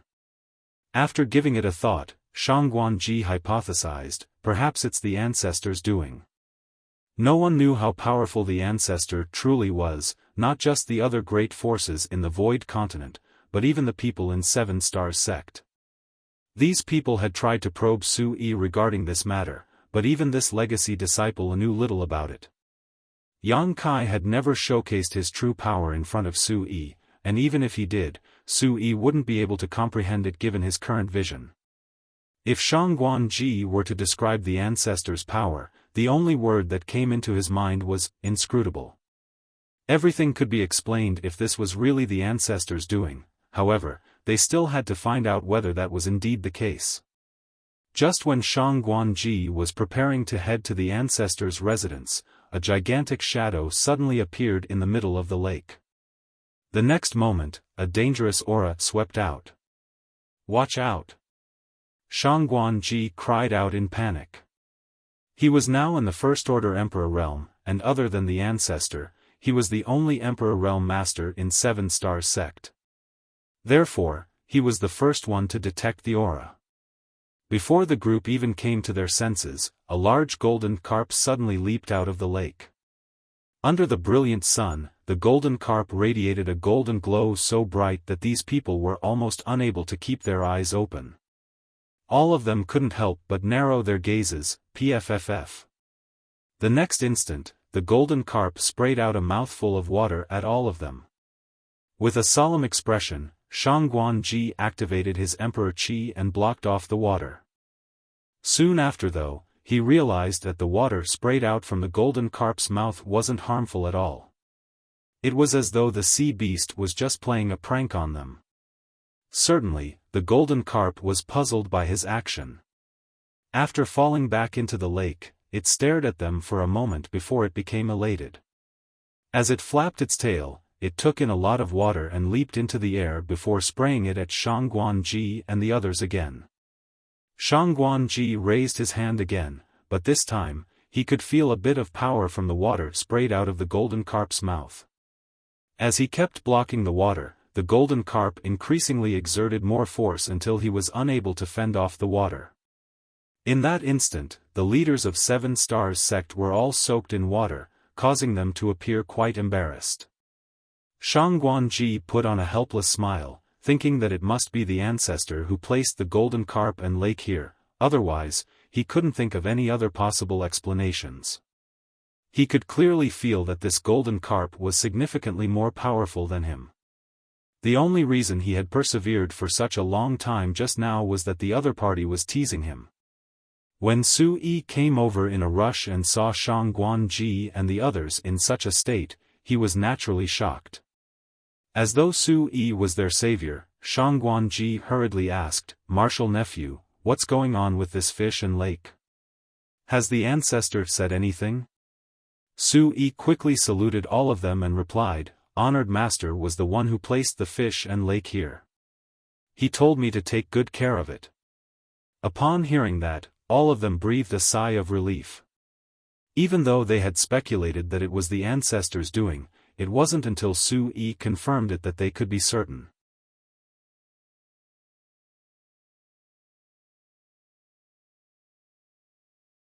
Martial Peak, Chapter 4808, Chen Xiu. Yang Kai had spent some 30 years in the chaotic dead territory. During this period, roughly 100 years had passed in the small universe. Presently, the flow of time in the small universe was 4 times faster than the outside world. When Su-yi ascended to the Saint Realm from the Transcendent Realm, the flow of time in Yang Kai's small universe accelerated from 2 times to 3 times that of the outside world. Above the Saint Realm were the Saint King Realm, Origin Returning Realm, Origin King Realm, and so on. When Su-yi made it to the Saint King Realm and the Origin Returning Realm, the flow of time in the small universe didn't change. However, when he broke through to the Origin King Realm, the flow of time in Yang Kai's small universe became 4 times faster. Now, Su-yi was already at the peak of the Origin King Realm. If Yang Kai hadn't told him to suppress his cultivation, he would have made it to the Tao Source Realm already. The growth of Su-yi was neither slow nor fast. In just 100 years, he had grown from a mortal without any foundation to an Origin King Realm master. The average person would have been proud of such an achievement, but Su-yi was different. He was Yang Kai's 3rd disciple and was living in Yang Kai's small universe. Furthermore, he had cultivated a secret art named the Great Nothingness Scripture that had been passed down from ancient times. It wasn't surprising that he had made such an achievement. The reason Yang Kai told him to suppress his cultivation was that he wanted him to get prepared for ascending to the open heaven realm. It was just like how he wanted Xiaoya to suppress her cultivation in the past. The star boundary was now a cradle to nurture future open heaven realm masters, and the lower one's cultivation, the more benefits they could gain by cultivating there. Although Su-yi didn't have a chance to start his martial Dao in the star boundary from childhood, which would allow him to gain the greatest benefits from the world tree, he would still achieve great things in life if he started cultivating in the star boundary as an Origin King cultivation. Above the Origin King realm were the Dao Source realm and the Emperor realm. Once he made it to the Dao Source realm, he wouldn't gain a lot of benefits by simply heading to the star boundary at this point. Yang Kai planned on making him ascend to the Dao Source realm in the star boundary. In that case, his potential might be fully cultivated, which would allow him to stand a chance to be on par with the growth rate of his eldest senior brother and second senior sister. However, Su-yi would have to suffer a little because of that. Over the years, he had mainly relied on his dreams to cultivate, hence, whenever he cultivated, he would doze off, and he was now used to going to sleep every night. Since Yang Kai wanted him to suppress his cultivation and not achieve a breakthrough, it meant that he couldn't sleep. Initially, he would always feel sleepy and there were times when he almost slumbered off. Fortunately, Yang Kai managed to awaken him in time so that the latter didn't have to bear the consequences of ascending to the Dao Source realm. Gradually, Su-yi became used to fighting against sleepiness. When Yang Kai told him to take care of the golden carp, he really felt that this fish had come at the perfect time. After all, there was nothing else he could do since he was not allowed to sleep or cultivate. Nevertheless, Su-yi soon realized that the golden carp was simply too naughty. Every day, the fish would soak him in water, which caused him to constantly look disheveled and embarrassed. The news that there was now a sect protecting divine beast spread like wildfire. Many disciples came over to see the sea beast, and when they saw the golden carp revealing itself, they would all exclaim in amazement. The idea of a sect protecting divine beast came from Shang Guanji. Regardless of where the golden carp came from, it had to be given the title of sect protecting divine beast since it was brought to this place by the ancestor. Those who saw the golden carp before knew that this sect protecting divine beast was naughty and mischievous. The golden carp always seemed joyful when there were a lot of people around, therefore, the disciples didn't mind getting splashed with water as they would always come to the lake to play with the fish, which actually saved Su-yi a lot of trouble. While Seven Stars sect in the small universe was bustling with noise, Yang Kai traveled across the void round the clock and finally arrived at Yinyang territory. Although he had benefited greatly from the gift given to him by Big Brother Huang and Big Sister Lan before his departure, a lot of uncertainties remained. He had no idea when the two forces hidden in his dragon bead would act up again, so he constantly had to keep an eye on them. He was still reeling from the shock after the first experience. Although his dragon form and dragon vein would grow exponentially when the two forces exploded, it would also put him in a precarious situation. Fortunately, despite not knowing when they would explode again, Yang Kai had determined that it wouldn't happen anytime soon. It wasn't the first time Yang Kai visited Yinyang territory. However, he had tagged along Suing Shue and Qin Kuei previously, while this time, he was on his own. Just like Langya Paradise, those from Yinyang territory wouldn't restrict anyone from entering or leaving this great territory. After all, there was a first-class star city in Yinyang territory that was hustling and bustling with activity. If they imposed any restrictions, the popularity of the star city would be affected. The reason the territory gates of Yinyang territory were cordoned off previously was that some of the cave heavens and paradises had worked together to make things difficult for Yinyang heaven since the Dao Theory Assembly was just around the corner. Nevertheless, it was obviously different now. The core area of Yinyang territory was where the headquarters of Yinyang Cave Heaven was located. Gazing at it from the void, one could see that the gigantic spirit province looked like two Yinyang fish with their heads and tails connected. In the periphery of this spirit province that looked like Yinyang fish, there were other spirit provinces of different sizes. They were all considered part of Yinyang Cave Heaven. With his previous experience in Langya Paradise, Yang Kai was now familiar with how to enter the cave heavens and paradises. Now, he was no longer a nobody as he had become a household name across the entire 3,000 worlds. Furthermore, he was a son-in-law of Yin Yang Cave Heaven. This identity alone warranted a serious treatment from Yin Yang Cave Heaven. Yang Kai headed straight to the Star City and found the Sixth Order Open Heaven Realm Master who was in charge of the Void Dock. After telling the person his name, he revealed his intention and asked him to send a message to Su Linggong or Chu Huashang. Certainly, the Sixth Order Open Heaven Realm Master knew who Yang Kai was. The reason the Tao Theory Assembly was held in the past was to look for a husband for Chu Huashang. The incident sparked a commotion in Yin Yang Cave Heaven. Chu Huashang was a core disciple of Yin Yang Cave Heaven and her aptitude and beauty were among the top in the world. Some of the disciples in Yin Yang Cave Heaven who were a match for her wanted to marry her.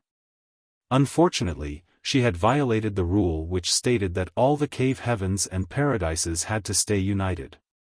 Faced with external pressure, those from Yin Yang Cave Heaven had no choice but to give an explanation. The Tao Theory Assembly was the result. It could be said that the popularity of Chu Huashang in Yin Yang Cave Heaven was on par with, if not greater than that of Gu Linger in Langya Paradise. After all, Chu Huashang was a core disciple while Gu Linger was not. There was a difference between their statuses. Initially, the Tao Theory Assembly was a plot devised by those cave heavens and paradises. They were ready to let their Fifth Order Open Heaven Realm Masters get married into Yin Yang Cave Heaven and become a partner of the core disciple. However, a guy named Yang Kai came out of nowhere and forced the cave heavens and paradises to change their strategy, which saved the reputation of Yin Yang Cave Heaven. Eventually, Yang Kai defeated all other competitors and won first place, which was shocking for everyone. After the event, he became a household name across the 3,000 worlds. The series of changes that took place during the Tao Theory Assembly caught everyone off guard, especially when the core disciple of Thousand Crane disciple, Xiaofan, was killed. The consequence of it was that his honored master, Zhuo Quanhui partnered with Heavenly Sword Union to launch a war against Void Land.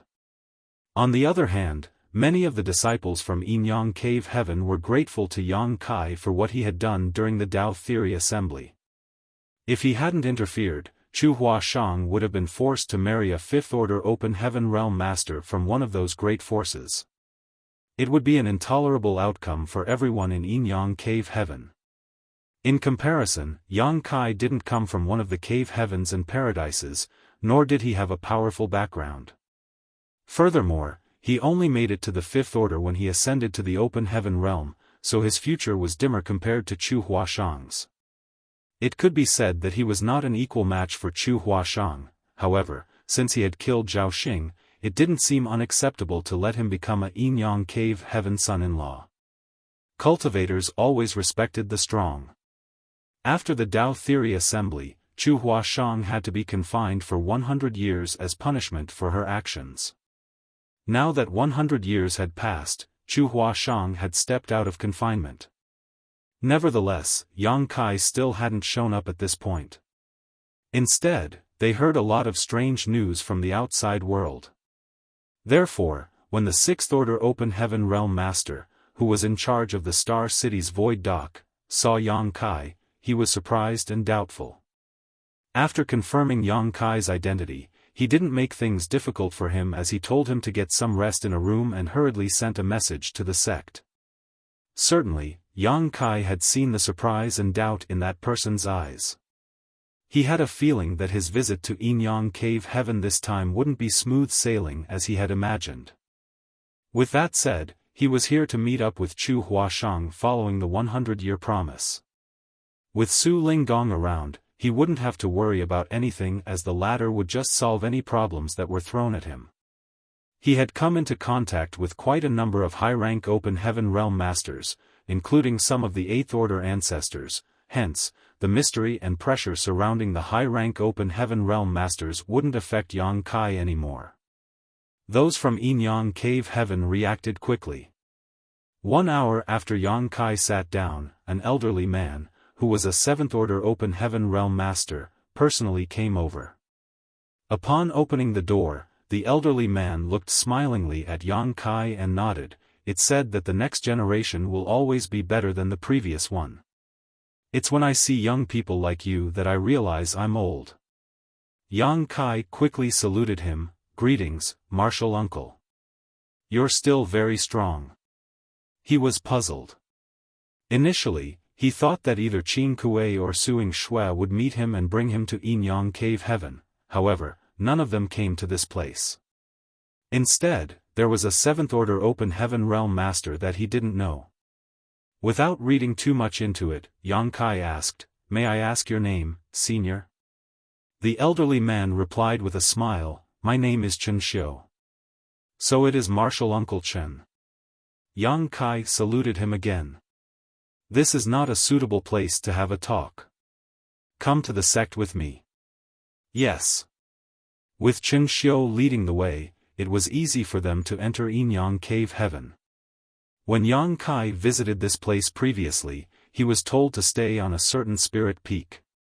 He had also been to Chu Huashang's residence, so he still remembered the route.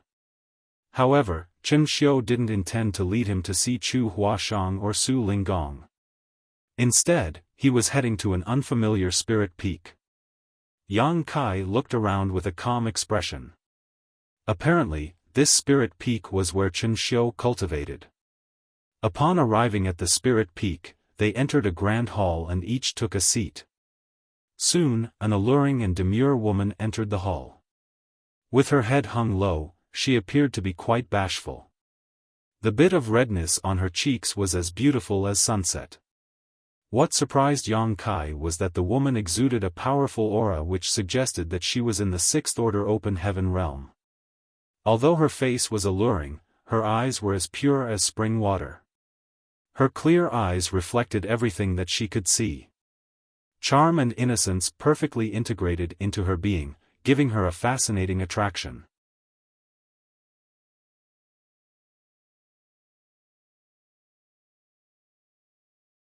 Martial Peak, Chapter 4809, Tao Ling Wan.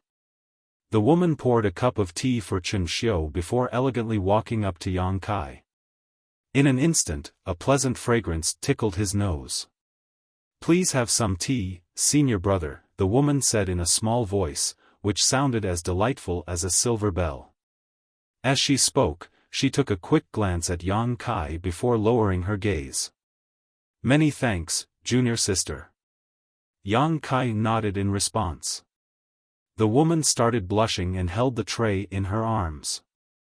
Then, she strode towards Chen Xiu and stood obediently behind him. Chen Xiu said with a smile, "She became my disciple when she was a young child, and has never stepped out of the sect before. She's pretty bashful as she has rarely met outsiders.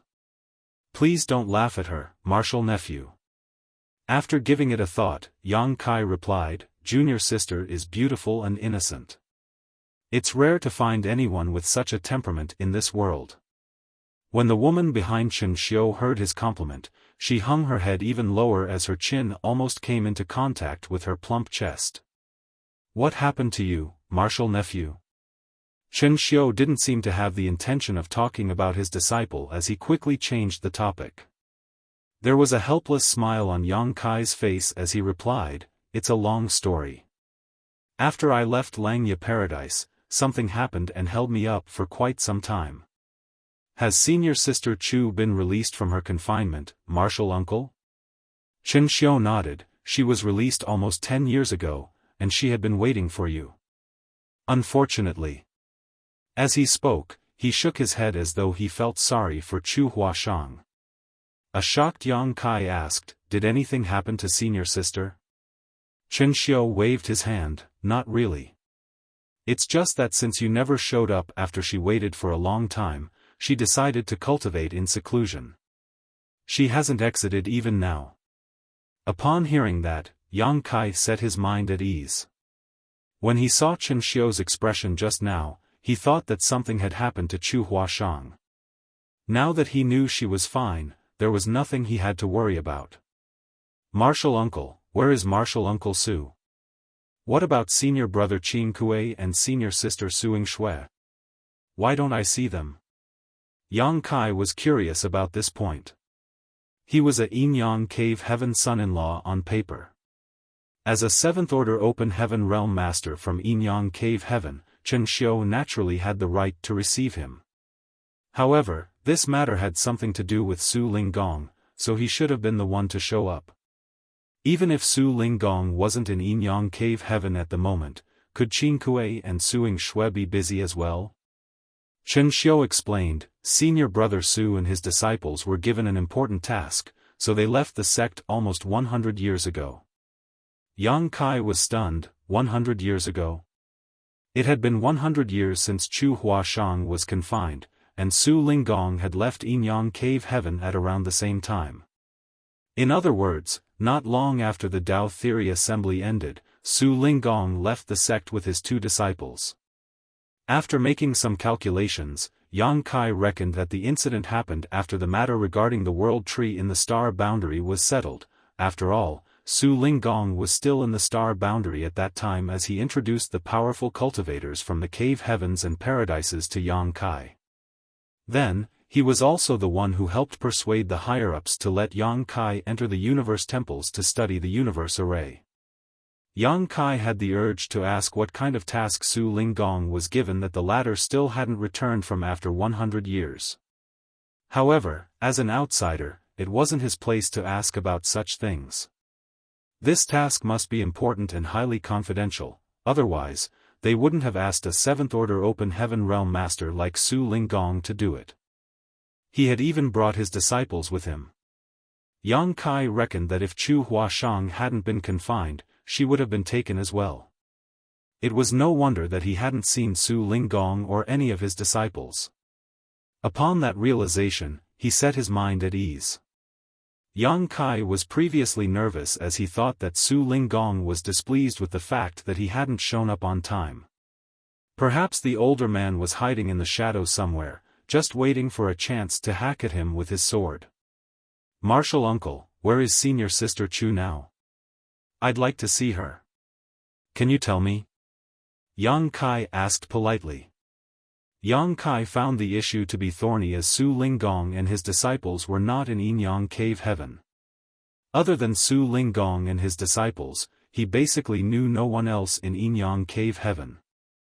With that said, the other issue he was worried about could be dealt with at a later time.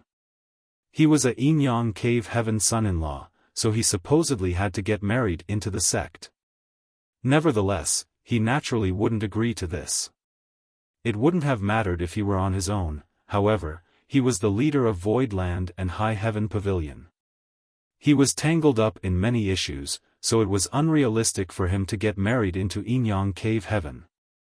On the other hand, Chu Huashang was a core disciple of Yin-Yang Cave Heaven, so there was no way they would let her go. Initially, Yang Kai planned on having a discussion with Su Linggong so that they could come up with a solution that was acceptable for both parties. He had the intention to offer some compensation to Yin-Yang Cave Heaven since he had obtained immense rewards from the chaotic dead territory. Just by taking out a small part of it he would be able to tempt the leaders of Yin-Yang Cave Heaven to let Chu Huashang go. However, since Su Linggong wasn't around, there was no one he could talk to about this issue. Having said that, this matter could be delayed for now. Open Heaven Realm Masters enjoyed a very long life, so the matter between Chu Huashang and him didn't have to be dealt with immediately. Regardless, he had to meet Chu Huashang and find out what was on her mind. If she was willing to leave with him, he wouldn't mind paying a hefty price for it. Nonetheless, if she wasn't willing to do so, he wouldn't force her.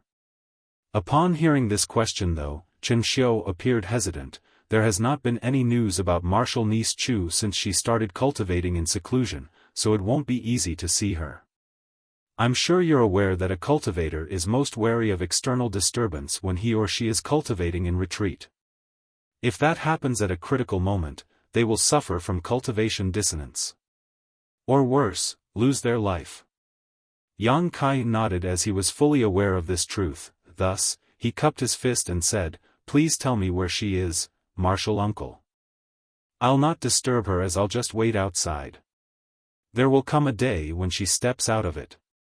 After pondering on it with a frown, Chen Xiu nodded, "Good. Before senior brother Su left, he told me to help handle the matter between you two. Since you're here, there's no way I'll sit back and do nothing. I can gather some information on your behalf, but you mustn't be overly anxious about it. Martial niece Chu is now a 6th Order Open Heaven Realm Master, so it's normal that she might spend decades in seclusion. During this period of time, you can just stay here. I'll come to you if there's any news. Many thanks, Martial Uncle. Yang Kai expressed his gratitude. All of a sudden, Chen Xiu grabbed the elder token on his waist and probed it in silence for a while before rising from the chair. Something has happened in the sect. I have to take my leave now. He then turned to his disciple, Wanner, you have to take good care of your senior brother Yang. The woman replied respectfully, yes. Following that, Chen Xiu flashed an apologetic smile at Yang Kai, martial nephew, please wait here for a few days. I'll inform you if there's any news. Upon finishing his words, he strode out of the hall. Presently, only Yang Kai and the 6th Order Open Heaven Realm Master named Wanner were left in the Grand Hall. Just now, she had been hiding behind Chen Xiu. When Chen Xiu spoke to Yang Kai, she was too bashful to even lift her head. The situation exacerbated since only the two of them were left now. Her face was as red as blood while she clenched the tray in her arms as though she was trying to seek a sense of security.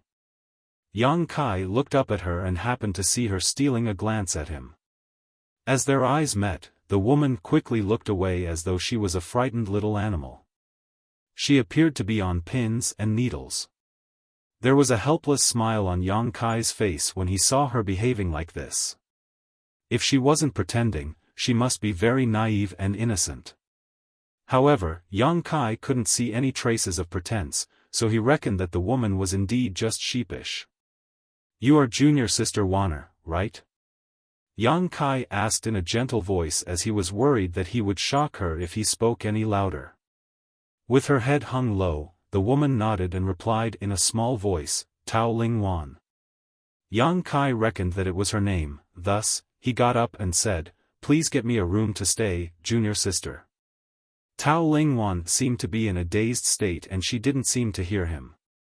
It wasn't until Yang Kai repeated his words that she anxiously walked out of the hall, please come with me, senior brother. After a nod, Yang Kai followed her in a relaxed manner as he kept a distance of 10 steps behind her. The pleasant scent coming from the woman was like countless gentle hands that were tickling his heart. Soon, they arrived at a room. Tao Ling Wan's head remained low as she pushed the door open and stepped aside. How do you find this room, senior brother? Yang Kai didn't have any demands when it came to the room he had to stay in as he was just waiting for news from Chen Xiu, so he nodded, many thanks, junior sister. Upon entering the room, he realized that the place was small and there were barely any decorations. He then closed the door and took a seat. He was surprised by the information he had heard from Chen Xiu on this day. It had been 100 years since Su Linggong and his disciples left Yinyang Cave Heaven. He wondered what kind of task they were assigned. On the other hand, Chu Huashang started cultivating in seclusion several years ago. Was she furious at the fact that Yang Kai didn't show up on time? He felt somewhat apprehensive. Although it was because he had been held up in the chaotic dead territory, that was ultimately his own fault. If not for his curiosity, he wouldn't have followed the giant spirit god and barged into the chaotic dead territory. He could have just returned to high heaven territory after leaving Langya Paradise. In that case, he would have ample time to head to Yinyang Cave Heaven. He reckoned that he had to sincerely apologize to Chu Huashang when they met again. Fortunately, Chu Huashang wasn't a small-minded woman, so he believed that she would understand after he explained everything to her. While he was lost in his thoughts, Yang Kai suddenly furrowed his brow. After rising from the chair, he opened the door and looked out. Why are you still here, junior sister? Just now, he could sense that Tao Ling Wan never moved away from the door. Even the tray was still firmly held in her arms. Is there anything you need to tell me? Yang Kai asked with concern. Tao Lingwan quickly shook her head, nothing. It's just that honored master has told me to take good care of you. Yang Kai burst into laughter, there's no need for that. Just do your own things. I'm fine with being alone. With her head hung low, Tao Lingwan said in a small voice, it's an order from honored master. Yang Kai didn't know what to say. After giving it a thought, he said, Junior sister, why don't you get some rest first? I'll call out to you if I need anything. Tao Lingwan didn't say anything, nor did she take any action. It seemed that Yang Kai was unable to reason with her. He had no idea whether Chen Xiu had told her anything or it was just her nature. However, it wasn't like he could let her keep standing outside the room. She wasn't a maidservant but a sixth-order open heaven realm master. If the others from Yinyang Cave Heaven saw that Tao Lingwan was standing outside his room as though she was ready to serve him, they would definitely chastise him.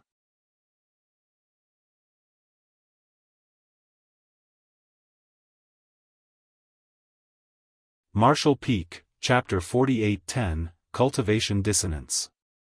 Yang Kai had learned just how influential a popular woman was to the fellow brothers of the same sect while he was in Langya Paradise. Although Tao Lingwan was bashful, she was strong and charming. It was expected that she was popular in Yinyang Cave Heaven. He then persuaded her for a bit, but she never replied to him. Faced with his persuasion, she only kept shaking her head. This was giving Yang Kai a headache as he had never expected that Chen Xiu would leave behind such a difficult problem. After giving it a thought, he walked out of the room, I'll take a stroll. Please tend to your own business, junior sister. Without waiting for her response, he directly left. Instead of doing her own things though, Tao Lingwan followed him, keeping a distance of several dozen meters. It was as though she was a maid who was ready to serve him at any moment. The situation had only exacerbated. If those from Yinyang Cave Heaven saw it, they would definitely misunderstand him, hence, Yang Kai only walked around for a bit before returning to his room. Seeing that Tao Lingwan stood obediently by the door again, he decided to just ignore her. After closing the door, he started cultivating.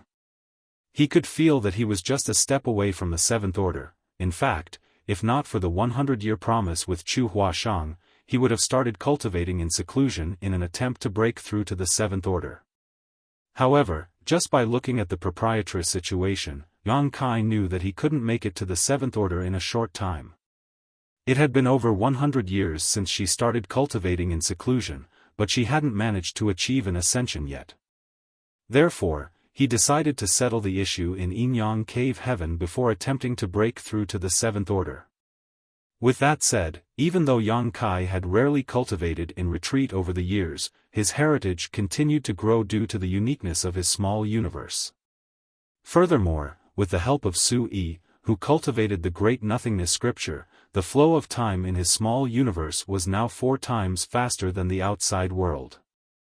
As a result, the growth of his heritage had also accelerated. Nevertheless, he had spent quite some effort to nurture more stalks of profound Yin bamboo, which required the consumption of the world force in his small universe. If not for this, he would have reached the threshold of the seventh order sooner. For the next half a month, there was no news from Chen Xiu at all, which made Yang Kai feel doubtful. Before Chen Xiu left, he had said that he would help gather some information for him. A long time had passed, so he should have finished such a simple task. After all, he was the inner elder of Yinyang Cave Heaven. Moreover, Chu Huashang was cultivating in seclusion, so it shouldn't be hard to find out her whereabouts. Hence, Yang Kai felt uneasy at the fact that Chen Xiu hadn't shown up for a long time. One day, when Yang Kai was cultivating, he suddenly heard someone groaning outside the room. The voice sounded suppressed and awkward. At that, Yang Kai furrowed his brow. Tao Lingwan had been standing outside the room, so there was no doubt that it was this sheepish woman who made the noise. Over the past half a month, just like a piece of wood, she had never made a noise or moved one step. Yang Kai felt guilty for that, but there was nothing he could do since she wouldn't listen to him. At this moment, something seemed to have happened to her. Yang Kai listened attentively, but he could no longer hear anything. Just when he was about to use his divine sense to check the situation, he suddenly heard a thud, as though something had fallen to the ground. He quickly got up and dashed towards the door. Upon opening it, he saw Tao Ling Wan curling up on the ground and shivering. Cold air could be seen billowing from her body as it froze the walls and ground around her. Besides that, the aura coming from her body was clearly unstable. She's suffering from cultivation dissonance. Yang Kai was flabbergasted. He couldn't figure out why this woman was suffering from cultivation dissonance all of a sudden. Recently, she had only been standing outside his room. Yang Kai had never detected her cultivating, so this shouldn't have happened. Furthermore, she was now a powerful sixth-order open heaven realm master, so why would such a thing even happen to her? Could it be a hidden health concern she was left with when she just started out cultivating in the past? Without any delay, Yang Kai crouched down and lifted her up. In an instant, he could feel that the woman was cold all over, as though he was carrying an ice block. On the other hand, her figure remained soft and supple, which gave off a contradictory feeling.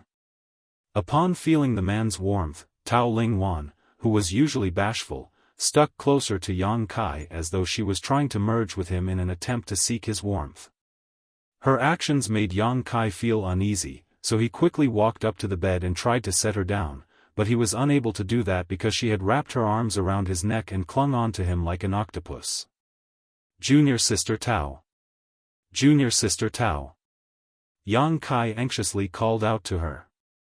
It wasn't certain whether Tao Ling Wan had heard him, but she opened her eyes and looked at him with a seductive gaze.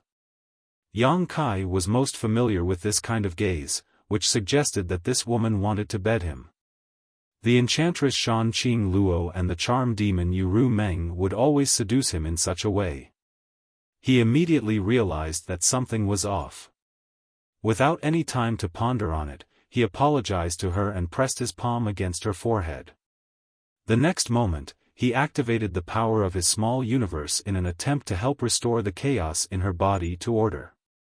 This was the most common way of assisting someone experiencing cultivation dissonance, and Yang Kai couldn't think of anything else to do to help. Moreover, he wasn't sure about what kind of secret art Tao Ling Wan had cultivated, so he was unable to give her the exact treatment she needed. He was only doing all he could to help her, but it was up to the heavens to decide whether she would recover.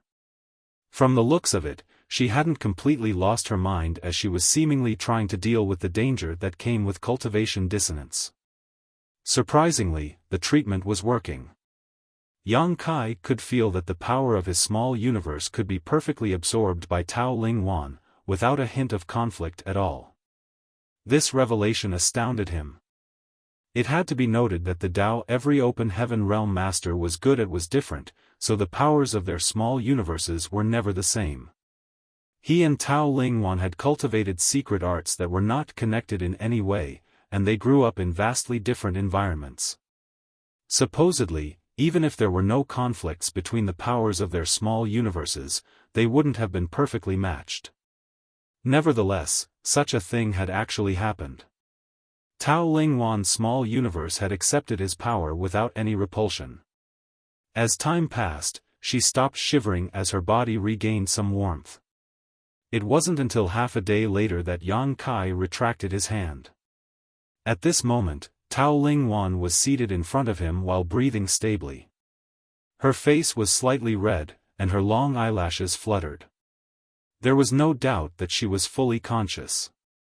Previously, she would start blushing just by taking a glance at Yang Kai, but after what she had done following the cultivation dissonance, it seemed she didn't even have the nerve to open her eyes.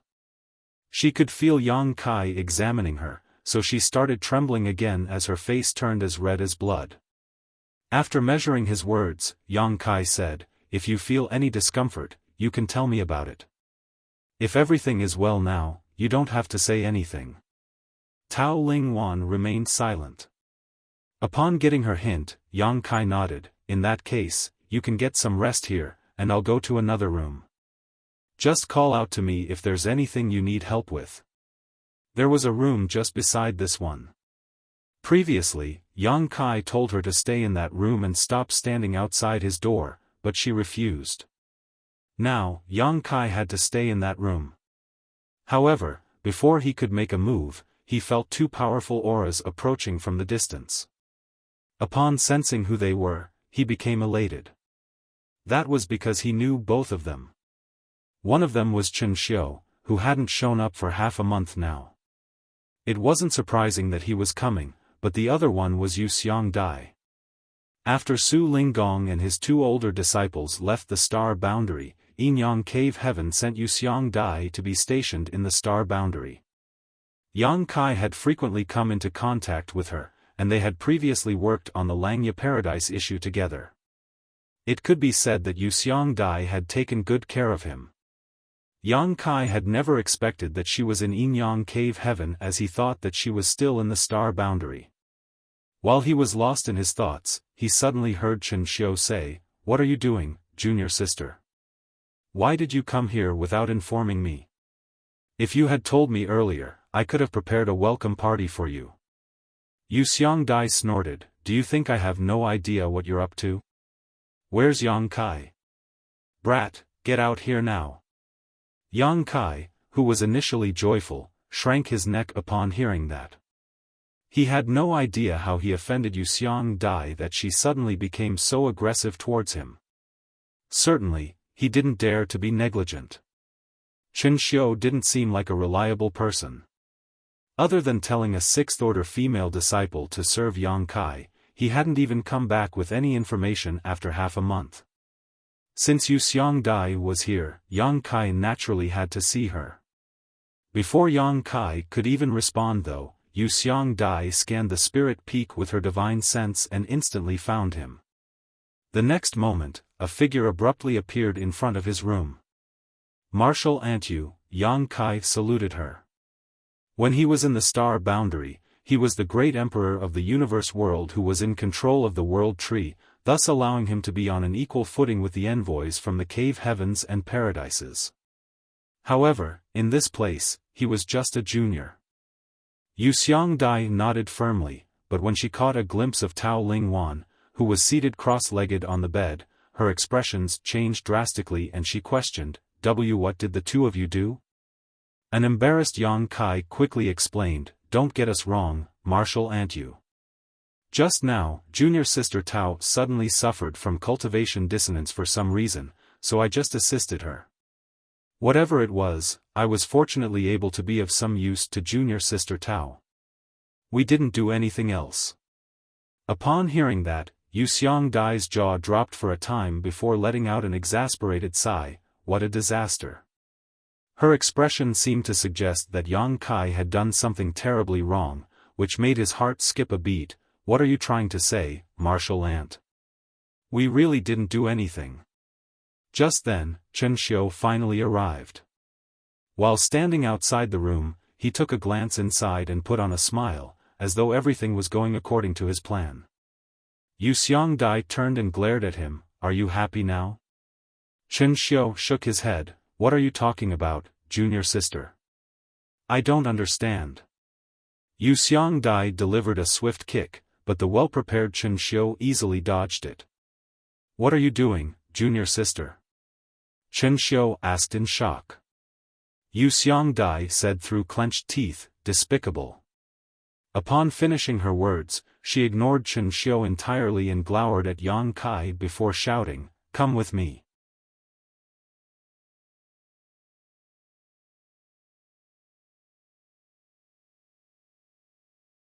Martial Peak, Chapter 4811, Making a Mistake with Good Intentions. Chen Xiu didn't intend to stop Yang Kai from leaving with Wuxia Dai. He only gazed at Yang Kai with a meaningful smile as they departed. Yang Kai had no idea why Wuxia Dai was furious, but he wouldn't dare to ask her about it as he followed her in silence. 1 hour later, they arrived at a different spirit peak. He realized that the view around him looked familiar. After looking around, he recalled that he had been somewhere near this place before. Su Linggong's spirit peak was in a nearby place. It seemed that he and Yu Xiongdai were neighbors. There were many people on the spirit peak who should be Yu Xiongdai's disciples. She was an inner elder of Yinyang Cave Heaven, so she had the right to take on disciples. Upon seeing her, all of them saluted her in a respectful manner. Yang Kai, who was behind her, grew curious. Without looking at these disciples, Yu Xiongdai directly passed through them in a manner that befitted her status as the leader of the spirit peak. These disciples wouldn't dare to say anything. Yu Xiongdai was usually a mild-tempered person who wouldn't put on airs and would respond to any disciple who said hello to her in normal times. Something seemed to have happened on this day as she sported a cold expression. That was the reason they were anxious. Soon, they arrived at a room as Yu Xiongdai turned around and ordered, "Stay here for a few days. I need to gather some information." Yang Kai nodded without hesitation, yes. Yu Xiongdai glared at him before turning to leave, but she soon turned back and ordered, "Other than me, don't meet anyone who comes to see you." What's going on here? Yang Kai was puzzled. His experience in Yinyang Cave Heaven this time was very different from what he had imagined. First of all, he hadn't even had the chance to meet Su Linggong or Chu Huashang. Then, he was brought to Chen Xiu's place and stayed there for half a month. Following that, Yu Xiongdai stormed in while feeling furious. He had only lent Tao Lingwan a hand when she was suffering from cultivation dissonance, which shouldn't be a big deal. Given the situation, he couldn't have turned a blind eye to her suffering. Yang Kai suspected that Yu Xiongdai had misunderstood something, but he had already explained it clearly to her. Previously, after Chen Xiu said that he had to gather some information, he went missing for half a month. Now, Yu Xiongdai has said the same thing. Yang Kai wondered what kind of information she had to find out. However, since she was infuriated at the time, he didn't dare to say anything and simply agreed to her demands. For the next 3 days, Yu Xiongdai didn't show up. It wasn't until the 4th day that she appeared in front of Yang Kai. "Martial Aunt Yu," Yang Kai saluted her respectfully. There was a conflicted expression on Yu Xiongdai's face as she gazed at him. Her eyes seemed to suggest that she was heartbroken for what had happened with a hint of disgruntlement towards him. A moment later, she let out a long sigh and extended her hand, "Have a seat." Yang Kai bowed his head. After she was seated, he did the same and waited for her to speak. Then, Yu Xiongdai fell silent for quite some time. Just when Yang Kai was running out of patience, she suddenly asked, "How do you find Wanner?" "Wanner?" Yang Kai looked doubtfully at her, then came to his senses. "Are you talking about junior sister Tao Lingwan? She's a kind-hearted and innocent person. It's just that, she can be a little obstinate." Yu Xiongdai glowered at him, "I didn't tell you to remark on her temperament." A stunned Yang Kai asked, "What do you want me to say, then?" Cutting to the chase, Yu Xiongdai asked, "Do you love her?"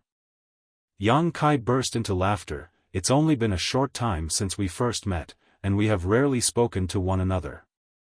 Why would I even have any feelings for her? Moreover, you know the reason I'm here." Before he could finish his words, Yu Xiongdai cut him off by raising her hand, "But Wanner loves you." A dumbfounded Yang Kai asked, "Are you pulling my leg, martial aunt?" Yu Xiongdai stared seriously at him. "Moreover, it has come to a point where she can no longer love any other man in her lifetime." Yang Kai increasingly felt that she was just messing with him. Just like what he had said, it had only been a short time since he and Tao Lingwan first met, and they had rarely talked to each other. Why would they even have any feelings for each other? Even if she had really fallen in love with Yang Kai due to her inexperience in worldly affairs after Yang Kai lent her a hand while she was suffering from cultivation dissonance, it couldn't have come to a point where she would no longer love any other man in her lifetime. They hadn't kept each other company for any significant period of time, nor had they experienced any life or death moments together. Why would she even develop such deep feelings for him? However, Yuxiang Dai didn't seem like she was pulling a prank. Following another sigh, she said slowly, there are two major factions for the disciples in Yin-Yang Cave Heaven. One of them is the Heartless Tao while the other is Heartfelt Tao. Although there are two different factions, they lead to the same goal. Yang Kai had no idea why she suddenly changed the topic, but he still listened attentively. He had heard Chu Huashang mention the Heartless Tao and Heartfelt Tao before. The Heartless Tao was the one she had cultivated. At that time, she had to fall in love with Yang Kai and then cut off those emotions to achieve a breakthrough and make it to the open heaven realm. Certainly, he didn't understand the secrets behind this, nor did he know anything about Heartfelt Tao. Wanner has cultivated Heartfelt Tao. You've come into contact with her before, so I'm sure you can feel that she's bashful and timid. Yang Kai nodded. Yuxiang Dai explained, that is not a pretense. It's mostly because of the secret art's influence, and a small part of it is due to her natural temperament. She is inexperienced and as pure as a piece of white paper because of the secret art she has cultivated. It's hard to find women like her nowadays, Yang Kai remarked. Tao Ling Wan was a sixth-order open heaven realm master after all. She must have cultivated for a long time to achieve her current cultivation, but she remained pure and innocent. Only the cave heavens and paradises had the capital to nurture disciples like her. The open heaven realm masters of most ordinary sects had experienced a lot of hardship during their cultivation journey. Such masters were often the pillars of their sects who carried great burdens on their shoulders, so they didn't have the right to be innocent. But now, Yuxiang Dai shot him a glare, this piece of white paper has been marked with your brand. An aggrieved Yang Kai refuted, Martial Antu, there was really nothing that happened between junior sister Tao and me. I only lent her a hand when she suffered from cultivation dissonance. If you don't believe me, you can ask her about it. Yuxiang Dai slowly shook her head, I know you're telling the truth. Nothing more than what you said happened between the two of you. The problem is that you assisted her in the first place. A speechless Yang Kai said, are you saying that I shouldn't have helped her? Should I have just watched her suffer and die? She wouldn't die. Even if you hadn't helped her, she would have stabilized her condition on her own. Moreover, this isn't the first time she has experienced such an incident. I also went through such episodes in the past. Yang Kai became dumbfounded for a while before asking, have you cultivated Heartfelt Tao as well, Martial Ant? Yuxiang Dai nodded gently. Although Yang Kai was still doubtful, he had somewhat figured out what had happened.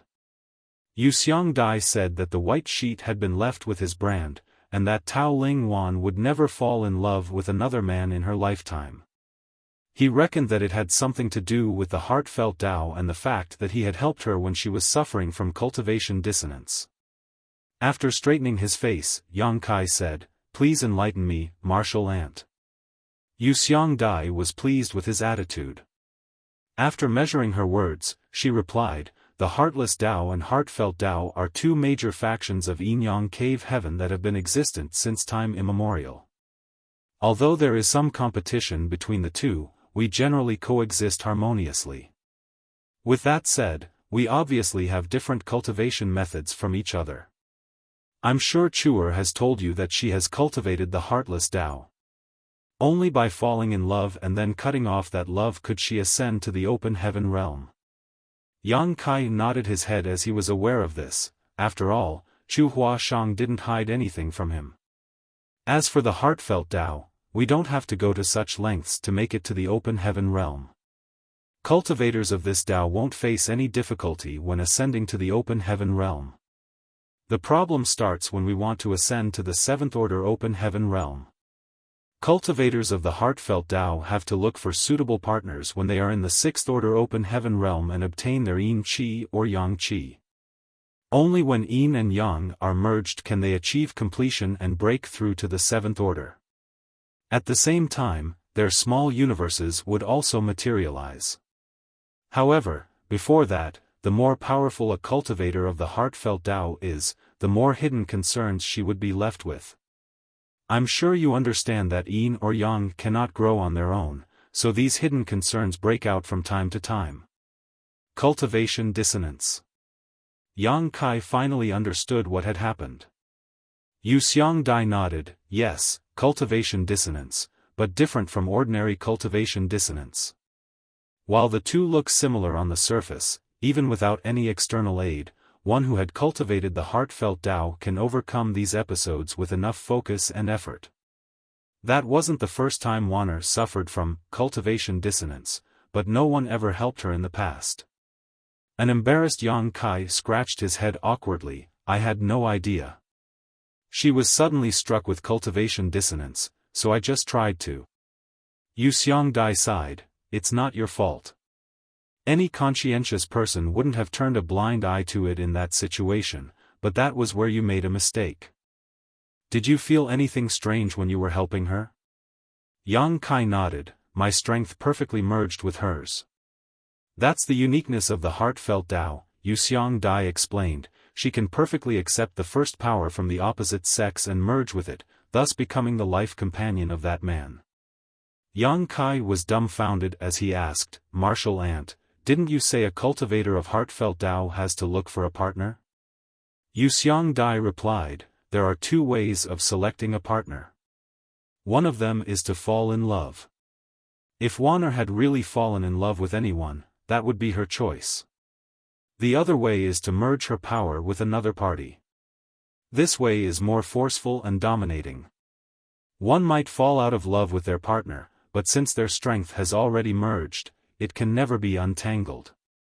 Many disciples of heartfelt Tao are unable to bear the pain of the cultivation dissonance, so they look for their partners using this method. There was an awkward expression on Yang Kai's face, Martial Ant, are you saying that junior sister Tao and I? With a solemn expression, Yu Xiangdai nodded, you are now the only man she can have in her life. Just like what I've said, she has been left with your brand. Other than you, she will never love anyone else. No way. Yang Kai quickly waved his hands, you know what I came to Yin Yang Cave Heaven for. I didn't have a choice when I helped junior sister Tao. Moreover, we know nothing about each other, so how can we suddenly become a couple? I'm afraid it's not up to you to decide. Yu Xiangdai slowly shook her head, although Wanner is not a core disciple of the sect, she has the highest hope of ascending to the seventh order in the last hundreds of years. Without your help, her martial Tao would end at the peak of the sixth order.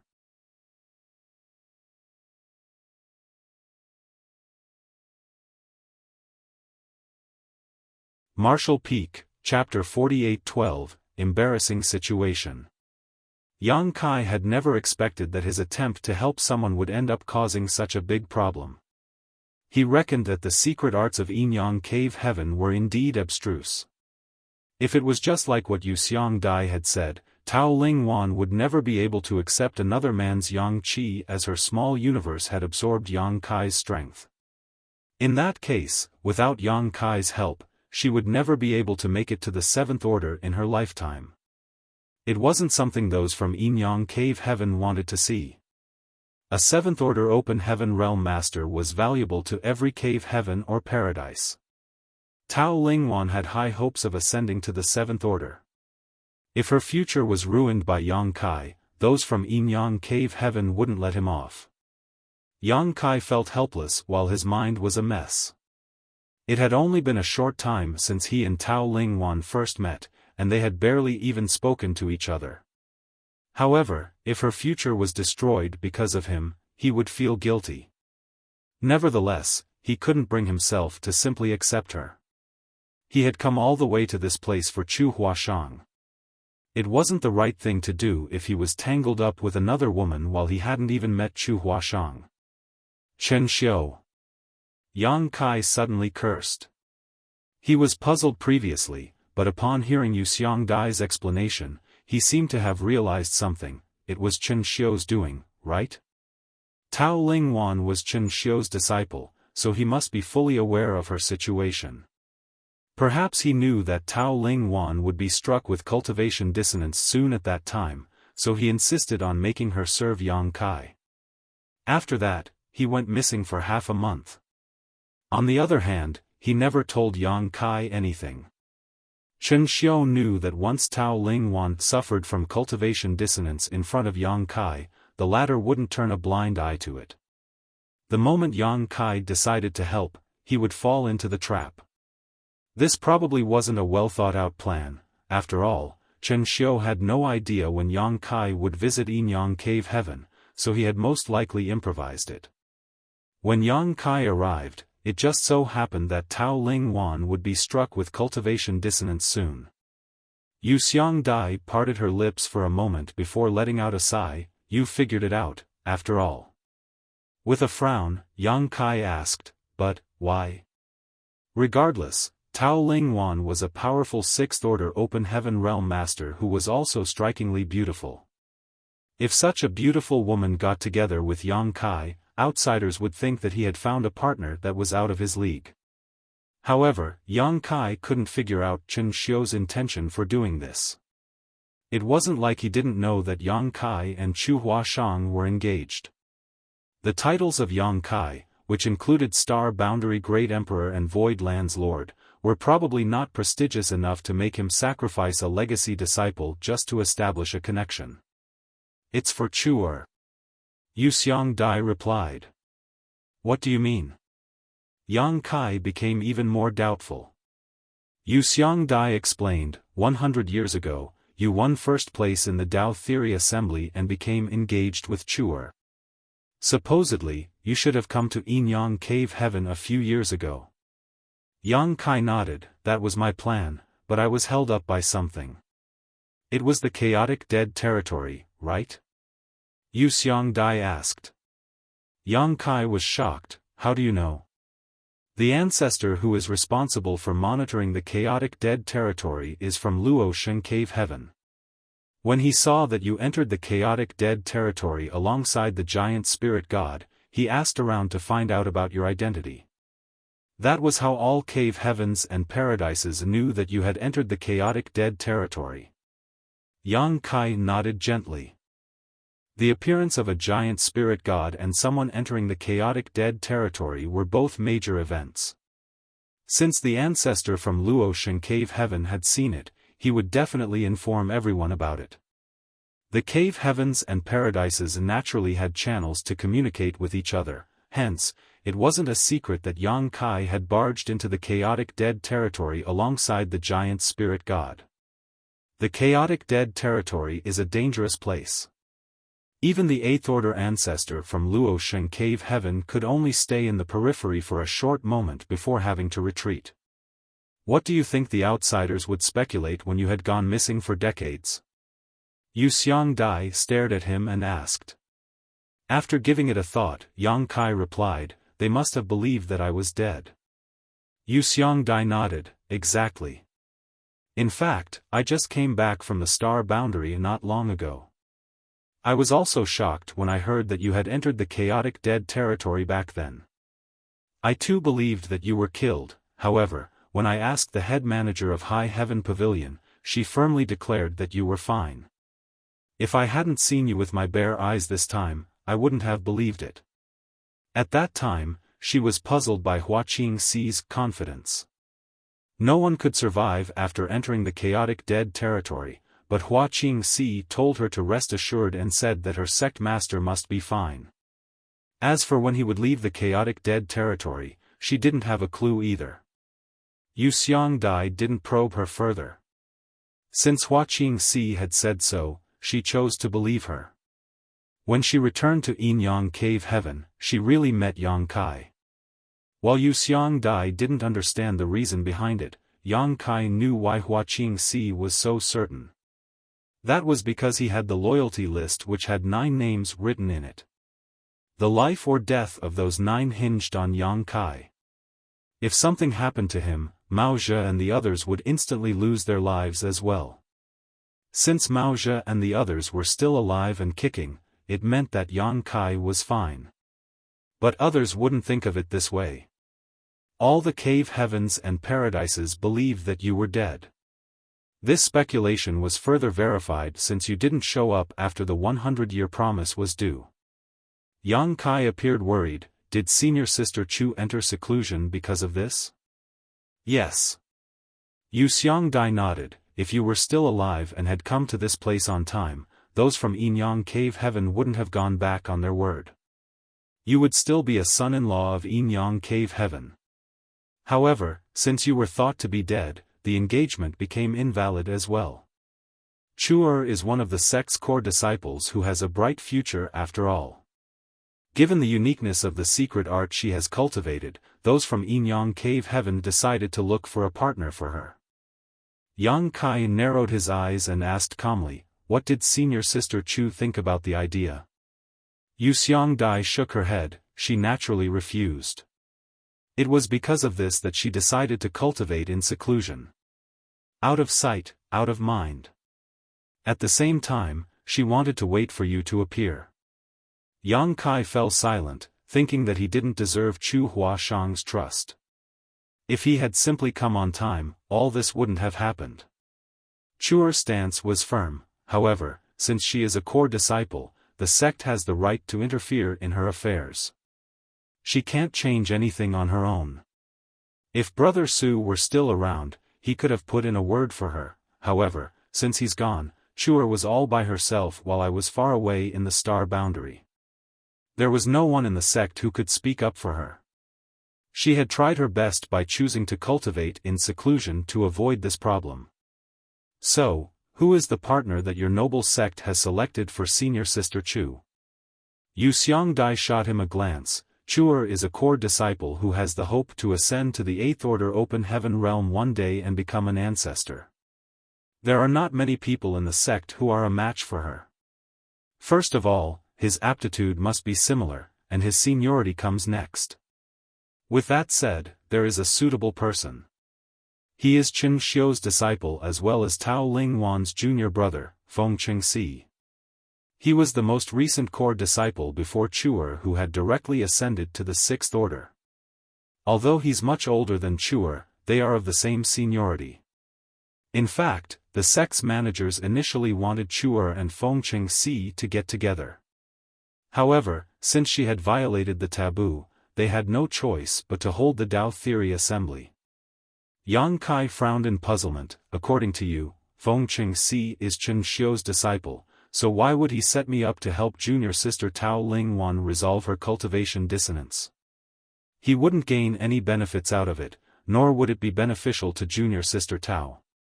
It would be terrible if they had to be tied up for life because of this, as it had only been a short time since they first met. It probably wasn't Tao Ling Wan's intention either. She was just forced to obey her master. He wouldn't get any benefits out of it, but his plan could perfectly resolve the embarrassing situation that Yinyang Cave Heaven is facing, Yu Xiongdai explained. Although I don't agree with what he's done, and I think that he's too short-sighted, there's no doubt that he's doing it to protect the sect's interests. I hope you'll understand that he didn't have any ill intentions against you. Yang Kai nodded. Yu Xiongdai went on to say, those from the sect thought you were dead, so they had designated a partner for Chu'er. However, with you being alive now, the sect would have to go back on their word. That's the embarrassing situation the sect is facing. Yang Kai could somewhat understand it. Following her explanation, he deduced, so, Chen Xiu thought of a way to resolve this conundrum, which is to pair me with his disciple as a form of compensation. He would probably force me to give up the engagement as well. In that case, Yinyang Cave Heaven could get away with it, and outsiders couldn't blame your sect. Yu Xiongdai nodded. Yes, that's exactly his plan. Strictly speaking, Wan'er is not bad. It's just that her aptitude is not comparable to Chu'er's. If you're happy with her, it will be a win-win situation. Do not think that just anyone can make Chen Xiu sacrifice his legacy disciple. If not for your amazing achievements over the years, he wouldn't have the heart to use Wan'er to set you up. Back then, Wan'er directly ascended to the 5th Order, and her cultivation journey has been smooth sailing over the years. If nothing unexpected happens, she'll make it to the 7th Order within a few hundred years. You directly ascended to the 5th Order as well, so outsiders would think that you and Wan'er are a perfect match. On the other hand, Chuer would be out of your league. Yang Kai fell silent for a while before letting out a sigh. Junior sister Tao has sacrificed the most in this matter. Yu Xiongdai sighed. She must have thought of it when she decided to obey her master. Although she's innocent, she's not a fool. No fool can ever attain her achievements. Since she didn't reject it, it means that she's at least fond of you. Yang Kai shook his head, but it's different from becoming partners for life. It's indeed an embarrassing situation for Yin Cave Heaven, and it's the same case for you. So, I have to ask you seriously. Are you willing to accept Tao Lingwan and give up on Chu Huashang? In that case, everyone will be happy. Everyone will be happy? Yang Kai snorted, I don't think so. Has anyone asked what senior sister Chu thinks about it? What is really on junior sister Tao's mind? What's my stance on this matter? No one has bothered to ask. Only those from Yin Cave Heaven will be happy with this.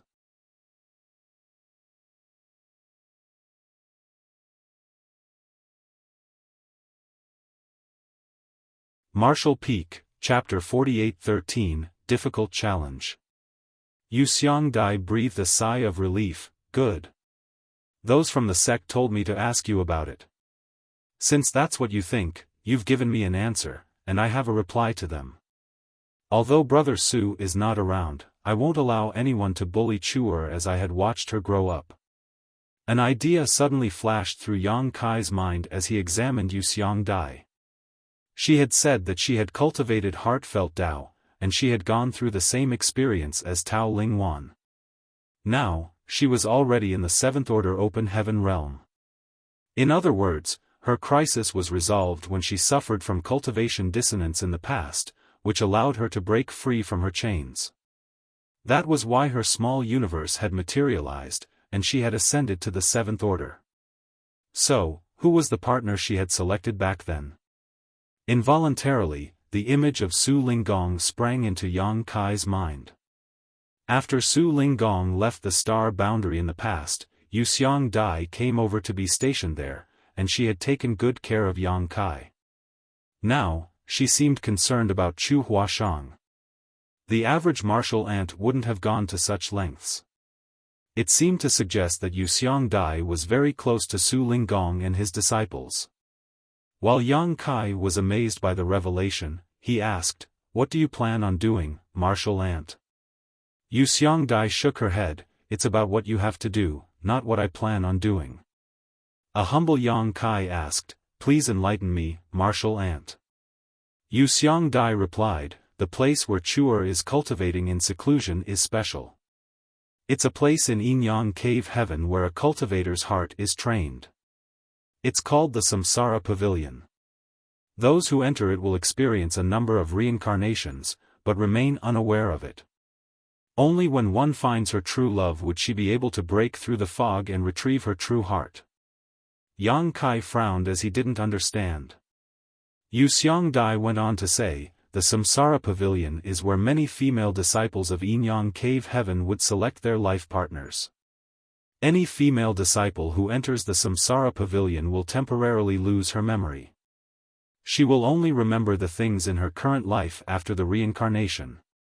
During the rounds of reincarnation, she will come across many people and events while her heart is tempered. The male disciples of Yin Cave Heaven wouldn't lose their memories after initially entering. If two people are destined to be together, they will find each other in the Samsara Pavilion. Those from the sect insisted on getting Feng Ching Si to be Chuer's partner. She's on her own and powerless to resist it, and she couldn't dodge the problem with the usual way of cultivating in seclusion. The Samsara Pavilion was the only place she could go. If no one pulls her out of it, she will fall into oblivion for her entire life. When she finished her words, Yu Xiongdai appeared to be melancholic. The outsiders thought that the female disciples of Yin Cave Heaven were loose women who would just bed any man, but they had no idea that these women were actually the most loyal partners of all. That was because almost every female disciple who had found a partner had to go through the tests of the Samsara Pavilion. Only by not giving up on each other through several reincarnations would they remain together forever. Since time immemorial, there had been countless female disciples who had fallen into oblivion in the samsara pavilion because they couldn't find their partners inside. Yu Xiangdai had a senior sister who was just like her real mother or elder sister, however, she had not appeared since entering the samsara pavilion. It was certain that this senior sister wasn't dead, but she was still going through rounds of reincarnation in the samsara pavilion and would never see the outside world again in her lifetime. Has Feng Qingxi gone to that place? A glint flashed through Yang Kai's eyes. It wasn't hard to figure out. Since those from Yinyang Cave Heaven wanted these core disciples to get together, Feng Qingxi would definitely be the next to enter the samsara pavilion after Chu Huashang. If he could pull her out of the samsara pavilion, that would be the outcome those from Yinyang Cave Heaven wanted to see. Good, Yu Xiangdai nodded. He entered the place not long after Chuer started cultivating in seclusion. That means he's been inside for a few years already. Yang Kai let out a sigh, thinking that he was too late to join the race. Yu Xiangdai raised her hand to motion for him to calm down. Even though he entered the samsara pavilion a few years earlier, it's not really an advantage. Only with a sincere heart would one find their partner in the samsara pavilion. You are the one who occupies Chuer's heart, so that's your biggest advantage. Feng Qingxi is no match for you in this regard. Moreover, I suppose the heart barrier that Chuer set when she entered the samsara pavilion wouldn't be easy to break. Feng Qingxi wouldn't achieve his goal in a short time. Heart barrier? Yang Kai asked doubtfully. Yu Xiangdai explained, every female disciple who wishes to enter the samsara pavilion to wait for her partner will set a heart barrier before she loses her memory. Only by breaking this heart barrier can a male disciple bring back her memory and take her out of the samsara pavilion. The lowest level of a heart barrier is 3 lives while the highest is 9 lives. Upon hearing her explanation, Yang Kai asked, in other words, I have to find her through a minimum of 3 reincarnations to a maximum of 9 reincarnations and win her heart in order to break her heart barrier. Am I right? Exactly. Yu Xiangdai nodded. Chuer has temporarily lost her memory after entering the samsara pavilion. Others might take advantage of it if the heart barrier is too easy. Yang Kai nodded. What level of heart barrier do you think senior sister Chu has set for herself, Martial Ant? Yu Xiangdai replied, 3 lives would be too easy as others might take advantage of her while 9 lives would be too difficult. To be honest with you, the samsara pavilion has been in existence for countless eons, but no disciples from Yinyang Cave Heaven have ever broken a heart barrier of 9 lives before. That's because the more rounds of reincarnation there are, the more difficult it becomes to obtain the other party's acknowledgement and win her heart. Chuer is waiting for you, but she doesn't intend to make things difficult for you, hence, the heart barrier she has chosen wouldn't be too easy or difficult. As for how many lives you must experience, you'll only find out after you find her.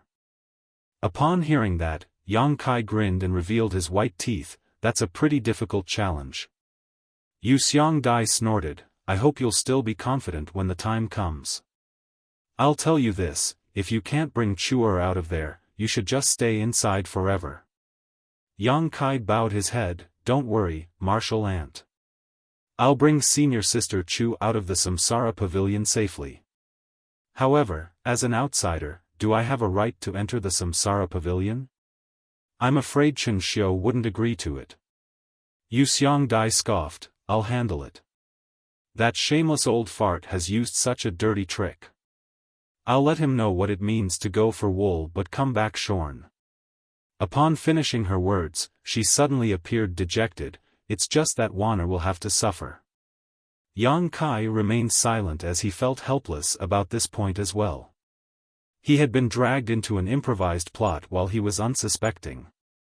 Regardless of what the outcome would be, Tao Ling Wan would be hurt. Yu Xiangdai soon left as she had to get prepared to help Yang Kai enter the samsara pavilion. Not long after she was gone, Chen Xiu arrived with Tao Ling Wan. Upon seeing Yang Kai, he sported a smile and took a seat. Nephew, it's thanks to you that my disciple wasn't harmed during cultivation dissonance. I initially wanted to thank you, but junior sister Yu brought you away in a rush. The only reason we've come all the way here this time is that Wan wants to personally express her gratitude. I'm sure you're aware that she's pretty timid, so I have to come with her. Previously, he called Yang Kai martial nephew, but it was nephew now. It seemed that he now regarded the young man to be his family member. Yang Kai remained calm as he nodded. Don't mention it, martial uncle.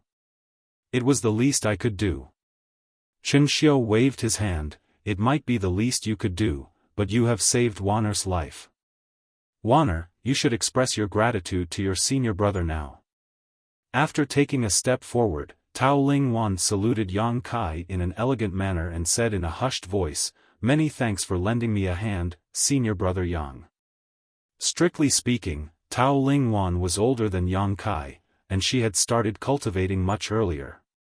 She was supposed to be his senior sister, but Chen Xiu told her to call him senior brother, so his intention was pretty conspicuous. Yang Kai gazed at her and replied gently, "You don't have to be overly polite with me, junior sister Wanner." He then turned his head and stared at Chen Xiu. "Martial uncle, to be honest with you, I'm preparing to enter the Samsara Pavilion to look for senior sister Chu." Upon hearing that, Tao Ling Wan shook a little while the smile on Chen Xiu's face froze. A moment later, he nodded. "It seems that junior sister Yu has told you everything." Yes, Yang Kai didn't deny it. Chen Xiu grunted and ran his fingers through his beard. After giving it a thought, he said, "Nephew, this king didn't mean any harm by doing this. I had no other choice, so I hope you'll forgive me." Tao Ling Wan was supposed to be the one to decide whether she would forgive Chen Xiu, not Yang Kai, hence, he didn't respond to him. "However, Wanner's future now hinges on you.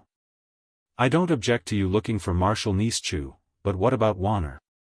Are you going to abandon her?" Yang Kai replied, "There's a solution to every problem in the world." He then turned to Tao Ling Wan and spoke gently, "Junior sister, we didn't know each other in the past as we just met half a month ago, and you know nothing about me. Are you resigned to being tied to me forever just because of the secret art's influence?" Faced with his question, Tao Ling Wan hung her head low. A while later, she replied in a small voice, "I'll obey my master." Yang Kai felt sorry for her as he shook her head, "Junior sister, you're an adult who is in the Sixth Order Open Heaven realm, so you're supposed to have your own opinions. To put it bluntly, there will come a day when martial Uncle Chen passes away. If you only listen to him all the time, what will you do when that day comes? Will you be unable to keep on living?" Chen Xiu was infuriated upon hearing that. Although he was old, he still had many years to live as a Seventh Order Open Heaven realm master. Yang Kai was practically cursing him and hoping he would die sooner. "This brat is so resentful of me, but he just doesn't show it on his face," Chen Xiu thought. Yang Kai then turned to look at Chen Xiu, "Martial uncle, you've raised your disciple wrongly, and you'll suffer a setback because of it sooner or later." Faced with a junior's criticism, an embarrassed Chen Xiu flicked his sleeve and rose from the chair. "I don't agree with what you've said, martial nephew. I do everything with a clear conscience." From his point of view, if Yang Kai could just follow along with his plan, not only would Yinyang Cave Heaven be saved from the embarrassing situation, but he could also find a suitable partner for his disciple. Therefore, there wasn't a hint of guilt in his tone when he said that.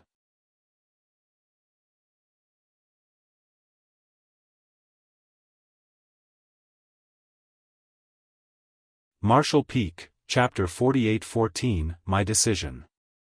After Chen Xiu left in a huff, Tao Ling Wan followed him closely. Before that, she looked apologetically at Yang Kai, who put on a smile and waved his hand to motion for her not to mind it. For the next half a month, Yu Xiang Dai was nowhere to be seen. It wasn't until 20 days later that she appeared while looking fatigued. When she found Yang Kai, she said, "Everything is ready." I'll bring you to the Samsara Pavilion with me in 3 days. Many thanks for your help, Martial Ant, Yang Kai expressed his gratitude. Although he was a Yinyang Cave Heaven son-in-law on paper, he wasn't from the sect after all. Since the Samsara Pavilion was the place where the disciples of Yinyang Cave Heaven train their hearts, it must be a top-secret restricted area. Only their disciples would be allowed to enter. It took Wuxia Dai a long time to come back, so it was apparent that she had put in a lot of effort to persuade the sect's management to let Yang Kai enter the Samsara Pavilion. However, there's one thing I have to make clear to you. Wuxia Dai stared solemnly at him. Although the higher-ups have agreed to let you enter the Samsara Pavilion, they have a condition. Yang Kai replied, please go ahead, Martial Ant. It will all be fine if you're able to bring Chuer out and your engagement will still be valid. However, if you fail, you have to get married to Wanner. Was this Chen Xiu's idea? Yang Kai arched his brow. Wuxia Dai shook her head, it's the manager's idea. Tao Ling Wan was most likely able to make it to the 7th Order, but Yang Kai was an indispensable part of that. There was no way those from Yinyang Cave Heaven would give up on Tao Ling Wan, so it was expected that they had come up with this condition. Understood. Yang Kai nodded, I won't fail. I'm glad that you're confident. Wuxia Dai slightly set her mind at ease. There's something I need to ask you about, though. What is the situation inside the Samsara Pavilion? Since senior sister Chu has set up a heart barrier and lost her memory, how should I find her? Would her appearance change? No one can be certain whether her appearance has changed. You'll only find out about the wonders of the Samsara Pavilion after entering it. As for how you'll find Chuer, you'll meet each other if you're fated to be together. If your destinies are not connected, you'll not recognize her even if she's right in front of you. There are no techniques you can use during the heart training session in the Samsara Pavilion. Sincerity is of utmost importance. Yang Kai fell into his thoughts. Although he could fully understand what she meant, sincerity was an elusive thing. It was too abstruse. With that said, he and Chu Huashang had experienced life-and-death moments together before. In the past, they were hunted down in the Blood Monster Cave Heaven and they both helped each other to survive. That was when they developed feelings for each other. For the next 3 days, Yang Kai focused on cultivating in his own room as demanded by Wuxia Dai. 3 days later, she brought him to the Samsara Pavilion. Yang Kai initially thought that the Samsara Pavilion was somewhere like a grand hall or a sealed world, but it wasn't until he arrived at this place that he realized it was very different from his imagination. It was a spirit province that was densely covered with huge trees. The world energy that flowed through the entire spirit province like a fog was rich and ample. Even from a bird's eye view, one was unable to make out what the spirit province looked like. It was an important place in Yinyang Cave Heaven, so it was expected that there was an open heaven realm master who guarded this place. Moreover, the person was a 7th Order open heaven realm master. There was no doubt that this guard and Wuxia Dai knew each other, and he was aware that she would bring Yang Kai to the Samsara Pavilion on this day.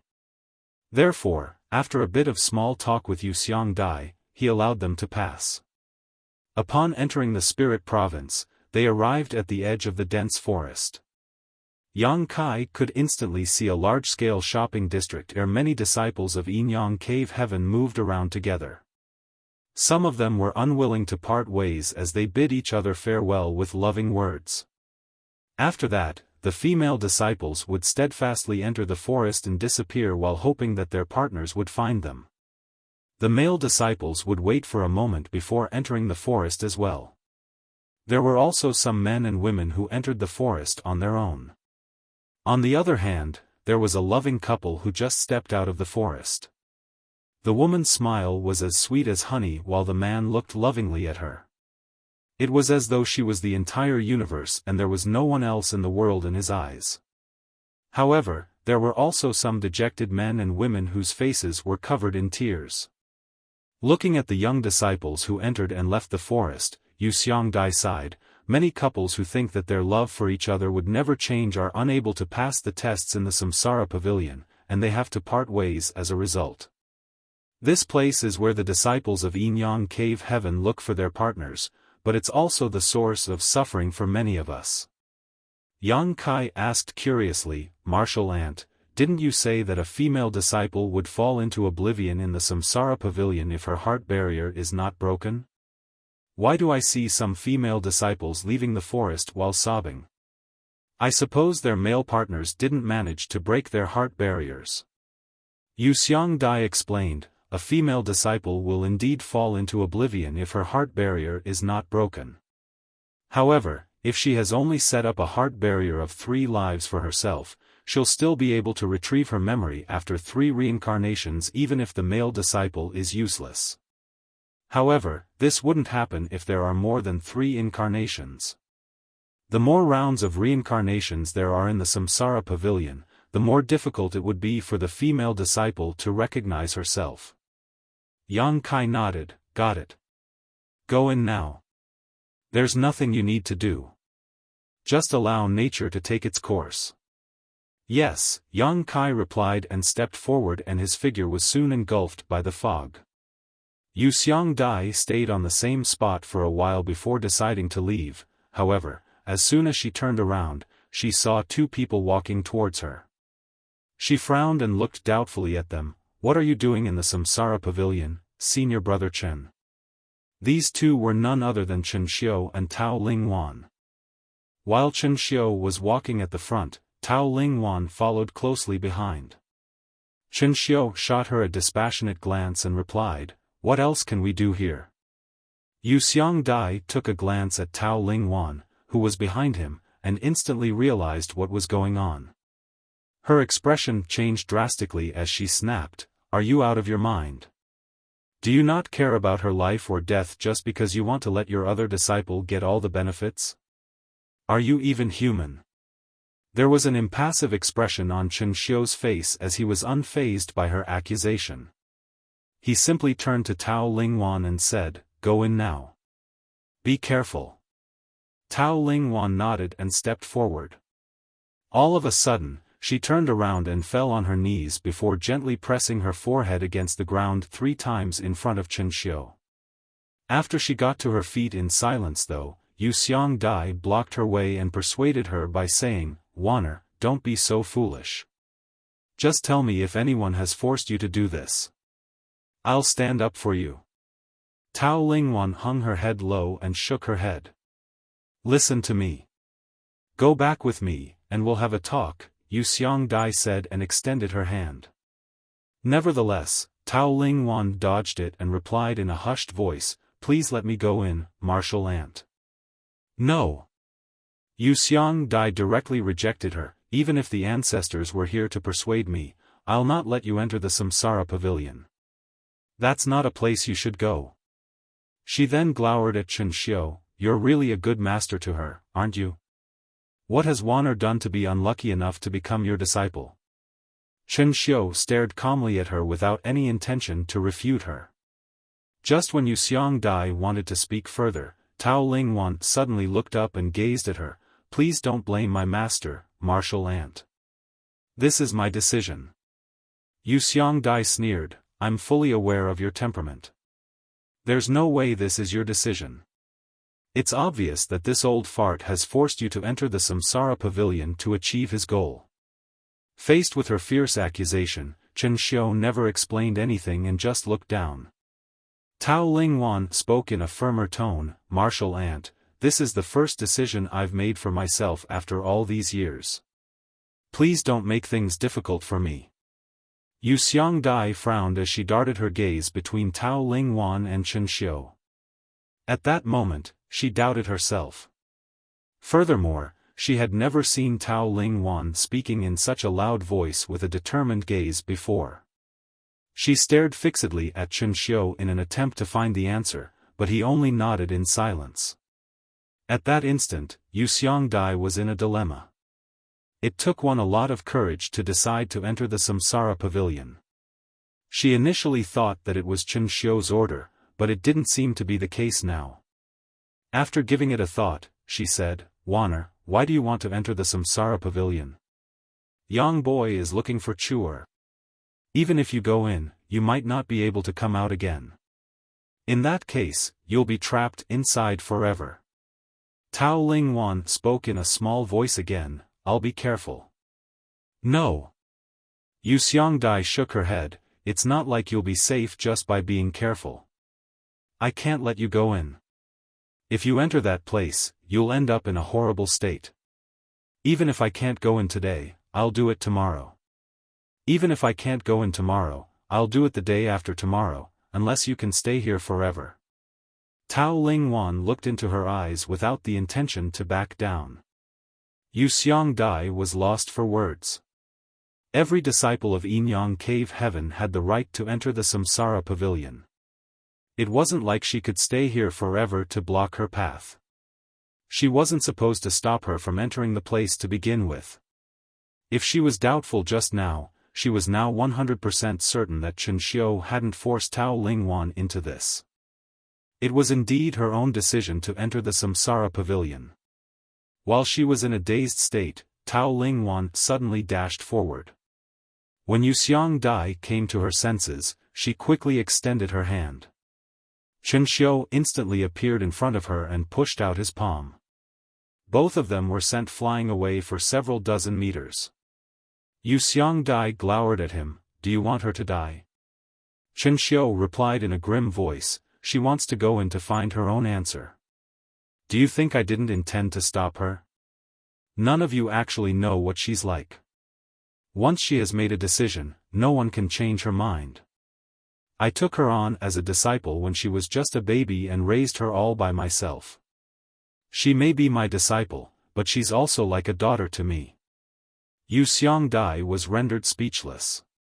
She now recalled that Chen Xiu had indeed always treated Tao Lingwan like a precious treasure. If not for him overly doting on her, she wouldn't have grown up to be such a timid and inexperienced person despite being a sixth-order open heaven realm master.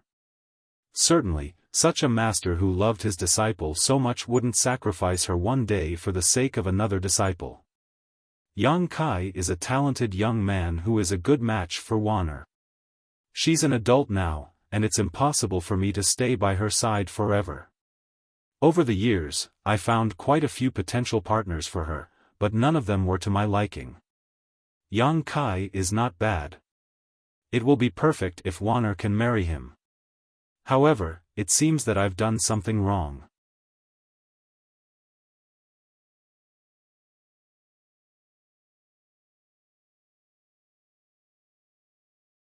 Martial Peak, Chapter 48-15, Reincarnation. There were countless ancient trees in the Samsara Pavilion. Every tree was covered with leaves, and each was so huge that it would take several people to hug it. A white fog flowed through the entire forest. While walking through it, one might think that he was lost in a dream. Yang Kai sauntered through the forest in silence. Millions of branches hung low from the ancient trees. Although there was no wind, they swayed gently as though they were welcoming the guests who visited this place. Most of the trunks were fully sealed. Only some of the trunks had gaps in them, which looked like tree caves that could accommodate people. There were two types of trees that corresponded to different genders. Other than the ancient trees with sealed trunks, some of the trees had gaps that were near the roots while some of the gaps were in the middle of the trunks.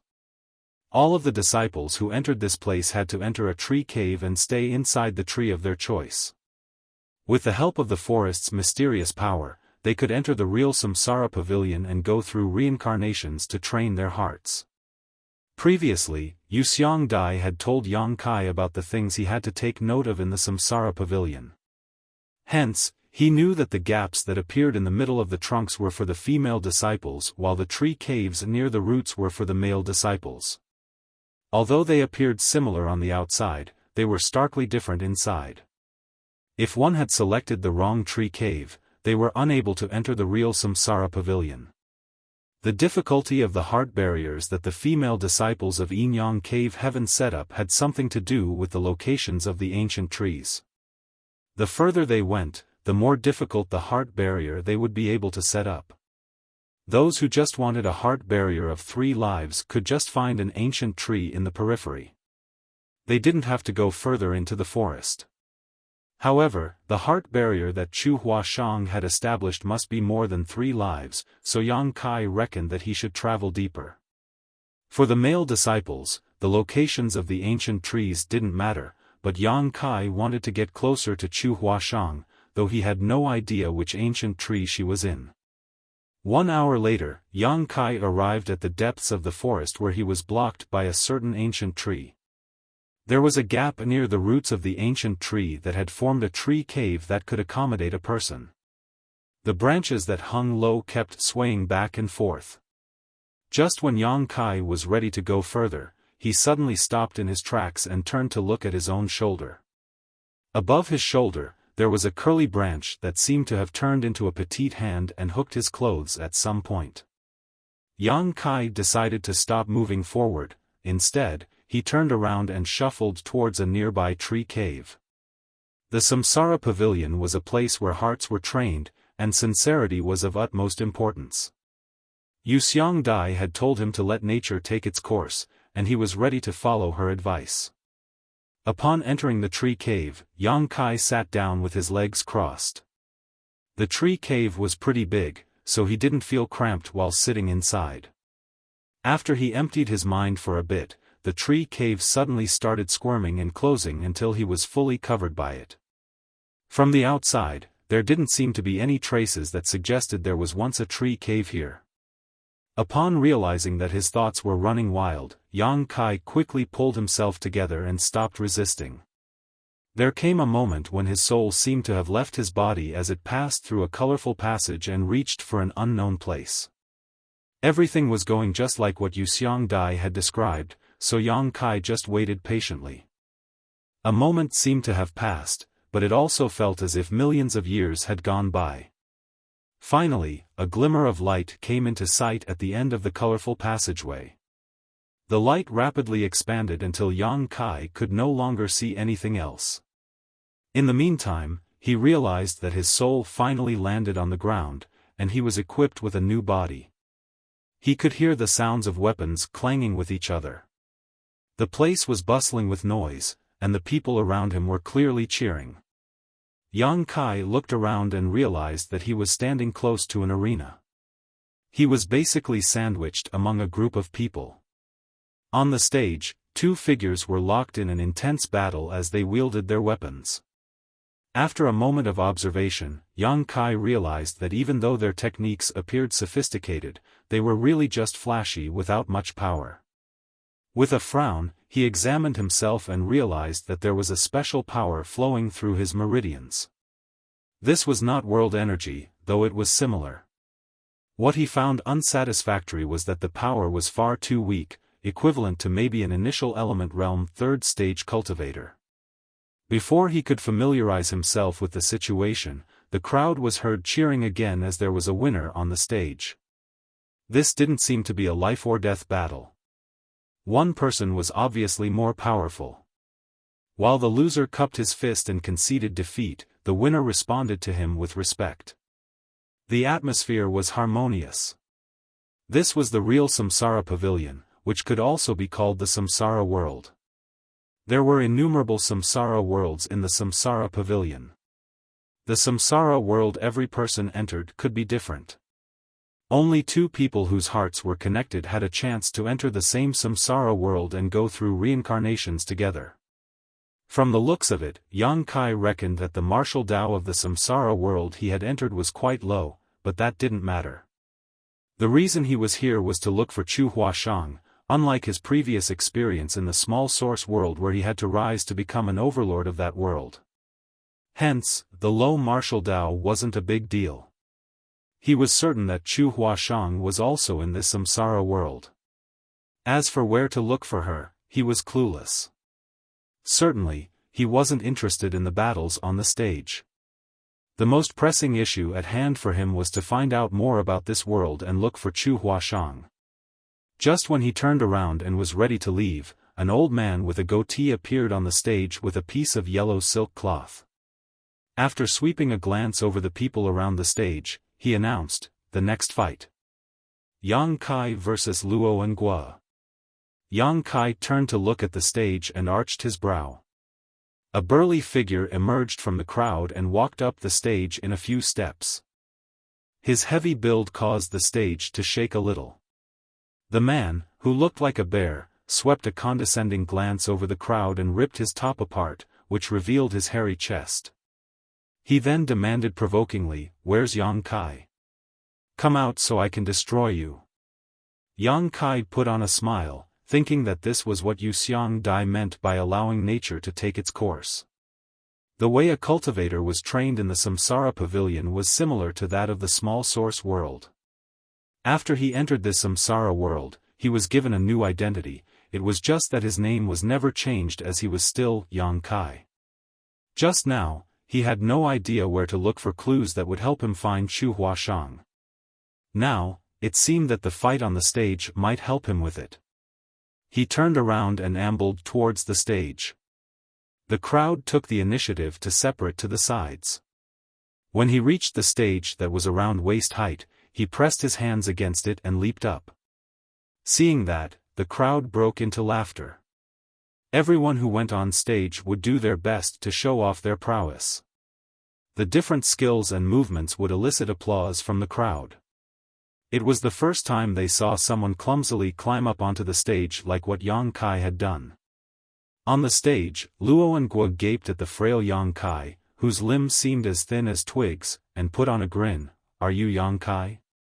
Yang Kai placed his left hand on the hilt of the sword at his waist. He had just discovered that there was a sword hanging there. It was then he realized that he was supposed to be a swordsman in this Samsara world. As such, he decided to play along. Even though he had never cultivated the sword Dao before, with his vast experiences and high cultivation, he could just use any weapon fairly well. With his left hand on the sword, he put on a gentle smile and nodded, "Yes." A ferocious glint flashed through Luo and Guo's eyes as he bellowed, "I'll destroy you with just one move." The moment he started speaking, his burly figure dashed forward. By the time he finished his last word, his huge fist was already coming right at Yang Kai's face. It was the first time Yang Kai arrived in the Samsara world, so he knew nothing about this place. He had the intention to find out the difference between his own martial Dao and the other man's, so he didn't attempt to dodge the attack. To the onlookers, he seemed to be stunned and rooted to the spot. Following a loud boom, the entire stage shook a little. Luo and Guo's devastating attack didn't destroy his opponent though. Faced with the fist that could kill a tiger, Yang Kai rapidly extended his fist and directly met the attack. As a result, Yang Kai couldn't help but stagger backward until he reached the edge of the stage. He quickly stomped his foot on the ground to stabilize himself. Upon impact, cracks started appearing on the wooden floor around his foot. On the other hand, Luo and Guo only staggered backwards for a bit before he managed to stabilize himself. He then gazed at Yang Kai with surprise. In the meantime, the onlookers broke out into a clamor. Those who laughed at Yang Kai earlier were staring at him in shock. The two people on the stage were starkly different when it came to their builds. The onlookers initially thought that the winner would be revealed with just one move, and the loser might even lose his life. Unexpectedly though, Yang Kai, who appeared thin and frail, managed to fend off Luo and Guo's attack. Although he appeared a bit discomfort, he had still managed to succeed. To the onlookers, only when two opponents were equally matched would the fight be interesting. It was boring to watch a battle where one could easily defeat the other party. Seeing that Yang Kai was defiant, they immediately cheered for him to keep him motivated. Luo and Guo frowned as he was embarrassed at the fact that he was unable to smash Yang Kai with only one move, just like what he had boasted. He then snorted, "You're indeed something, brat. You've successfully fended off my attack once. Let's see whether you'll be able to ward off my second and third attacks." The next moment, he dashed towards Yang Kai with his feet thudding on the ground. After the exchange of moves, Yang Kai had a better understanding of his own strength. There wasn't a huge gap between his power and Luo and Guo's. The only difference was that his physical strength was weaker than the other parties, which was why he suffered a setback just now. At that instant, he was torn between laughter and tears. Over the years, he had never suffered a setback when it came to his raw physical strength. It was a new experience for him in this samsara world. He was already on the edge of the stage, so if he kept moving backwards, he would fall off. Therefore, faced with Luo and Guo's strike, he bolted forward and met him head-on. With his left hand on the hilt, he unsheathed the sword as a glint flashed through the weapon and dazzled the onlookers. After the two figures brushed past each other, Yang Kai slowly sheathed his sword.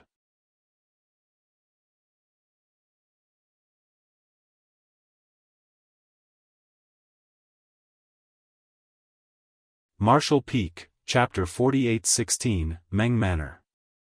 The boisterous crowd abruptly fell silent as they looked dazedly at the two figures on the stage. Most of them didn't have a sharp vision, so they were unable to make out the abstrusity of the exchange of moves just now. Only a small number of the onlookers narrowed their eyes and gazed at Yang Kai with serious expressions. There was now a winner on the stage. There were no restrictions when it came to the battles today. It didn't matter whether one would like to use a weapon or fight with his bare hands as long as he could win the battle, hence, Yang Kai didn't break the rules by using his sword. Luo and Guo didn't collapse, but when he touched his throat, he realized that it was wet. When he looked down, he saw that his hand was covered with blood. It wasn't until this moment that he felt a pain coming from his neck. A myriad of expressions came over him.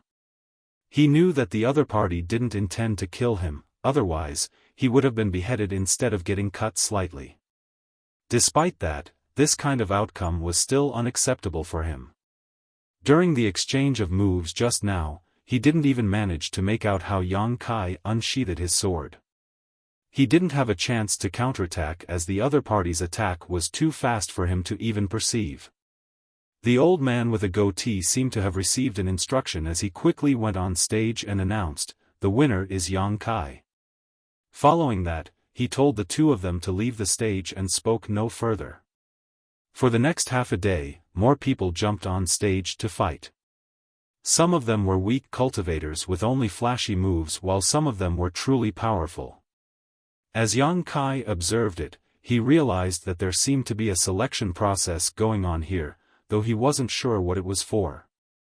Fortunately, the people around him were talking among themselves, so he could deduce what was going on from the chatter. The Meng family ran one of the largest businesses in White Jade City, so it was expected that they were extremely wealthy. However, their wealth was coveted by many people as a result. Just a few days ago, the mountain bandits from Hidden Treasure Peak demanded that the Meng family give them 100,000 silver coins and 10 beautiful maidservants every month, otherwise, they would destroy the Meng family. Hidden Treasure Peak was initially occupied by a small group of mountain bandits, and they didn't pose any real threat at all. Some time ago though, a lot of fugitives came over and joined Hidden Treasure Peak, which significantly strengthened their ranks. In order to make a name for themselves, these new members of Hidden Treasure Peak decided to target the wealthy Meng family in the nearby city.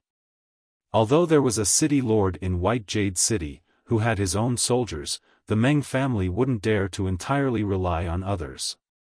Hence, they decided to set up an arena on this day and offered attractive salaries to hire some powerful private guards to protect them. As Yang Kai listened to the people around him, he soon realized the situation he was in. Supposedly, he was there to apply for a job.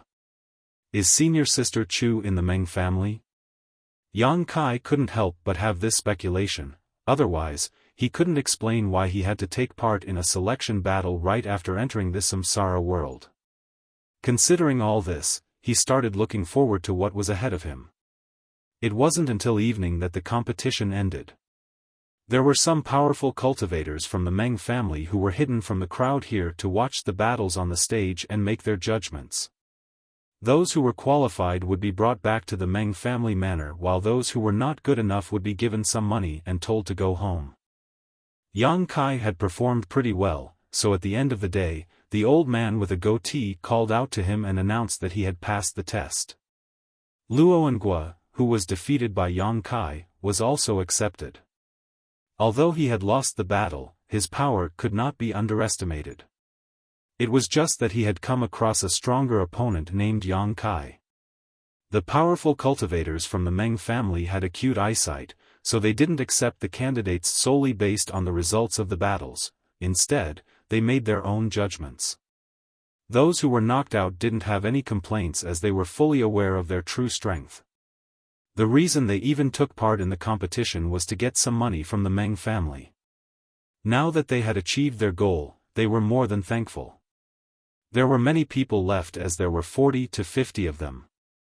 With a servant clad in green clothes leading the way, they entered the Meng manor through a side door and arrived at a courtyard. They would receive some training in this place for half a month. The captain of the private guards would tell them where they could and could not go in the Meng manor. He would also tell them the rules they had to follow and the consequences of breaking them. On the first day, someone broke the rules. Perhaps he had lost his way while looking for the restroom, so he wandered into the nearby inner court. Seeing that, the personal bodyguards in that place immediately captured him. The captain had the intention of punishing this man to serve as a warning to everyone else. After this person was brought to him, he crippled him and threw him out of the manor right in front of everyone's eyes. The new batch of private guards were horrified. It wasn't until this moment that they realized it wasn't so easy to earn the attractive salaries the Meng family offered. In this place, rules were everything, and one would end up in a horrible state by not following them. The Meng family was wealthy, so it was expected that their manor was huge. However, Yang Kai and the others could only stay in the same courtyard. Since the incident on the first day, no one dared to walk about as they pleased. There was a test 3 days later, and more than 10 people were eliminated. After familiarizing himself with this place for 3 days, Yang Kai decided to take action. He wasn't interested in becoming a private guard in the Meng manor. Since he had speculated that Chu Huashang might be in the Meng family, he had to look for her. Chu Huashang was likely a female member of the Meng family. Although Yang Kai had no idea about her identity in the Meng manor, she must be living in the inner court as she was a woman. When darkness descended, he walked out in silence and headed to the inner court. There were many private guards who were hidden in different corners of Meng manor. However, Yang Kai could easily detect them and avoid getting caught. Just when he was ready to enter the inner court, he realized there was a problem. The security in the inner court was obviously much tighter. He could detect that there were many pairs of eyes in the periphery of the inner court that were paying close attention to the surroundings. It was impossible for him to sneak into the inner court without getting caught given his current power. He waited patiently for 2 hours but still couldn't find a chance, so eventually, he decided to take it slow and come up with a plan first. Just when he was preparing to leave, he caught a glimpse of a figure flashing past in the darkness. The person seemed to have the same intention as him. Since there was no chance for him to get into the inner court, he had no choice but to give up. However, this man gave up earlier than Yang Kai did, which was why Yang Kai noticed him. Although it was pitch black in this place, it still couldn't conceal his burly figure. Yang Kai frowned as he recognized this person and he wondered, what is he doing here? When did he come? Yang Kai was careful with every movement he made, so he was certain that this other intruder didn't notice him. After the person was gone, he silently left. When Yang Kai returned to his place, he jumped through the window and entered the room. His roommates were still sound asleep and no one realized that he had left and returned. In the morning, they still had to receive training. The captain of the private guards became even more demanding. As a result, some of the arrogant candidates were beaten up and thrown out of Meng manor. There were initially 40 to 50 people, but presently, only about 30 were left. At night, Yang Kai pretended to be sound asleep as he waited patiently. Last night, regardless of what the intention of that person was, he hadn't achieved his goal, so he would definitely take action again tonight. As expected, in the middle of the night, Yang Kai heard a faint noise. If he hadn't paid close attention to the surroundings, he wouldn't have heard it. Upon making sure that his roommates were still fast asleep, Yang Kai got up in silence. After leaving the courtyard, he saw the burly figure dexterously navigating the darkness and heading straight to the inner court. Yang Kai followed him closely, however, he still couldn't figure out the person's intention tonight. Just like last night, the person remained hidden and observed the surroundings for 2 hours before leaving. For the next half a month, other than receiving training every day, Yang Kai couldn't discover anything. He hadn't even managed to sneak into the inner court. After this period of time, only 20 people remained, which was less than half of the initial number. On the other hand, the captain was pleased with that. Standing in front of these 20 people, he swept a stern glance over them and said, "Since all of you are still here, it means that you're pretty strong. Those who are weak have all been chased away. Moreover, we've looked into your backgrounds, and no problems have been found. Since you've passed the test, you are now members of the Meng Manor. As long as you're loyal to the Meng family, you'll not be mistreated. As private guards, we have to always be ready to protect the Meng family even if we have to lose our lives. Those who don't have the determination to do so can leave now. I won't blame you." Certainly, no one left. Regardless of their reasons for wanting to become private guards, the salaries offered by Meng Manor were attractive. They couldn't get a better job elsewhere. As expected, the captain was satisfied while he nodded lightly. "It seems that none of you are willing to leave. Good. I have one last question. Does any one of you have any ill intentions against Meng Manor? Just be honest with me. I promise not to kill you." When the captain saw that no one responded to him a moment later, he went on to say with a smile, "It seems that you're not willing to admit it." He then turned his head and gazed at a stern-looking young man, Lin Xiaofan. "How are the managers on the mountain doing?" As soon as he finished speaking, the private guards, who were behind him, instantly surrounded Lin Xiaofan. A sense of fluster flashed through Lin Xiaoshan's face as he stared at the captain. "What are you doing?" The captain replied impassively, "You know what we're doing." Lin Xiaoshan frowned, but he soon put on a relieved smile. "How did you find out?" The captain slowly shook his head. "We have our own ways." Lin Xiaoshan nodded. "It seems that the managers have underestimated the Meng Manor. Since you found out about it, you can just kill me as you please." The captain replied, "I certainly hope to kill you and send your head to those on the mountain. However, Master doesn't like to shed blood unnecessarily, so he has ordered that you be allowed to leave this place alive. However, you have to pass on his words to the managers." "Go ahead," Lin Xiaoshan said in a calm and collected manner. The captain replied, "Master has said that the Meng Manor is a business entity, and he doesn't want to offend the people on the mountain. So, let us be friends instead." Lin Xiaoshan grinned. "What can you offer, then?" The captain clapped his hands. Then someone came over with a package. He took the package and tossed it at Lin Xiaoshan. "This is what the master can offer, and the same amount of money will be sent to you all every month." Without hesitation, Lin Xiaoshan opened the package and saw a lot of banknotes. After some calculations, he realized that they were worth about 20,000 silver coins.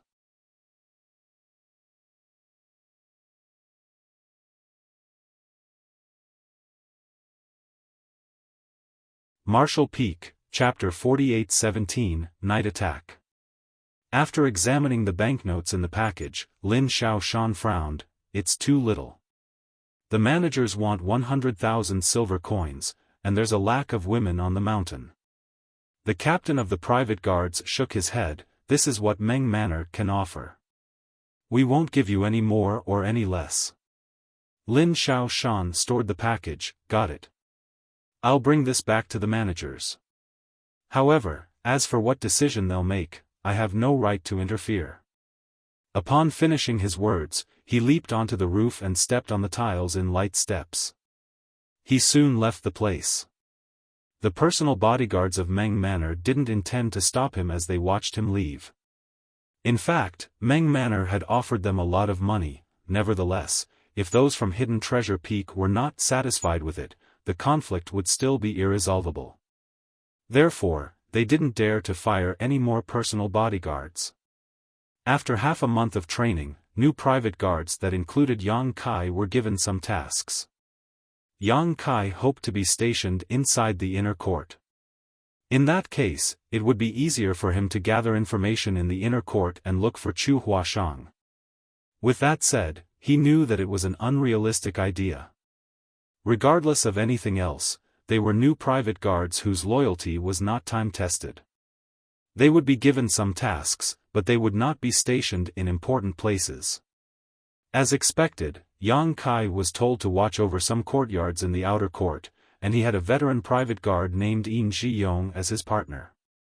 Another 4 people were going to work with them. There were 3 shifts in a day, and 2 of them would respectively guard the place for 8 hours. The task was neither difficult nor simple. They familiarized themselves with each other and came up with a passcode for changing shifts, after which Yang Kai and Yin Zhiyong hid in a corner and monitored their surroundings to prevent any ill-intentioned people from barging in. It would be peaceful for the next 3 days. When they were not on duty, Yang Kai would buy some wine and food to share with Yin Zhiyong. Certainly, Yin Zhiyong was pleased with Yang Kai's tactfulness, so he became more amiable to him. Therefore, barely 3 days later, Yang Kai and Yin Zhiyong became good friends. One day, Yang Kai brought back some wine and food again. They were seated across from each other while drinking and chatting. Thinking that it was about time, Yang Kai pretended to be drunk as he said, "Brother Yin, I know nothing about the Meng Manor since I'm new. You've been a private guard here for more than 10 years. Do you have any advice for me?" Yin Zhiyong stuffed some peanuts into his mouth and looked smilingly at him. "Of course I have a lot of advice for you, but it's not like I can say it all at once. Just stay here for a few more years, and you'll get the hang of it. The Meng Manor is a good place. There's practically no risk we have to face as private guards, and the salaries are attractive. Countless people scramble to get in here every year." Yang Kai filled the cup with wine for him. "Just tell me anything, Brother Yin. I'm all ears. It's just between you and me." Over the past few days, Yang Kai had bought him a lot of delicious food and wine, so it was hard for Yin Zhiyong to turn him down. After giving it a thought, Yin Zhiyong decided to tell him some basic information. According to him, the Meng family started out as salt sellers, and they gradually branched out into different businesses. Their properties were all over the world, and their revenue was counted in the millions of silver coins every year. Presently, the Meng family patriarch, Meng Deyi, was 50 years old. He had more than 10 wives, 4 sons, and 3 daughters. The family businesses were practically managed by the sons while 2 out of 3 daughters were married to men who were equal matches in terms of their statuses. Only the eldest young lady has been giving the patriarch a headache. Yin Zhiyong frowned at the mention of the eldest young lady. A sensitive Yang Kai asked, "What's going on with the eldest young lady?" All of a sudden, Yin Zhiyong looked around. Still feeling worried, he rose from the chair and opened the door. Upon making sure that no one else was around, he took a seat and said to Yang Kai in a small voice, "In the Meng Manor, the eldest young lady's affairs are a taboo. You must not mention it as you please." With a solemn expression, Yang Kai nodded. "Don't worry, Brother Yin. I won't." Yin Zhiyong took a sip of the wine and said, "In the Meng Manor, the 4th young lady and the 5th young lady are married, but the eldest young lady is still single. Don't you think it's weird?" Appearing to be shocked, Yang Kai asked, "The eldest young lady is still single? How old is she now?" Yin Zhiyong shook his head. "I'm not sure, but I suppose she's 26 or 27 years old." 26 or 27 years old? A thought flashed through Yang Kai's mind. He asked in a hushed voice, "Is no one interested in the eldest young lady because she's ugly? A flabbergasted Yin Ji-yong quickly placed a finger on his own lips and anxiously looked around. Are you sick of living? How dare you slander the eldest young lady?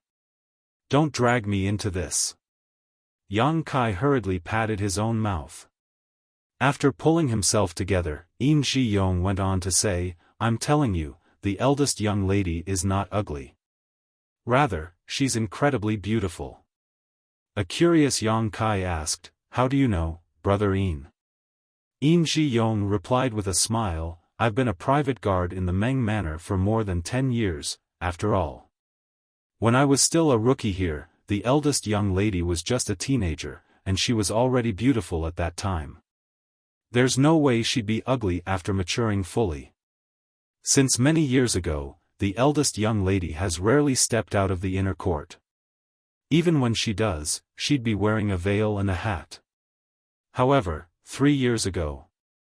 Yes, it was exactly 3 years ago when I caught a glimpse of the eldest young lady's face. She was truly stunning. This Yin can be considered an experienced person, and I once spent a lot of money to bed the most beautiful woman in a famous brothel in this city. She could be considered alluring, but she was in no way comparable to the eldest young lady. Yang Kai didn't seem to believe him. Are you serious, Brother Yin? It sounds unbelievable. Yin Ji-yong seemed to be thinking back to that time with fondness when he heard what Yang Kai said. He impatiently waved his hand and snapped, it's fine even if you don't believe me. It's the truth regardless. He wasn't willing to keep talking about the eldest young lady's beauty, as though it would be blasphemy to do so. Yang Kai thus took the initiative by asking, since the eldest young lady is so beautiful, why is she still single? Could it be that she had extremely high standards when it comes to men? Yin Ji-yong shook his head, who knows? Maybe. In any case, the Meng Manor is wealthy, so even if she really was ugly, many men would still propose to her. Moreover, the patriarch has been looking for suitable men for her since she came of age. Over the years, he has found a lot of talented young men who are from wealthy families as well, but the eldest young lady wasn't interested in any of them. Yang Kai nodded, she must be demanding when it comes to men, then.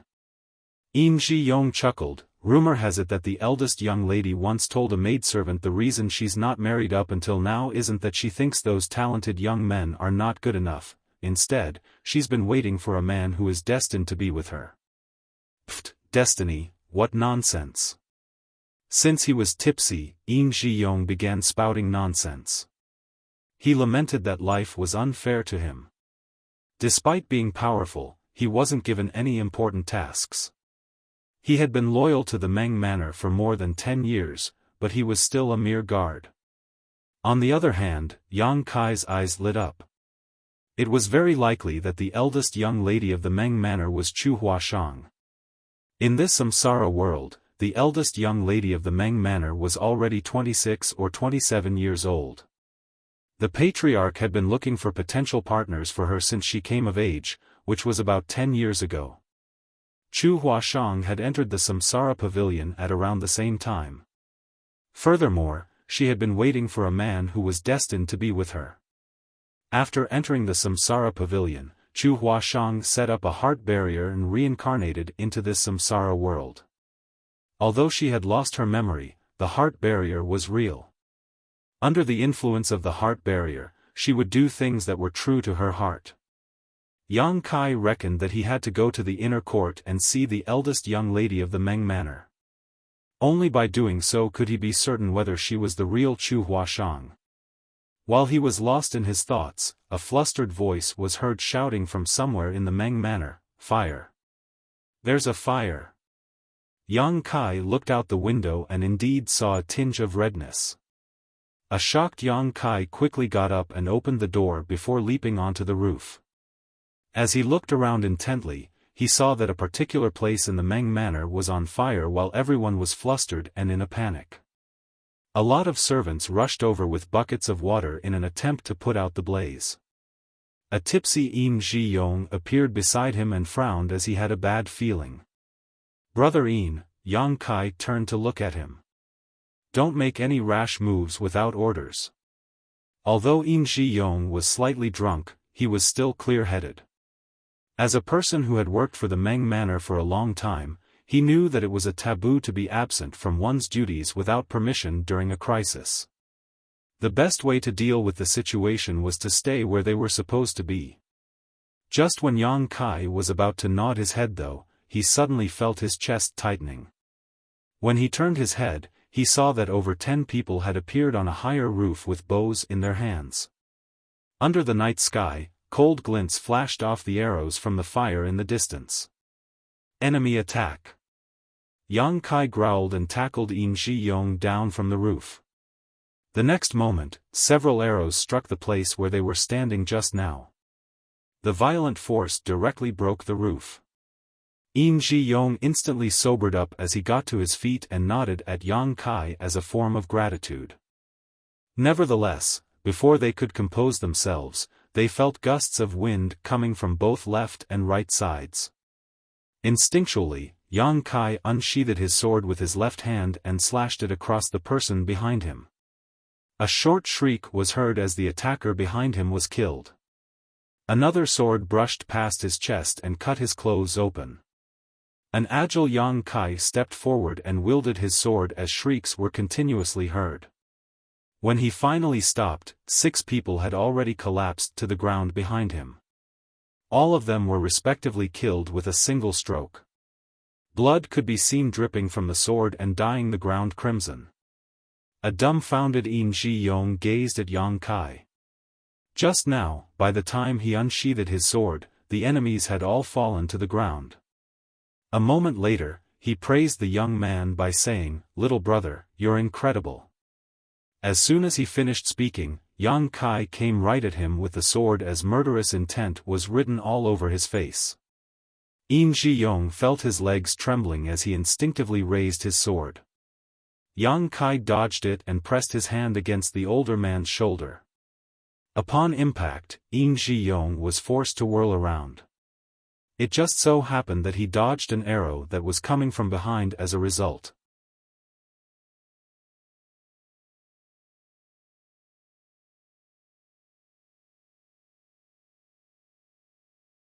Marshall Peak, Chapter 48-18, Eldest Young Lady was captured. Yin Ji-yong was drenched in cold sweat. He knew that Yang Kai had saved him once again. In just a few breaths' time, Yang Kai had saved his life twice. Feeling embarrassed, he quickly raised his sword and fought against the enemies alongside Yang Kai. Since he had been a private guard in the Meng Manor for more than 10 years, he was naturally strong. The experiences just now made him feel furious, so he was especially ruthless when dealing with the enemies. The attackers were mostly weak, but there were a lot of them, and they had hidden themselves in darkness earlier. Now that they had been exposed, there was no way they could defeat the 2 of them. A moment later, all the attackers were either killed or running for their lives. Soon, the courtyard fell into silence. Despite that, they could hear the sounds of intense battles coming from other parts of the manor. Just then, a high-pitched whistle was heard. The captain of the private guards was trying to gather his subordinates together. Yin Ji-yong shouted at Yang Kai, "Come with me." With blood still dripping from his sword, he leaped over the wall and led Yang Kai to another courtyard. More than 30 private guards had gathered together in this place. All of them were covered in blood while some people were badly injured. Since they were in a perilous situation, the captain didn't have time to explain anything in detail as he said, "Those from Hidden Treasure Peak are here, and there are a lot of them. However, all of you don't have to worry. I'm sure those from the City Lord's mansion have gotten wind of this and will send some people to help soon. We just have to persevere for a while, and we'll all be safe. Now, we're on the same boat. If we can't fend off the enemies, all of us will be killed." He then started giving orders. Yang Kai and Yin Ji-yong were still partners. They were told to guard a route that the attackers must pass through if they wanted to leave the Meng Manor. The bandits from Hidden Treasure Peak had snuck into the Meng Manor. Regardless of what their goal was, they definitely had to leave after achieving their objective. It was a chance to weaken the power of those from Hidden Treasure Peak, so the Meng Manor would never want to miss it. Other than fending off the enemies, they also wanted to work with the city lord's mansion to destroy the bandits. The others were also given some tasks. Upon receiving the order, Yang Kai and Yin Ji-yong left the courtyard. On the roof of a tall building, they crouched down and waited patiently. They were like the shadows in the darkness. No one could detect their presence without taking a closer look. Some of the bandits passed by this place from time to time, but before they even realized it, they had already lost their lives.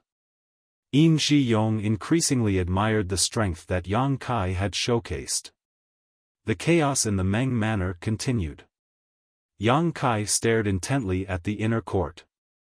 Noises of intense battles could be heard coming from over there, but they were all in the periphery.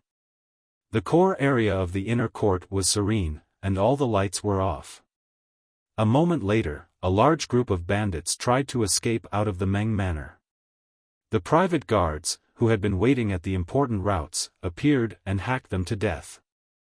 The place Yang Kai and Yin Ji-yong were in was especially bustling with noises. While Yang Kai was still fine, Yin Ji-yong felt immensely pressured. His thigh was injured as it was now covered in blood. However, with Yang Kai around, he seemed able to easily ward off the attackers. As long as it wasn't dozens of bandits coming at him all at once, he could effortlessly kill 3 to 5 people at the same time. Presently, more than 20 corpses had been piled up on the roof. Meanwhile, the anxiety in Yang Kai's heart intensified as he felt that something was off. After killing another bandit, he suddenly realized what was amiss. When they had gathered together just now, he didn't see Luo Nguo's burly figure. Luo Nguo was also a new private guard. Unless he was already killed, he was supposed to have joined them earlier. Nevertheless, he was nowhere to be seen. Yang Kai instantly looked at a particular spot in the inner court where Luo Nguo had been hiding for several nights in the past. As the fire flickered in the distance, he saw a burly figure leaping over the wall from the inner court and heading to a place where security was weak. There seemed to be some helpers over there as they quickly left the place with the burly figure. Yang Kai immediately jumped off the roof. An astounded Yin Ji-yong called out in alarm, "Where are you going, little brother?" He didn't get any response from the young man. On the other hand, some bandits came at him from the side as they intended to flee. Yin Ji-yong couldn't help but shudder. His thigh was injured. Without Yang Kai working with him, he would be killed by those bandits. However, he would be considered to be absent from his duties if he left just like that. After the dust settled, he would be punished by those from the Meng Manor. Between death and punishment though, Yin Ji-yong steadfastly chose the latter. He quickly leaped off the roof and followed Yang Kai.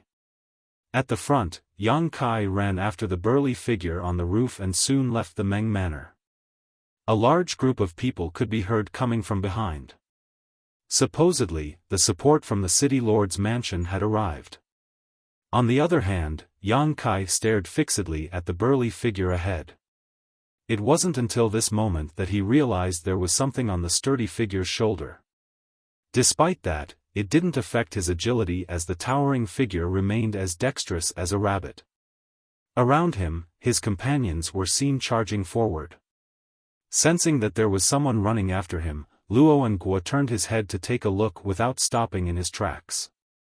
Meanwhile, 2 of his companions turned around and dashed towards Yang Kai. Their gap soon shortened. Barely 30 meters away, those 2 people lifted their weapons and came at Yang Kai from both sides. Yang Kai directly brushed past the 2 of them as a glint flashed from his sword. When Yin Ji-yong arrived at this place, he saw 2 corpses lying on the roof. Although the gates of White Jade City were closed, it couldn't stop a powerful cultivator like Luo Nguo from fleeing as he was well prepared. With the help of a claw hook, he climbed up the wall and soon jumped off to the other side under the night sky. When Yang Kai arrived, 2 of Luo Nguo's companions were still climbing up the wall. He leaped into the air like a bird and hovered above the two of them for a moment before landing a kick on the one nearest to him. The person crashed into his companion as they fell to the ground together. Upon landing on the top of the wall, Yang Kai sported a dark expression, for he could hear the sound of a horse neighing. Looking down, he saw that Luo and Guo was mounting up. Luo and Guo looked up at Yang Kai and grinned. Then, he made the horse turn around and gallop off. Yang Kai took a deep breath and leaped off the wall before rushing forward. However, even though he was fairly powerful in this samsara world, with such low cultivation, he could never be as quick as a horse. Despite seeing that Luo and Guo was getting further away from him, Yang Kai didn't give up. Instead, he raced after him following the horse's hoofprints. About a cup of tea's time later, Luo and Guo was nowhere to be seen while Yang Kai was feeling extremely anxious.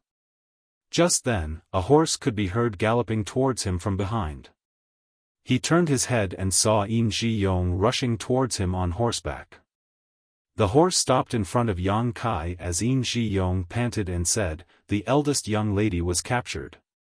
When he saw Yang Kai leaving the Meng Manor to chase after someone just now, he still had no idea what was going on. But soon, the Meng Manor descended into chaos because while they were locked in an intense battle with the bandits, someone snuck into the inner court and abducted the eldest young lady.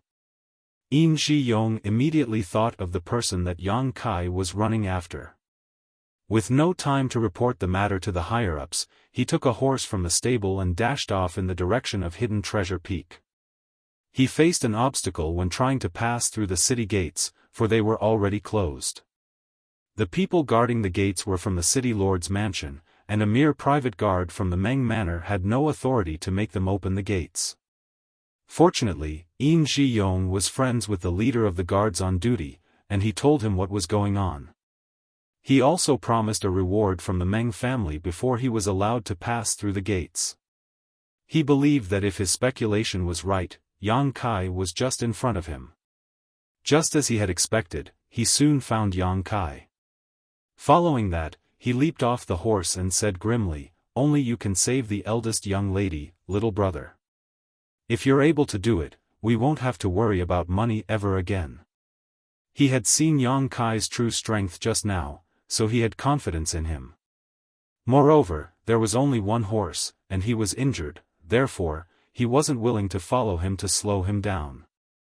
"Don't worry," Yang Kai nodded and jumped onto the horse.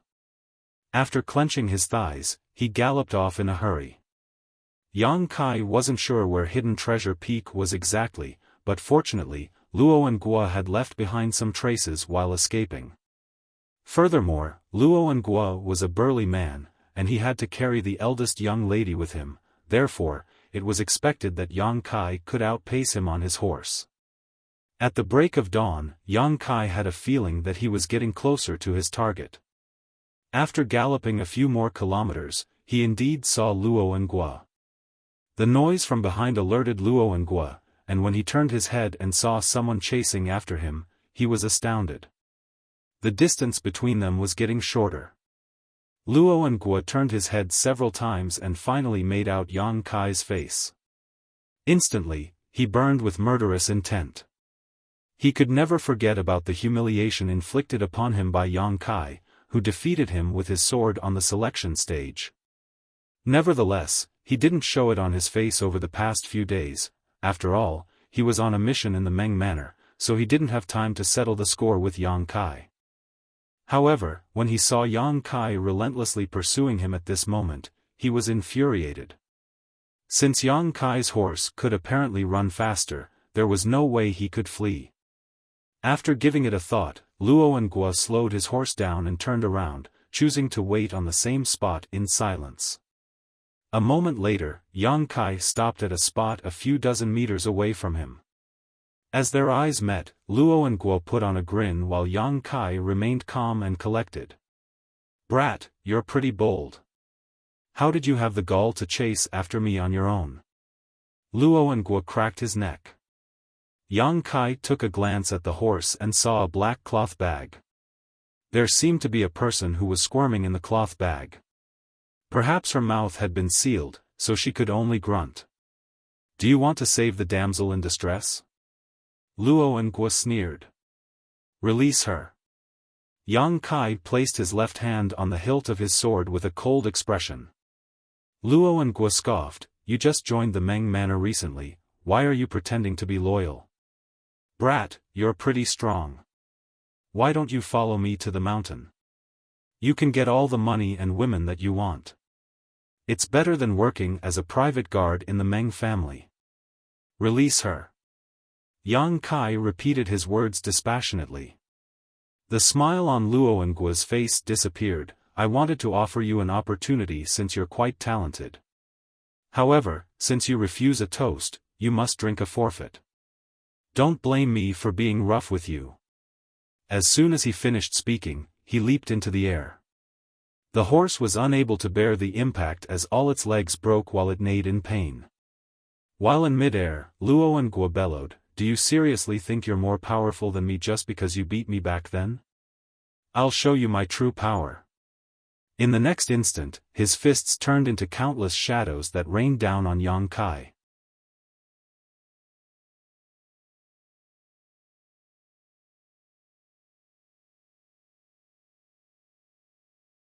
Martial Peak, Chapter 48-19, Liar. Like an eagle descending towards a rabbit, Luo and Guo came right at Yang Kai from above.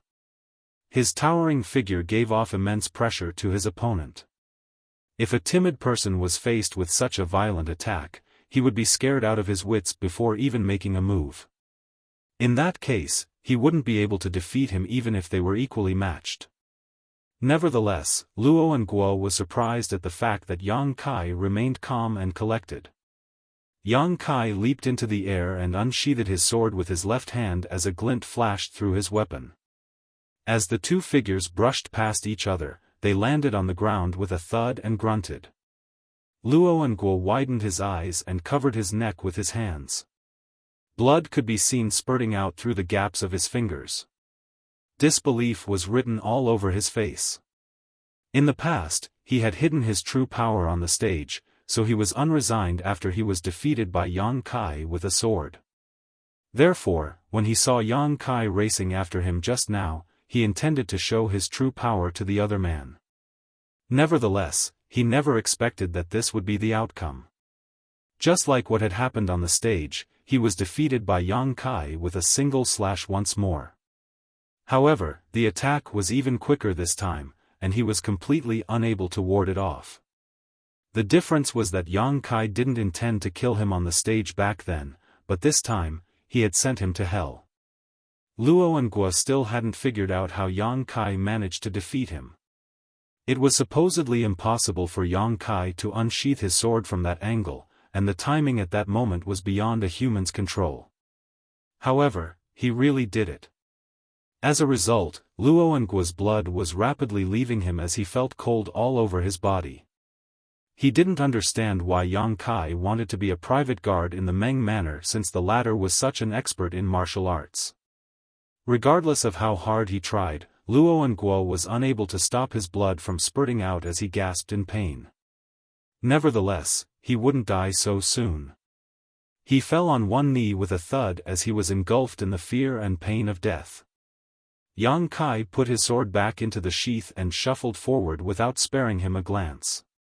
However, after just taking a few steps forward, he staggered and almost fell to the ground. He wasn't sure about the level of Luo and Guo's power according to the standards in this samsara world, but he reckoned that the latter couldn't be considered weak. In comparison, his current cultivation was weaker than that of Luo and Guo. The battle on the stage some time ago had proven it. A cultivator with Yang Kai's current strength, born and bred in this place, would undoubtedly be defeated by a powerful cultivator like Luo and Guo. Nonetheless, Yang Kai reincarnated into this world as a sixth-order open heaven realm master, so his skill and vision were far greater than the limits of this world. The chance that was impossible to grasp in Luo and Guo's eyes could easily be captured by Yang Kai. That was why he could defeat the other party despite being weaker. With that said, it wasn't without a price to pay. 3 of Yang Qia's ribs must have been broken after his chest was struck by Luo and Gua. He could even feel that his throat was filled with blood. Yang Kai forcefully choked down the sweet liquid and stabilized himself before walking up to Luo and Gua's horse. The horse's limbs were broken after it bore the impact of Luo and Gua leaping into the air. Presently, it was lying on the ground and wailing. The person in the cloth bag was still squirming on the horseback as she groaned and grunted. Yang Kai opened the bag and revealed an alluring face that was covered in tears. The bumpy ride had caused her hair to become a mess and she must have cried for a long time as her eyes were all red, which could easily arouse a man's sympathy. Looking at this familiar face, Yang Kai smiled. "I've finally found you, Senior Sister Chu." Her current identity was the eldest young lady of the Meng Manor. The eldest young lady was originally flustered and horrified, but upon seeing the man's soothing smile, she instantly calmed down. She stared fixedly at Yang Kai while a sense of confusion flashed through her eyes. She found the man before her eyes familiar, but she was sure she had never seen him before. This feeling made her doubtful. Yang Kai took out the cloth from her mouth and drew a deep breath. "Don't be afraid, eldest young lady. I'm a private guard from the Meng Manor. I'm here to save you. The bandit who captured you is dead."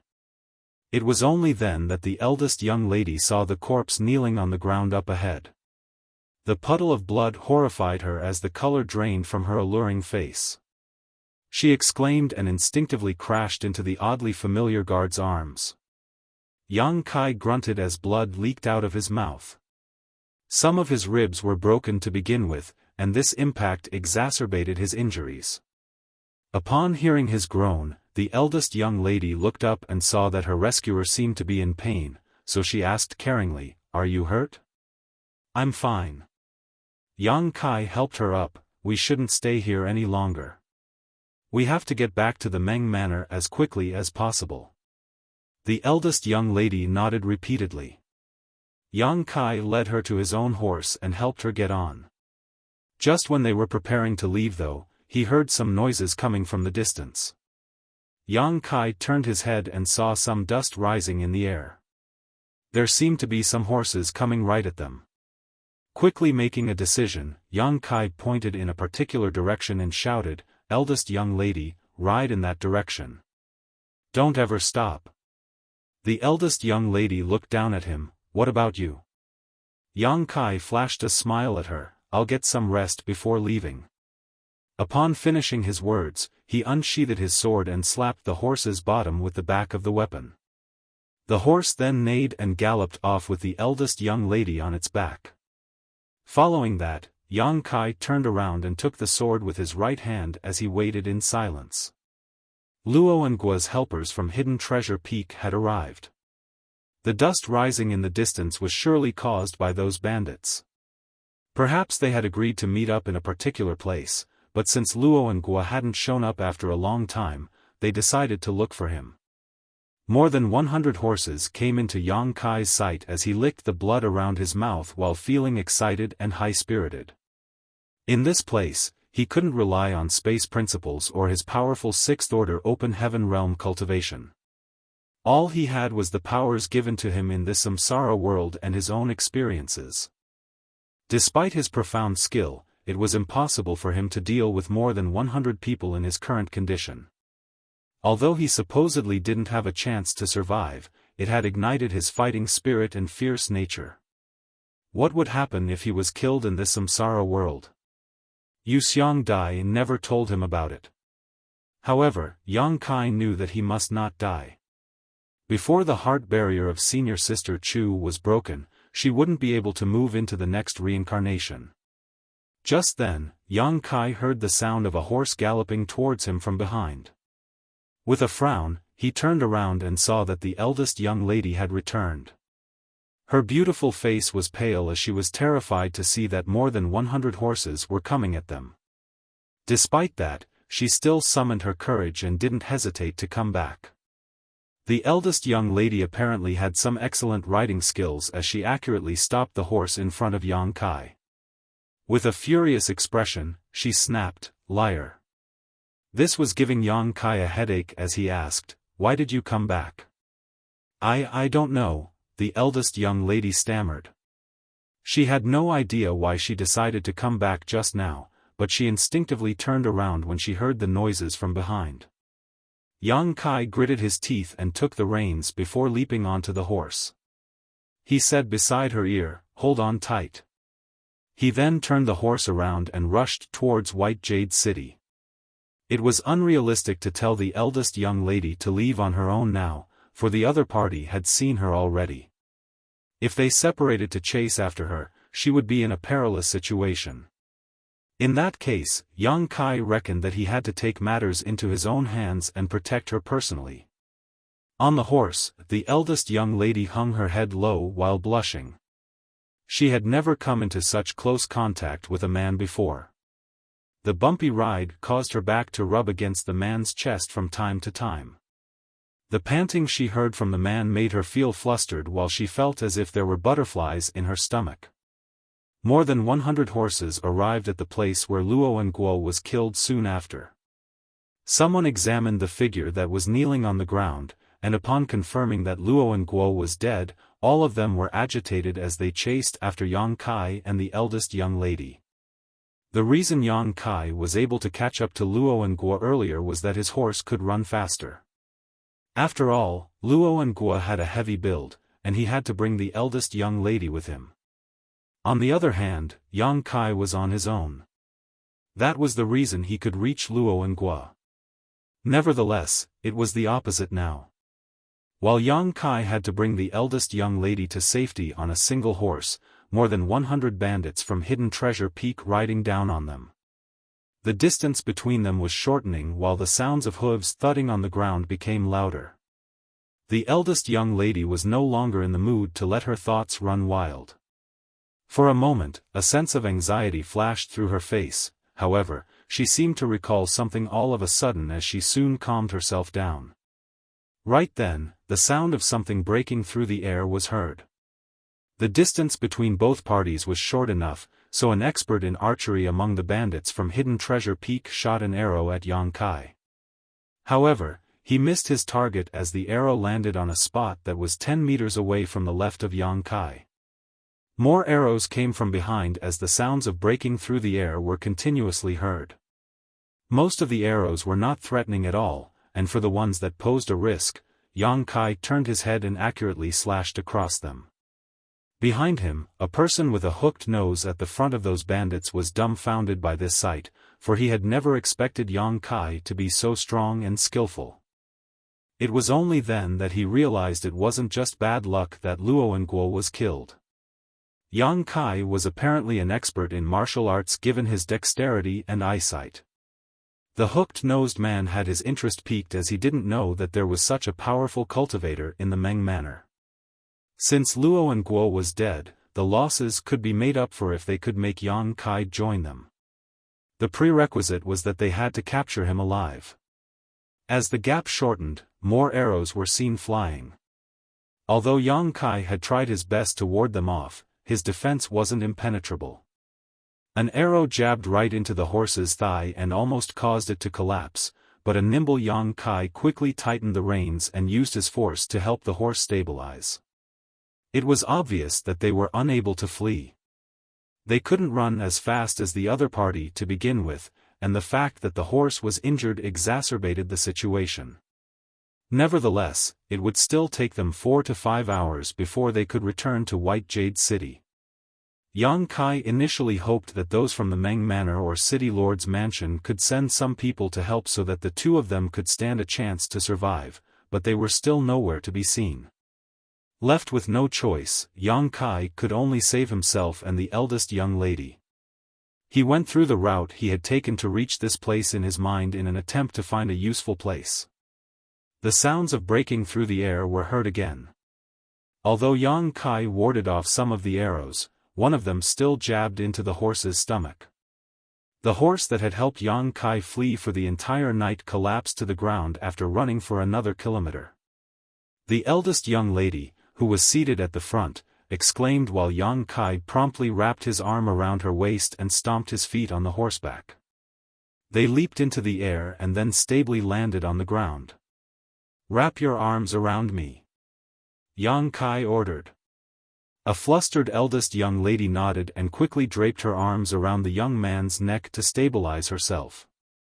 While holding his sword with one hand, Yang Kai placed his other hand on the eldest young lady's body to support her weight before rushing forward in a particular direction with all the speed he could muster.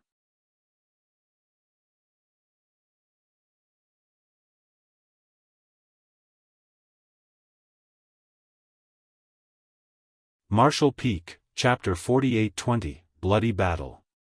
The eldest young lady's vision shook. As she looked over the shoulder of this young private guard, she could see more than 100 horses chasing after them. The faces of the horsemen were hideous and gave off a horrifying feeling. Nevertheless, she had never been calmer than at this moment. The scene and the feeling were somehow familiar to her, as though she had experienced it before. However, she had always lived in the Meng Manor, and she had never stepped out of White Jade City before. When had she ever experienced getting hunted down while she was protected by a man? Did it happen in a dream? Was it an experience from her previous life? She was supposed to feel uncomfortable in such close contact with a man she didn't know, but at this moment she was drowned in happiness as she exerted more force with her arms around the young private guard's neck. It was as though she was trying to merge into his body. She knew that this man wouldn't abandon her even if he had to lose his life. When she saw more than 10 arrows coming right at them, she exclaimed, "Watch out." Then, her eyes were dazzled by the glint from a sword. Yang Kai didn't whirl around as the eldest young lady was in front of him. If he turned around, she would be struck by the arrows. Instead, he accurately slashed across the arrows without turning at all, as though there were eyes on the back of his head. Most of the arrows were warded off, but one of them pierced right into his shoulder. The eldest young lady stared fixedly at that arrow, which was about the length of an arm. While it was deep in the man's flesh, not much blood had streamed out. Nevertheless, she felt her chest tightening at the sight of it. She reckoned that the young private guard must be in pain, but he never even grunted. More arrows were coming at them while Yang Kai zigzagged to dodge them. The gap between both parties was shortening rapidly, and it was expected that they would be surrounded by their enemies in no time. All of a sudden, Yang Kai turned left and rushed forward as there was a call over there. Perhaps he could make use of the terrain. Soon, he dashed past the call with the eldest young lady in his arms. It was a lucky day for him as he soon saw that there was a cave at the bottom of a mountain wall. The cave wasn't big as it could accommodate one person. Yang Kai rushed over and put the eldest young lady down. "Get inside, now." The eldest young lady nodded and climbed into the cave on all fours and tried her best to curl up inside it. When she looked up, she saw the young private guard standing in front of her like a mountain that could fend off all storms. "What's your name?" she asked. "Yang Kai." He raised his hand to grab the arrow stuck in his shoulder and snapped the shaft off, leaving the tip inside his flesh. He then turned his head and flashed a smile at her. "My name is Yang Kai." The eldest young lady repeated it as though she was trying to imprint the name in the deepest part of her mind. She extended her hand to adjust her messy hair and put on a charming smile. "My name is Meng Ru." Yang Kai nodded his head. "A beautiful name." The sounds of hooves stepping on the ground were heard as more than 100 horses arrived at this place. The man with a hooked nose raised his hand, after which all of the horses stopped in their tracks. These bandits then stared fixedly at Yang Kai. As their eyes met, the man with a hooked nose could barely contain his admiration for Yang Kai as he sized him up. "Brat, did you kill Luo and Gua?" Yang Kai replied grimly, "Yes." With a gloomy expression, the man with a hooked nose said, "Luo and Gua was the second manager of Hidden Treasure Peak. You formed a grudge with us by killing him. He shouldn't have kidnapped the eldest young lady of the Meng Manor then." Yang Kai shook his head. "Anyone who dares to harm her must die." The man with a hooked nose sneered, "You're indeed loyal, but you're also extremely foolish. Luo and Guo was weaker than you, so he only had himself to blame for getting killed. However, he was still the second manager of Hidden Treasure Peak. Since you have killed him, I have to avenge his death as the head manager. How are you going to do that? Yang Kai asked solemnly. The man with a hooked nose grinned, an eye for an eye, a tooth for a tooth. How do you think I'm going to avenge his death? Yang Kai replied impassively, if you want my life, you're welcome to try to take it. Let's see if you're capable of doing that. The man with a hooked nose scoffed, compared to your life, I'm more interested in you. Why don't you give the woman behind you to us as a gesture of sincerity and follow me back to the mountain? Our grudges will be resolved then. Yang Kai frowned and lowered his gaze. After giving it a thought, he replied, I can follow you back to the mountain, but I can't pass the eldest young lady to you. Let her go back to White Jade City, and I will agree to your demand. The man with a hooked nose shook his head, no. We have spent a lot of effort to get her. Many of our brothers were killed, including the second manager. It was so hard for us to get this woman out of the Meng Manor, so how could we let her go? Don't worry. After you follow me back to the mountain, this woman will belong to you. Yang Kai said steadfastly, I only have one request. The eldest young lady must safely return to White Jade City.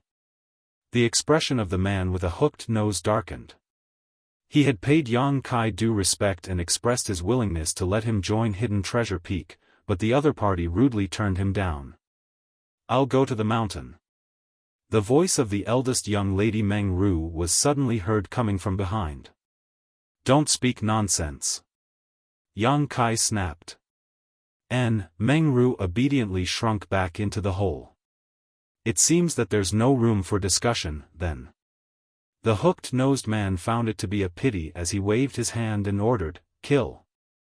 Upon realizing that he was unable to make Yang Kai join them, he immediately ordered his death. There was no doubt that he was a decisive person. More than 10 archers were already well prepared as they pulled the bows taut. The next moment, a dozen or so arrows came at Yang Kai from different angles. However, everyone soon became dumbfounded. That was because Yang Kai wielded his sword and easily fended off all of the arrows. He didn't even seem to have moved as he stood in front of the eldest young lady of the Meng Manor like a wooden stake. The man with a hooked nose was stunned. He knew that Yang Kai was an expert in martial arts since the latter could kill Luo and Guo. Yang Kai's performance during their pursuit also confirmed his speculation. Nevertheless, it wasn't until this moment that the head manager realized that he had still underestimated Yang Kai. If he were faced with the same situation, he could have warded off those arrows as well, but he could never have done it so effortlessly. It was also impossible for him not to move a single step. These archers were flushing as they felt embarrassed. Before the head manager even gave the order, they started shooting arrows at Yang Kai again. Just like before, Yang Kai easily fended off all the attacks. The archers became furious. Instead of shooting arrows at the same time, they did it intermittently so that they could find a chance to impale him. An incense stick later, these archers helplessly lowered their bows as their faces were all red. The mockery from their companions made them hang their heads low. There were more than 10 archers, but after 20 rounds of shooting at Yang Kai, the man still wasn't harmed one bit.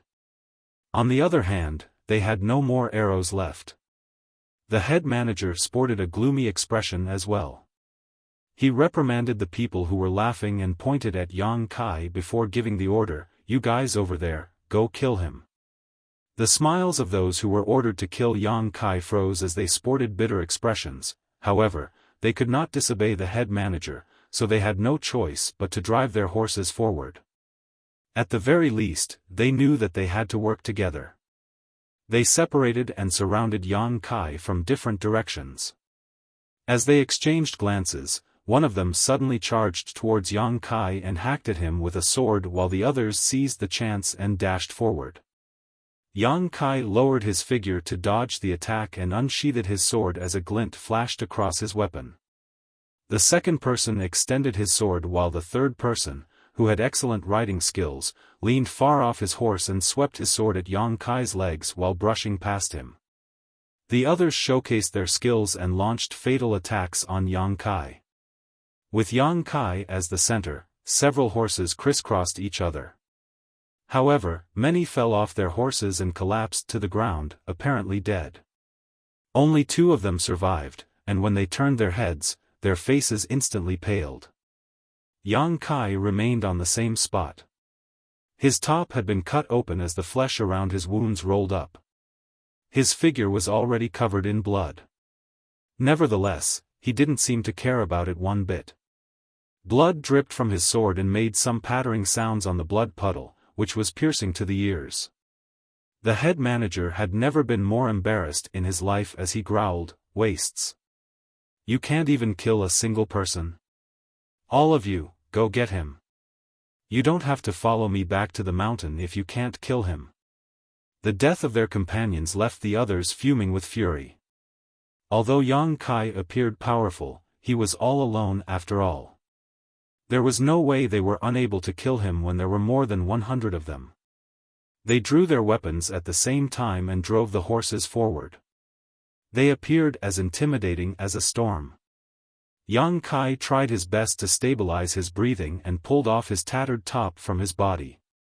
He then fastened it around his sword-holding hand so he wouldn't drop it. As soon as he was done with that, 100 or so horses came charging towards him from all directions and engulfed him. Following a guttural roar, Yang Kai slashed his sword as blood was seen spurting out from his enemies. Shrieks were continuously heard. There was an upside as well as a downside when he told the eldest young lady to hide inside the cave.